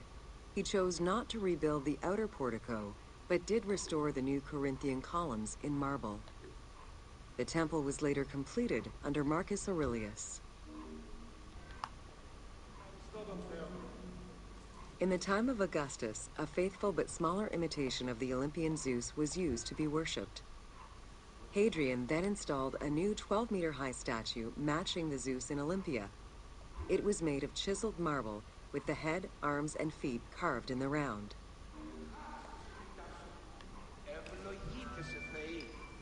Archaeologists confirm that there was a monumental statue of Zeus in this temple, though experts remain divided on whether it was one of Zeus or one more specific to the cult of Zeus Ammon. The team elected to place a statue of Zeus Ammon in this location, knowing that Cyrene was central to the spread of this cult in the Greek Mediterranean area.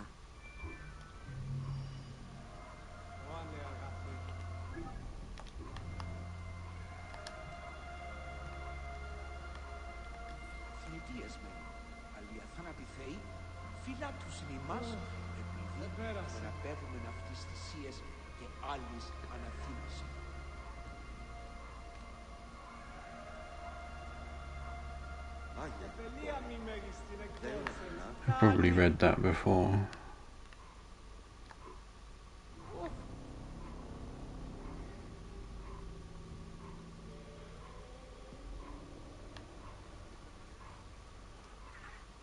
Learn about the city of Cyrene. Welcome to Cyrene. Cyrene. Cyrenaica stretches across the coast of northwest Africa. It was known as Pentapolis in antiquity, a reference to the 5 main cities that formed the Greek colonies. Built on a lush plateau of the Green Mountains, in what is present-day Libya, a colony of Greek settlers formed the city of Cyrene in 630 BCE. Cyrene's population quickly grew, spreading out across the terraces of the plateau, making it the first and largest of the 5 colonies.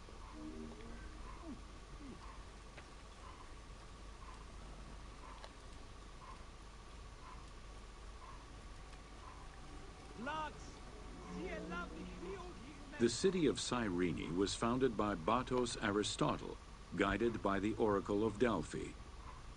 Overcrowded and suffering from drought, Batos's home island of Thera could not sustain its citizens. Batos consulted the oracle, who told them to journey to the North African coast in search of arable land. A series of kings reigned over the city in the first 2 centuries. However, rebellion eventually ended the monarchy, and henceforth the city was governed by the aristocracy.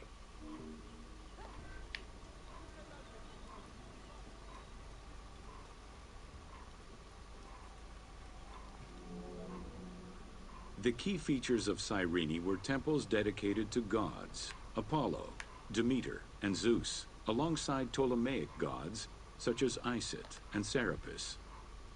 A large agora defined the city's center, and on the western edge, the famed Acropolis was built.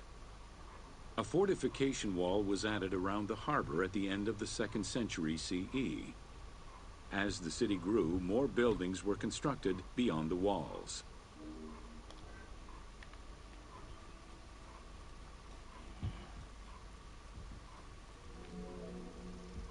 Under Roman influence, Cyrene became an economic powerhouse, rising in status throughout the Mediterranean.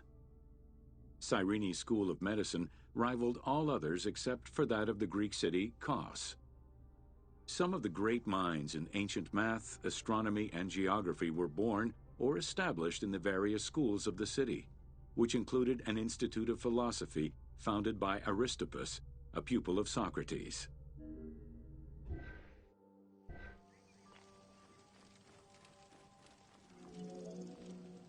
From 115 to 117 CE, there was a revolt in the Jewish quarter that greatly damaged the city of Cyrene. Over time, a succession of battles, poor management of its silphium crop, and earthquakes eventually took their toll on the city. It was completely abandoned in 365 CE.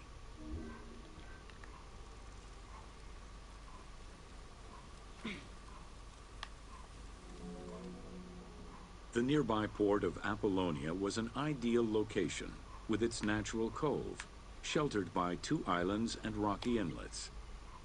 Along with a lighthouse, the port was later equipped with quays and warehouses to accommodate the increased shipping traffic.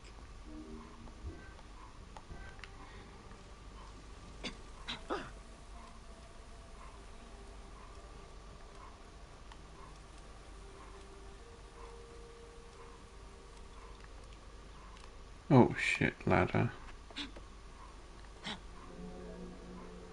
With its success as a commercial trading port, Apollonia surpassed Cyrene to eventually become the capital of the Pentapolis. A number of earthquakes gradually shifted the city, causing many of its original structures to sink. Some of its ruins can still be seen underwater.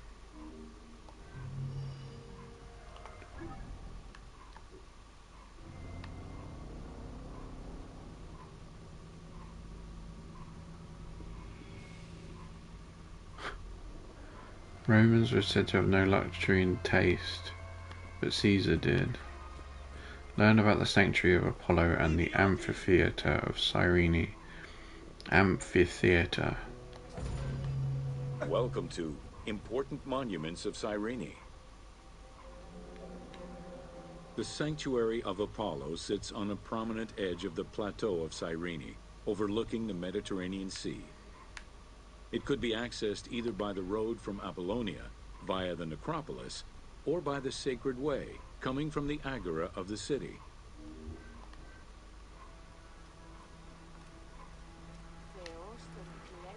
What's the things?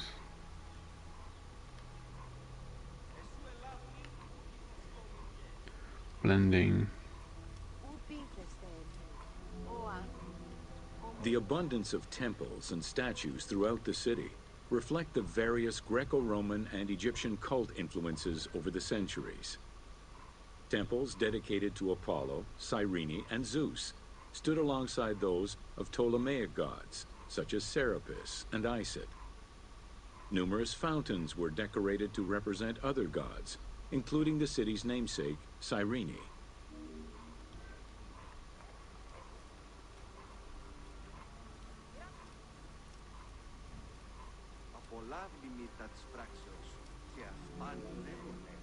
A vestibule known as a propylaeum marked its entrance and highlighted the fountain of Apollo. God of the sun and of protection, Apollo was an important deity to both Greeks and Romans. The sanctuary built in his honor was considered to be sacred.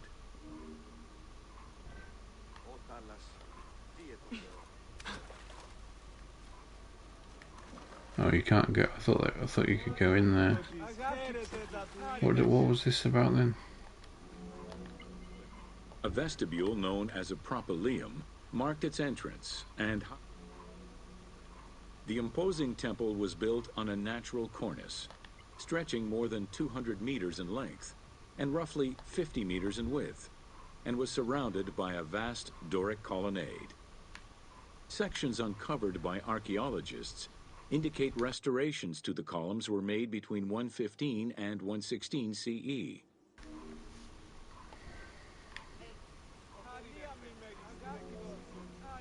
The altar was located in front of the temple, Both are estimated to be the same age, though restored at different times. Many bulls were sacrificed each year at the altar in honor of Apollo. The imprint in the stone of the ring used to strap the animals down is visible to this day. Did I look at the picture from this? I keep doing that. Yeah, I did. I looked at that The imposing loads. temple was built on a natural cornice, stretching more than 200 meters Can I in jump length off the top? and roughly 50 meters in width, and was surrounded by a vast Doric colonnade. Sections uncovered by archaeologists indicate restorations to the columns were made between 115 and 116 CE.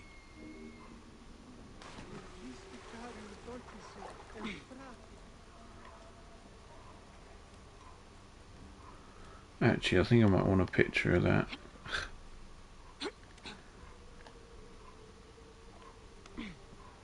Do it again. Oh, get up there.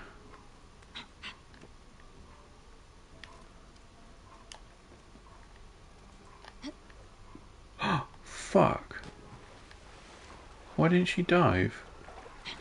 That was complete luck that I hit the water. Oh, I suppose you wouldn't die though, would you? I think you've got infinite health.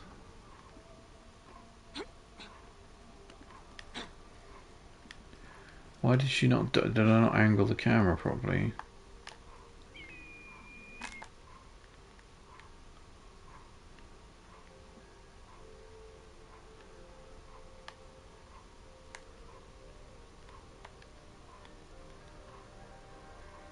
Yeah, that's a good one.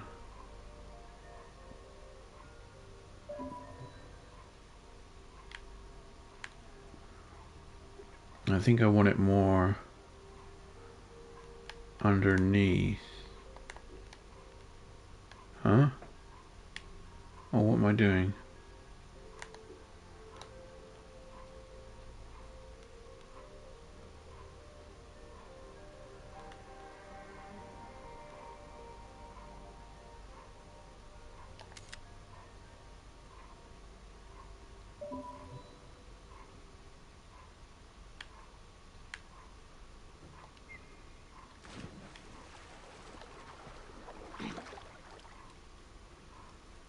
Could have probably taken better ones.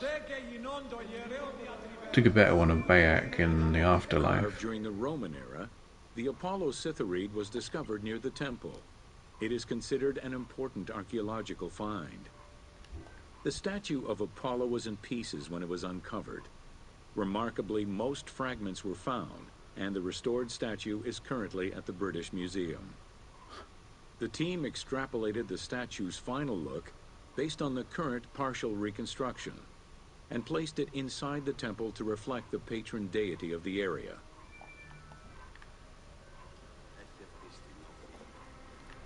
I put a shell over his...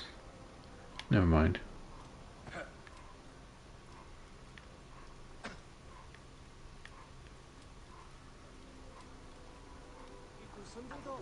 Over the old neverminds. The amphitheater of Cyrene is located on what is known as the Terrace of Myrtosa, next to the sanctuary of Apollo. It was built on top of the old theater in the 2nd century. Originally used as a stage, the theater became an amphitheater once the taste for Roman gladiatorial entertainment reached the city.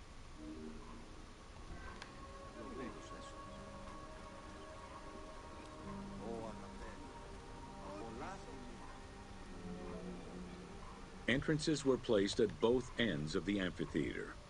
A wall replaced the first 2 rows of bleachers as protection from the array of wild animals in the ring. The tunnel used for the parade of beasts and gladiators circled the arena, unlike the Roman Colosseum's tunnel, which was beneath the amphitheater. The basement and corridors accommodated both the gladiators and the animals, and included lifts that raised the traps into the arena's center.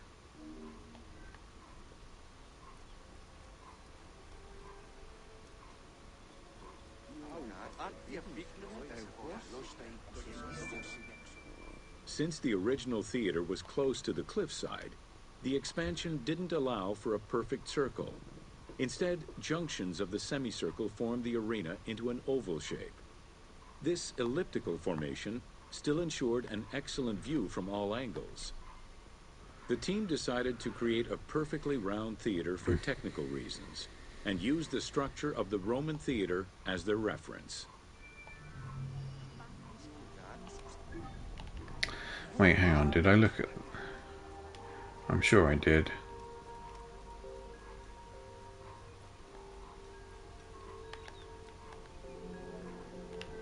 Entrances were placed at both ends of the Oh, hang on. amphitheater. A wall replaced the first two Yeah, I rows of looked at that. bleachers.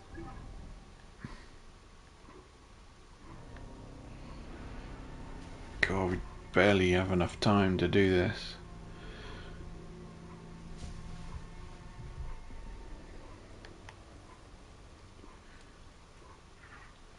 Learn about the Acropolis Ward in the city of Cyrene. Welcome to the Acropolis of Cyrene. Cyrene.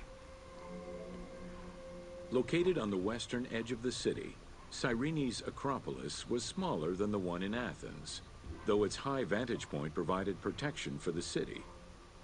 At its entrance was a single door, flanked by two towers. An inscription, legible to this day, states that the walls and the citadel were restored in the time of Augustus.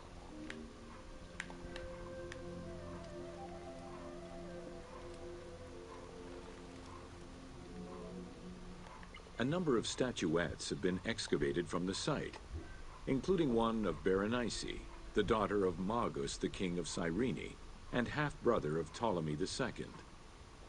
At the northeast tower, there is a sanctuary consisting of two small temples with a vestibule, and an altar believed to be that of Serapis and Isis. When the temples were excavated, archaeologists found traces of fire damage. However, there are no indications as to when this fire occurred.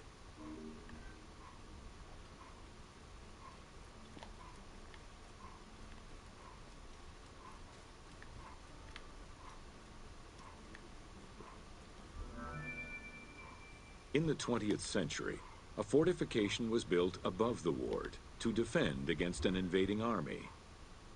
It covered the ancient remains of nearby Roman houses entirely, and archaeologists have yet to fully excavate them. Why was that behind the scenes?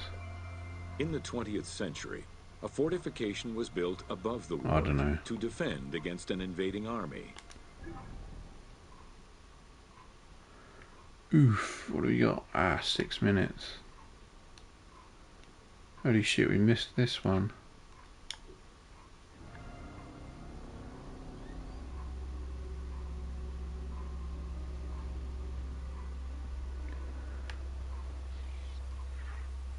Learn about the structures and operation of Roman forts. Welcome to Roman forts. The size of a Roman military camp, known as a castrum, varied significantly depending on how many soldiers it needed to accommodate. However, they all shared common characteristics in design and construction, such as this fort before you, located in Cape Chersonesos.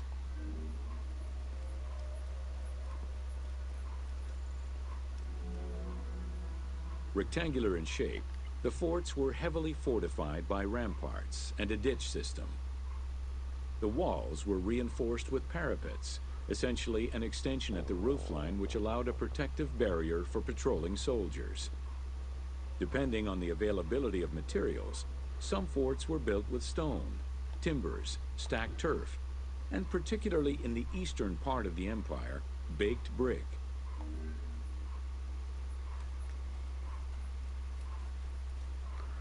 Baked brick.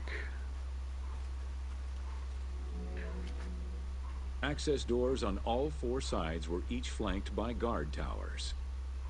The commanding officer was positioned in the middle of the camp, giving him a clear view of the troops and the main gate.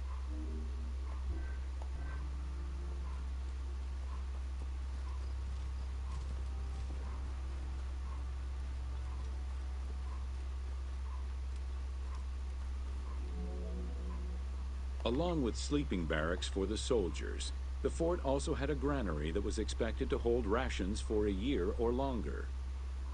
To ensure the health of the soldiers, every camp was equipped with medical staff and a hospital. A clean water supply with conduits for a bathhouse and latrines was included in the construction of every fort.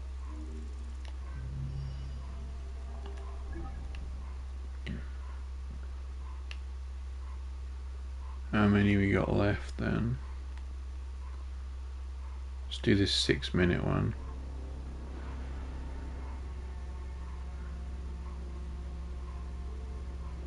Darker areas of the world. Learn about the communal public spaces of Cyrene and their function within the city. Welcome to the Agora and Thermal Baths.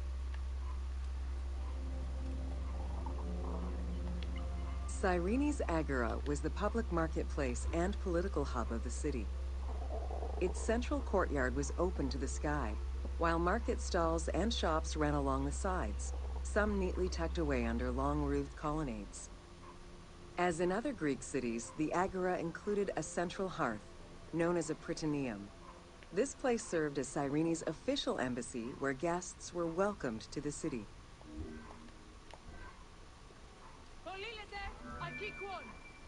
An unnamed statue representing naval victories was the centerpiece of the Agora. The statue's female figure likely represents Nike, the goddess of victory.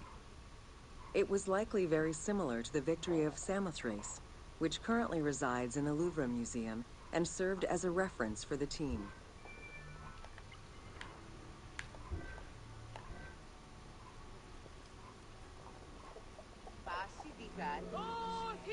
The Cyrene Agora also displayed many temples and monuments celebrating its founding king, Batos, and the city gods. There were 2 altars associated with the Temple of Apollo, and a marble statue base dedicated to the goddess Libya. They're beheaded. The statues. The civic buildings included a law court complete with an archive library that would have housed legal documents and other papers essential to the city's governance. Traces of fire damage to the building's remains indicate that it was possibly destroyed during the rebellion of the Jewish community in 115 CE.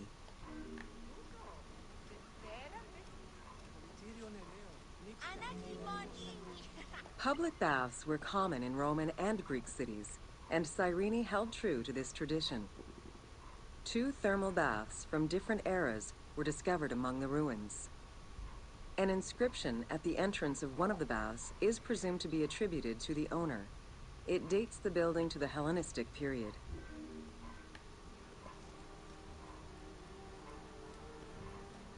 Huh? Oh. I was gonna say I can't get through. Mosaics were originally created for practical reasons, the need to waterproof floors. Imported by Greeks in Egypt and Cyrenaica, the designs represented either scenes from daily life, marine fauna, or mythological figures.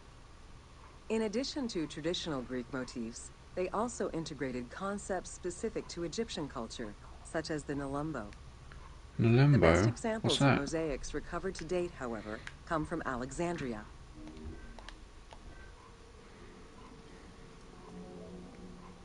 The Cyrene baths were fitted into an underground tomb dated somewhere between the 8th and 6th century BCE.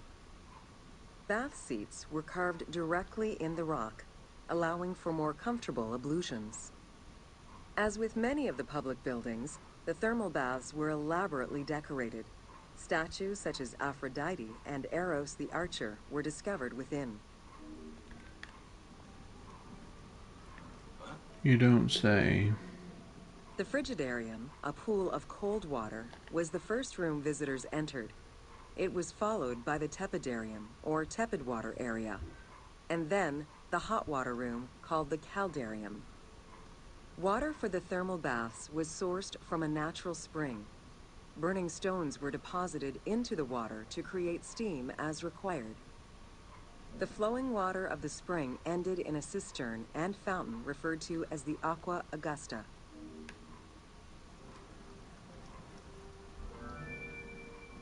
Later Roman baths were built under Emperor Trajan and then restored under Hadrian.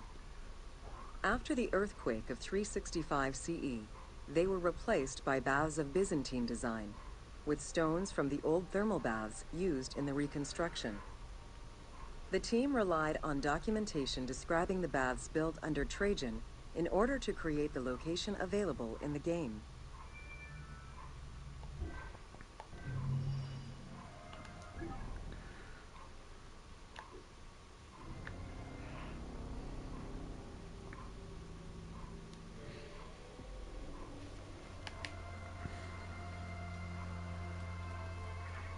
Learn about gladiator arenas in the Roman Republic. Welcome to the Gladiator Arena.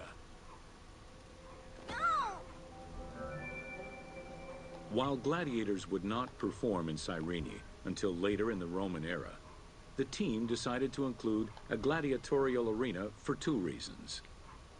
First, they believed it was important to portray this aspect of Roman life.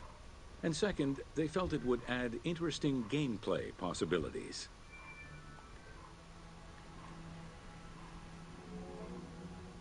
The first gladiators to enter the arena were prisoners of war.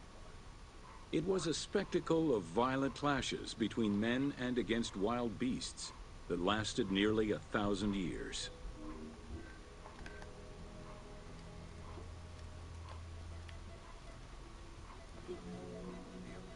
Eventually, volunteers began to enter the ring. For status and money, many of the more skilled combatants increased the quality of the entertainment. Thus, the profession of gladiator came to be. Bound by contract to the master of the gladiators, the fighters were fed, trained, and guarded in barracks.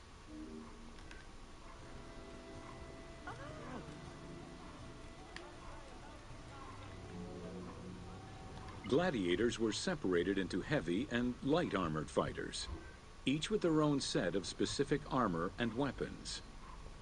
Organizers often had two audience-favored factions face each other in combat.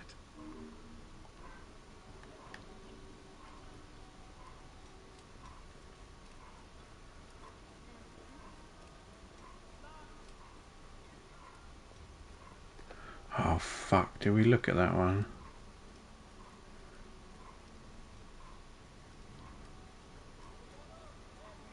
Pretty sure we did.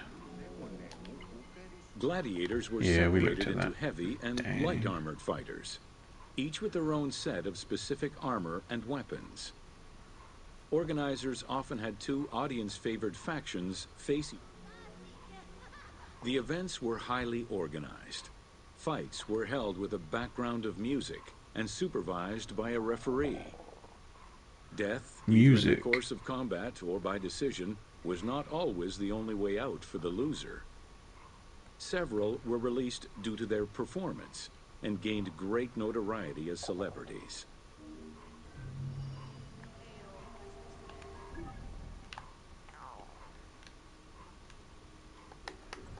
Let's have a look at our passport.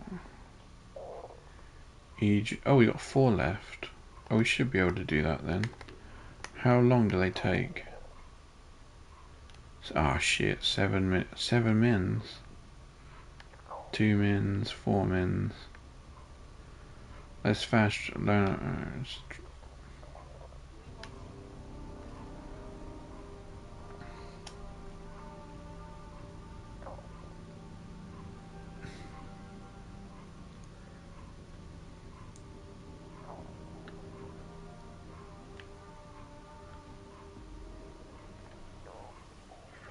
Learn about the geography and importance of the oasis of Siwa. Welcome to Siwa.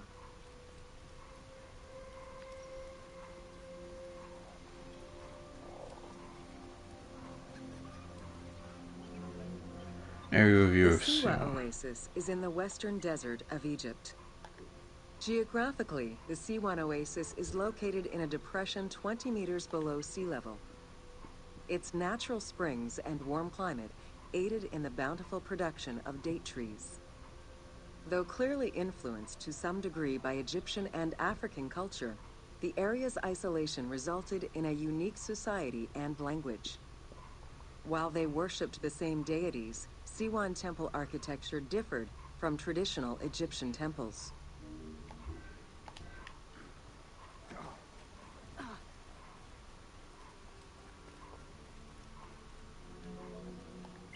Old Kingdom Egyptians referred to the oasis as cauldron, due to its unique geographical structure. Oases were crucial for nomadic tribes and caravans. Without them, there was no chance of survival in an otherwise harsh landscape. As such, oases quickly became hubs for trade, as well as areas of political control.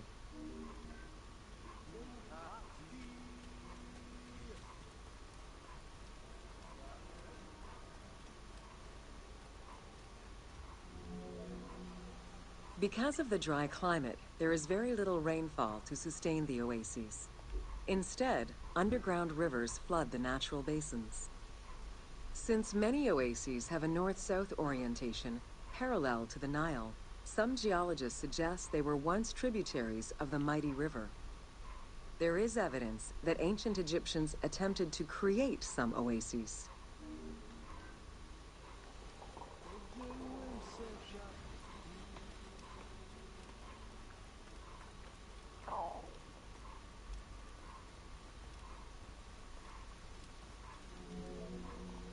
The Libyan oases are the best known, as they are geographically and culturally linked to the Nile Valley and the Delta.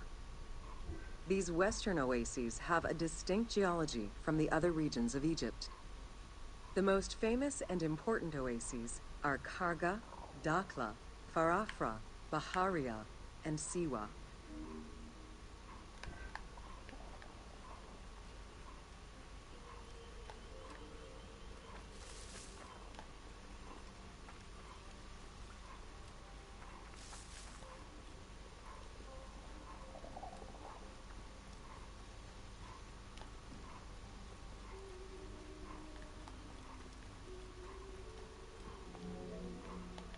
The Spring of the Sun is one of many thermal sources in Siwa, with the particularity that Cleopatra would have bathed in this one, giving it its name.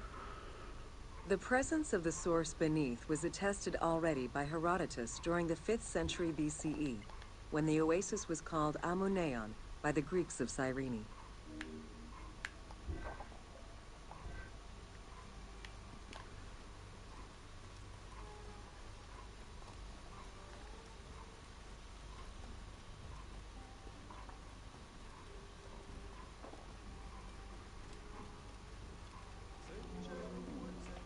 Oracles predicted the future, delivered omens that could be more or less obscure, and offered divine guidance. The Siwan Oracle was considered one of the 3 greatest of the ancient world, alongside the oracles of Delphi and Dodoni. Because of the Greek colonies in Cyrenaica, the temple associated Zeus with the worship of Amun.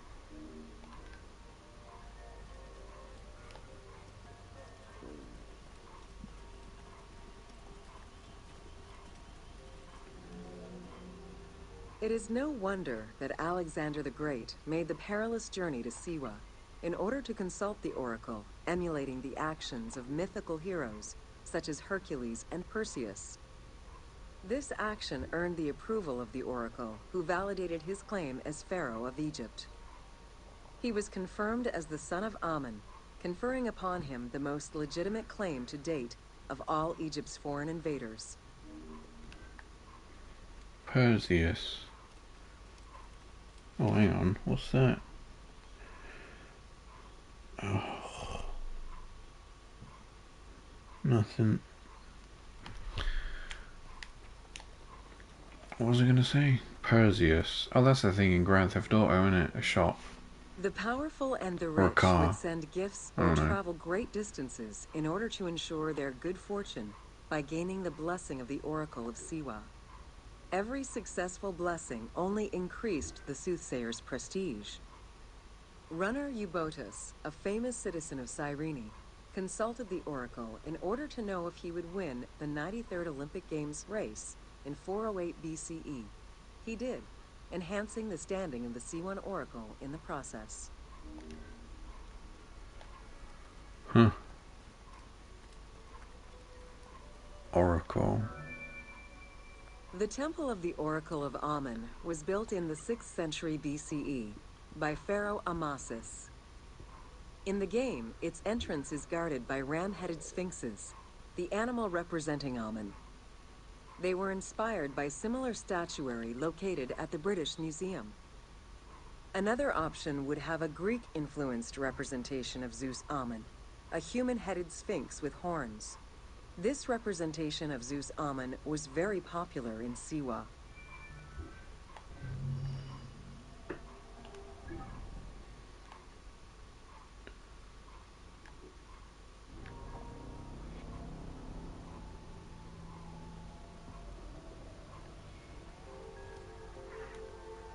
Learn about hieroglyphs, how they evolved through time, and what they can teach us about ancient Egyptian culture. Welcome to Ancient Egyptian Hieroglyphs. Wait, did that came out here, didn't it? Oh, I didn't need to fast travel. It does, doesn't it? Yeah, because we got the goat-headed. Yeah, we were just here. Whoops. I mean, I did see that on the map, but for some reason, my mind was like, do a fast travel quick. Hieroglyphics were used as sacred writing, appearing on monuments, statues, and sacred papyrus texts. The earliest symbols that resemble hieroglyphs were on pottery dating back to 4000 BCE. This stylized form of signs and drawings was the only writing used from its ancient origins to the end of pharaonic history.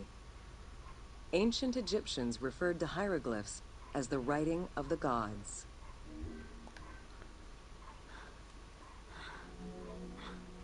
Considered a difficult language, it was intended for pharaohs, nobility, and priests, and meant to be used in ceremonies, within tombs, and for government records. Since few Egyptians were able to read the ancient hieroglyphs, the mythological aura around the language was persistent, even in their own culture.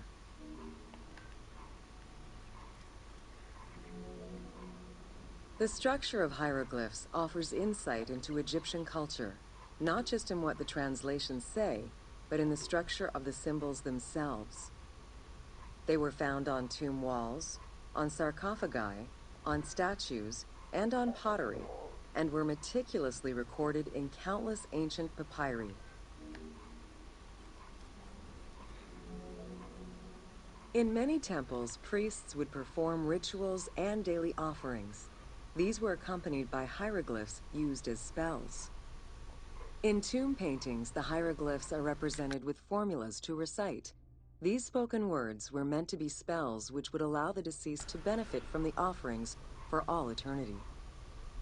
Spells and offerings were also written for the living, to enhance medicines and cure illnesses.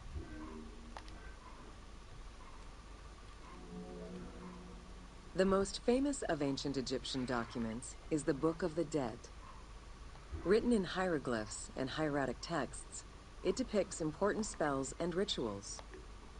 These spells were intended to ensure a smooth transition from life to death and allow the deceased to safely navigate the perils of the afterlife.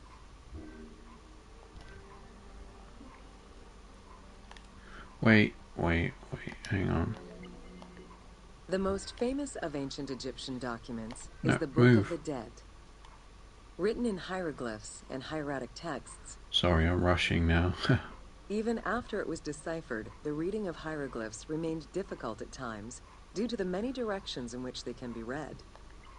Depending on the orientation of the signs, hieroglyphs can be read left to right, right to left, horizontally or vertically, though never bottom to top.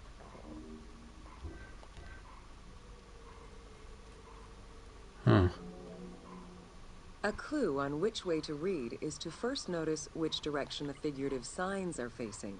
If a pictogram is looking to the right, then the reader is meant to start from the right and read towards the figure. Column text on a papyrus begins from the right, then goes top to bottom for each column. That's fucking complicated. Text written on tomb walls resembles the structure of a page from a comic book. The text can be placed in front, behind, or above the character, and its symbols look in the same direction as the character. Another clue is that the name of a god or hieroglyphs meaning gods or kings are always written before the descriptive text. Compared to alphabetical languages, Egyptian hieroglyphs have more symbols. Confronted with the absence of vowels, the Egyptians invented a category of signs. When placed at the end of words, these signs help inform its meaning. For instance, a drawing of a lion will refer to a lion and also relate to the abstract concept of a lion as something dangerous or powerful. How'd you say this then? Nephra Tiabet. Whoa. Middle Egyptian hieroglyphs contained a little more than 700 signs. Whoa. By the end of the Greco-Roman period, there were 10,000 signs.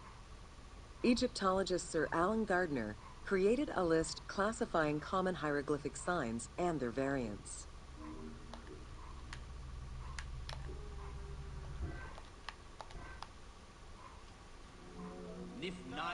Ancient Egyptian languages have many similarities with Asian and African languages.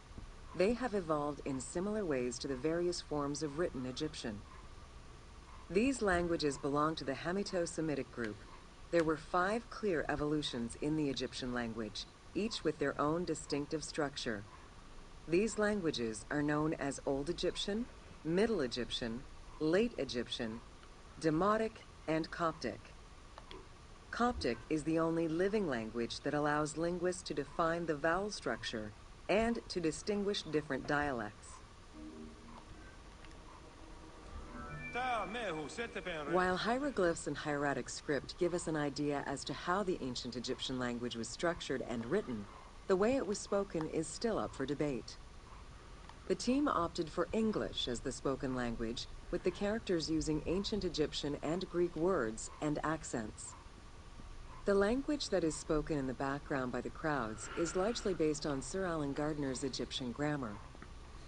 To help resurrect a dead language, we consulted Egyptologists and dialogue coaches to establish our target sound and cast actors with Arabic, Hebraic, and African backgrounds to bring the game to life. Just want to see this one again. Ancient Egyptian languages have many similarities with Asian and African languages. They have evolved in similar ways to the various forms of written Egyptian. These languages belong to the Hamito-Semitic group. There were 5 clear evolutions in the Egyptian language, each with their own distinctive structure. These languages are known as Old Egyptian, Middle Egyptian, Late Egyptian, Demotic, and Coptic.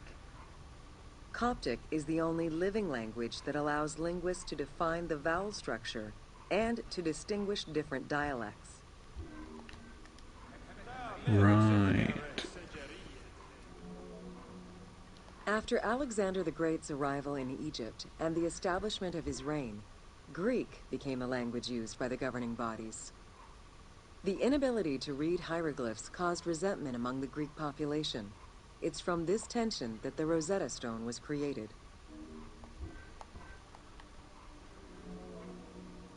The spread of Christianity ended pharaonic culture and resulted in the destruction of its pagan monuments. This also marked the end of hieroglyphic writing and understanding.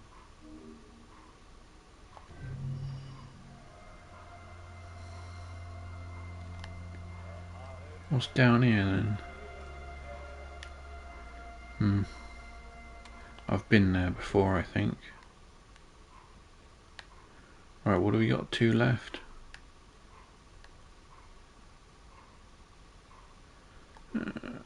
4 minutes. I thought it was 3.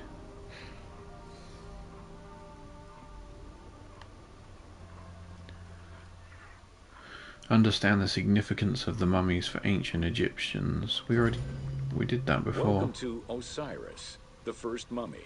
Ah.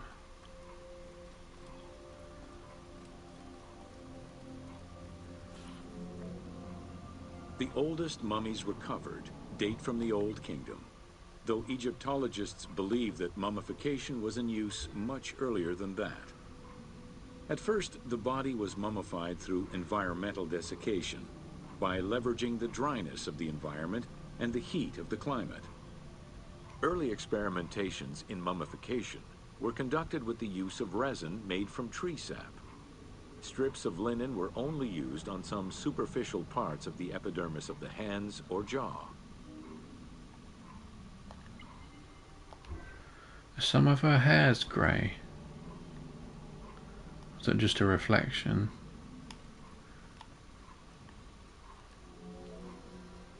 Ideologically, the will to preserve the body is not explained in any way until 3600 BCE.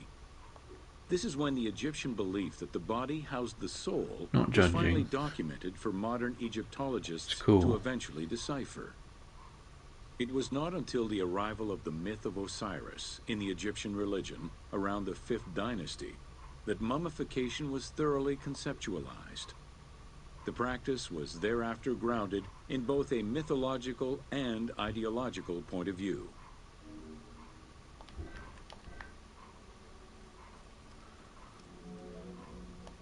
Osiris was mainly known as the god of the dead and the god of resurrection. The most well-known Genesis myth concerning Osiris is that of his dismemberment.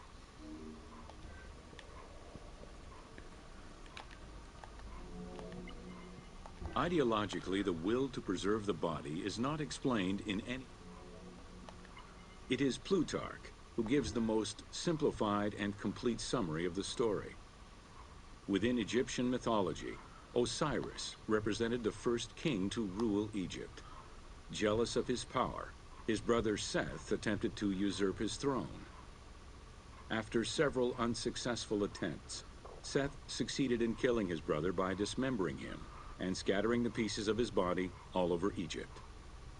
Isit, the great of magic, traveled all over Egypt in search of the pieces of her husband's body. After a long search, she recovered all the pieces save for his manhood, as it was eaten by a fish. Shit.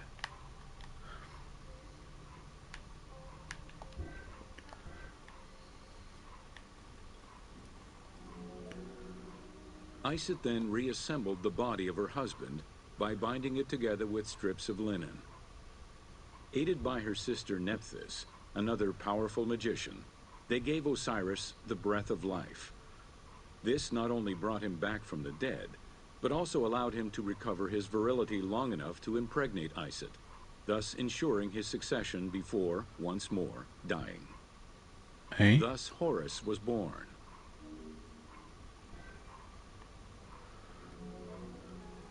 The ritual used to bring Osiris back to life essentially depicts how he became the first mummy. It is why, on the sarcophagi of kings, we often find Isit and Nephthys represented as the magicians who restore life to the deceased.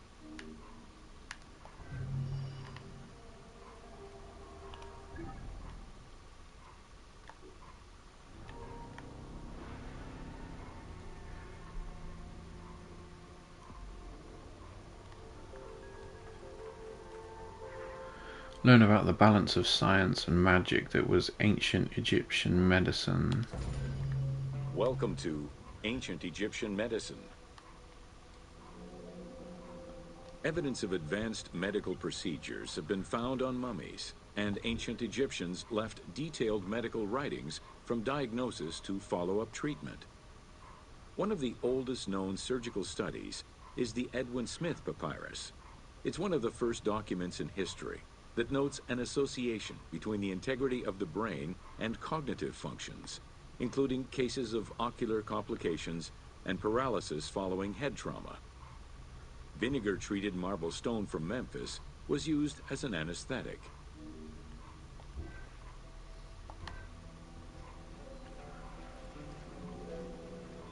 Another similar document, the Ebers Medical Papyrus, is over 20 meters long and 30 centimeters wide. It details treatments of 48 surgical cases and contains 877 paragraphs describing various diseases. Alongside accurate and factual scientific approaches, the papyrus has more than 700 magic formulas and incantations to ward off demons and disease. This demonstrates how ancient Egyptians believed in a harmonious balance between religion and science.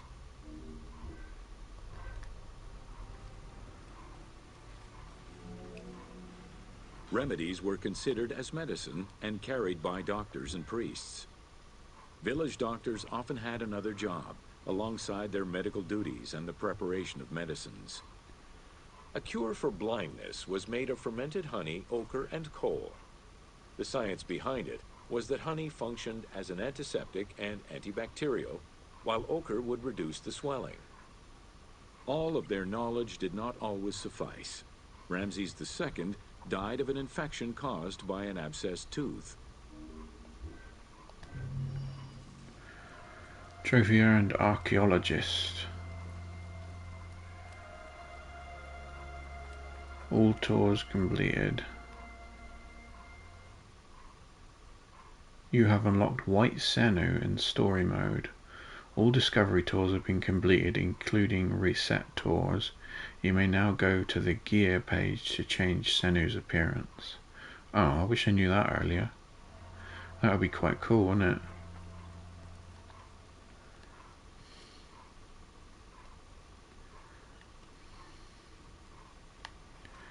it? They've all been completed. Right, we'll end there then. Tours, characters, passport, timeline.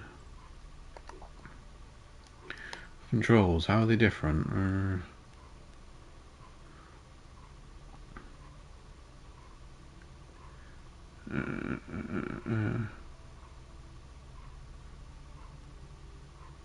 Drift and brake.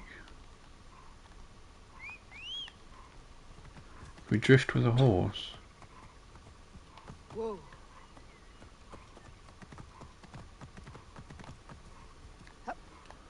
No. Anyway. That'll end it for today. That was intriguing, wasn't it? An intriguing 5 hours. Anyway.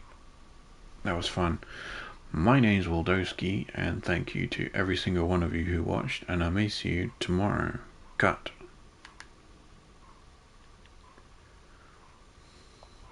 Mummies.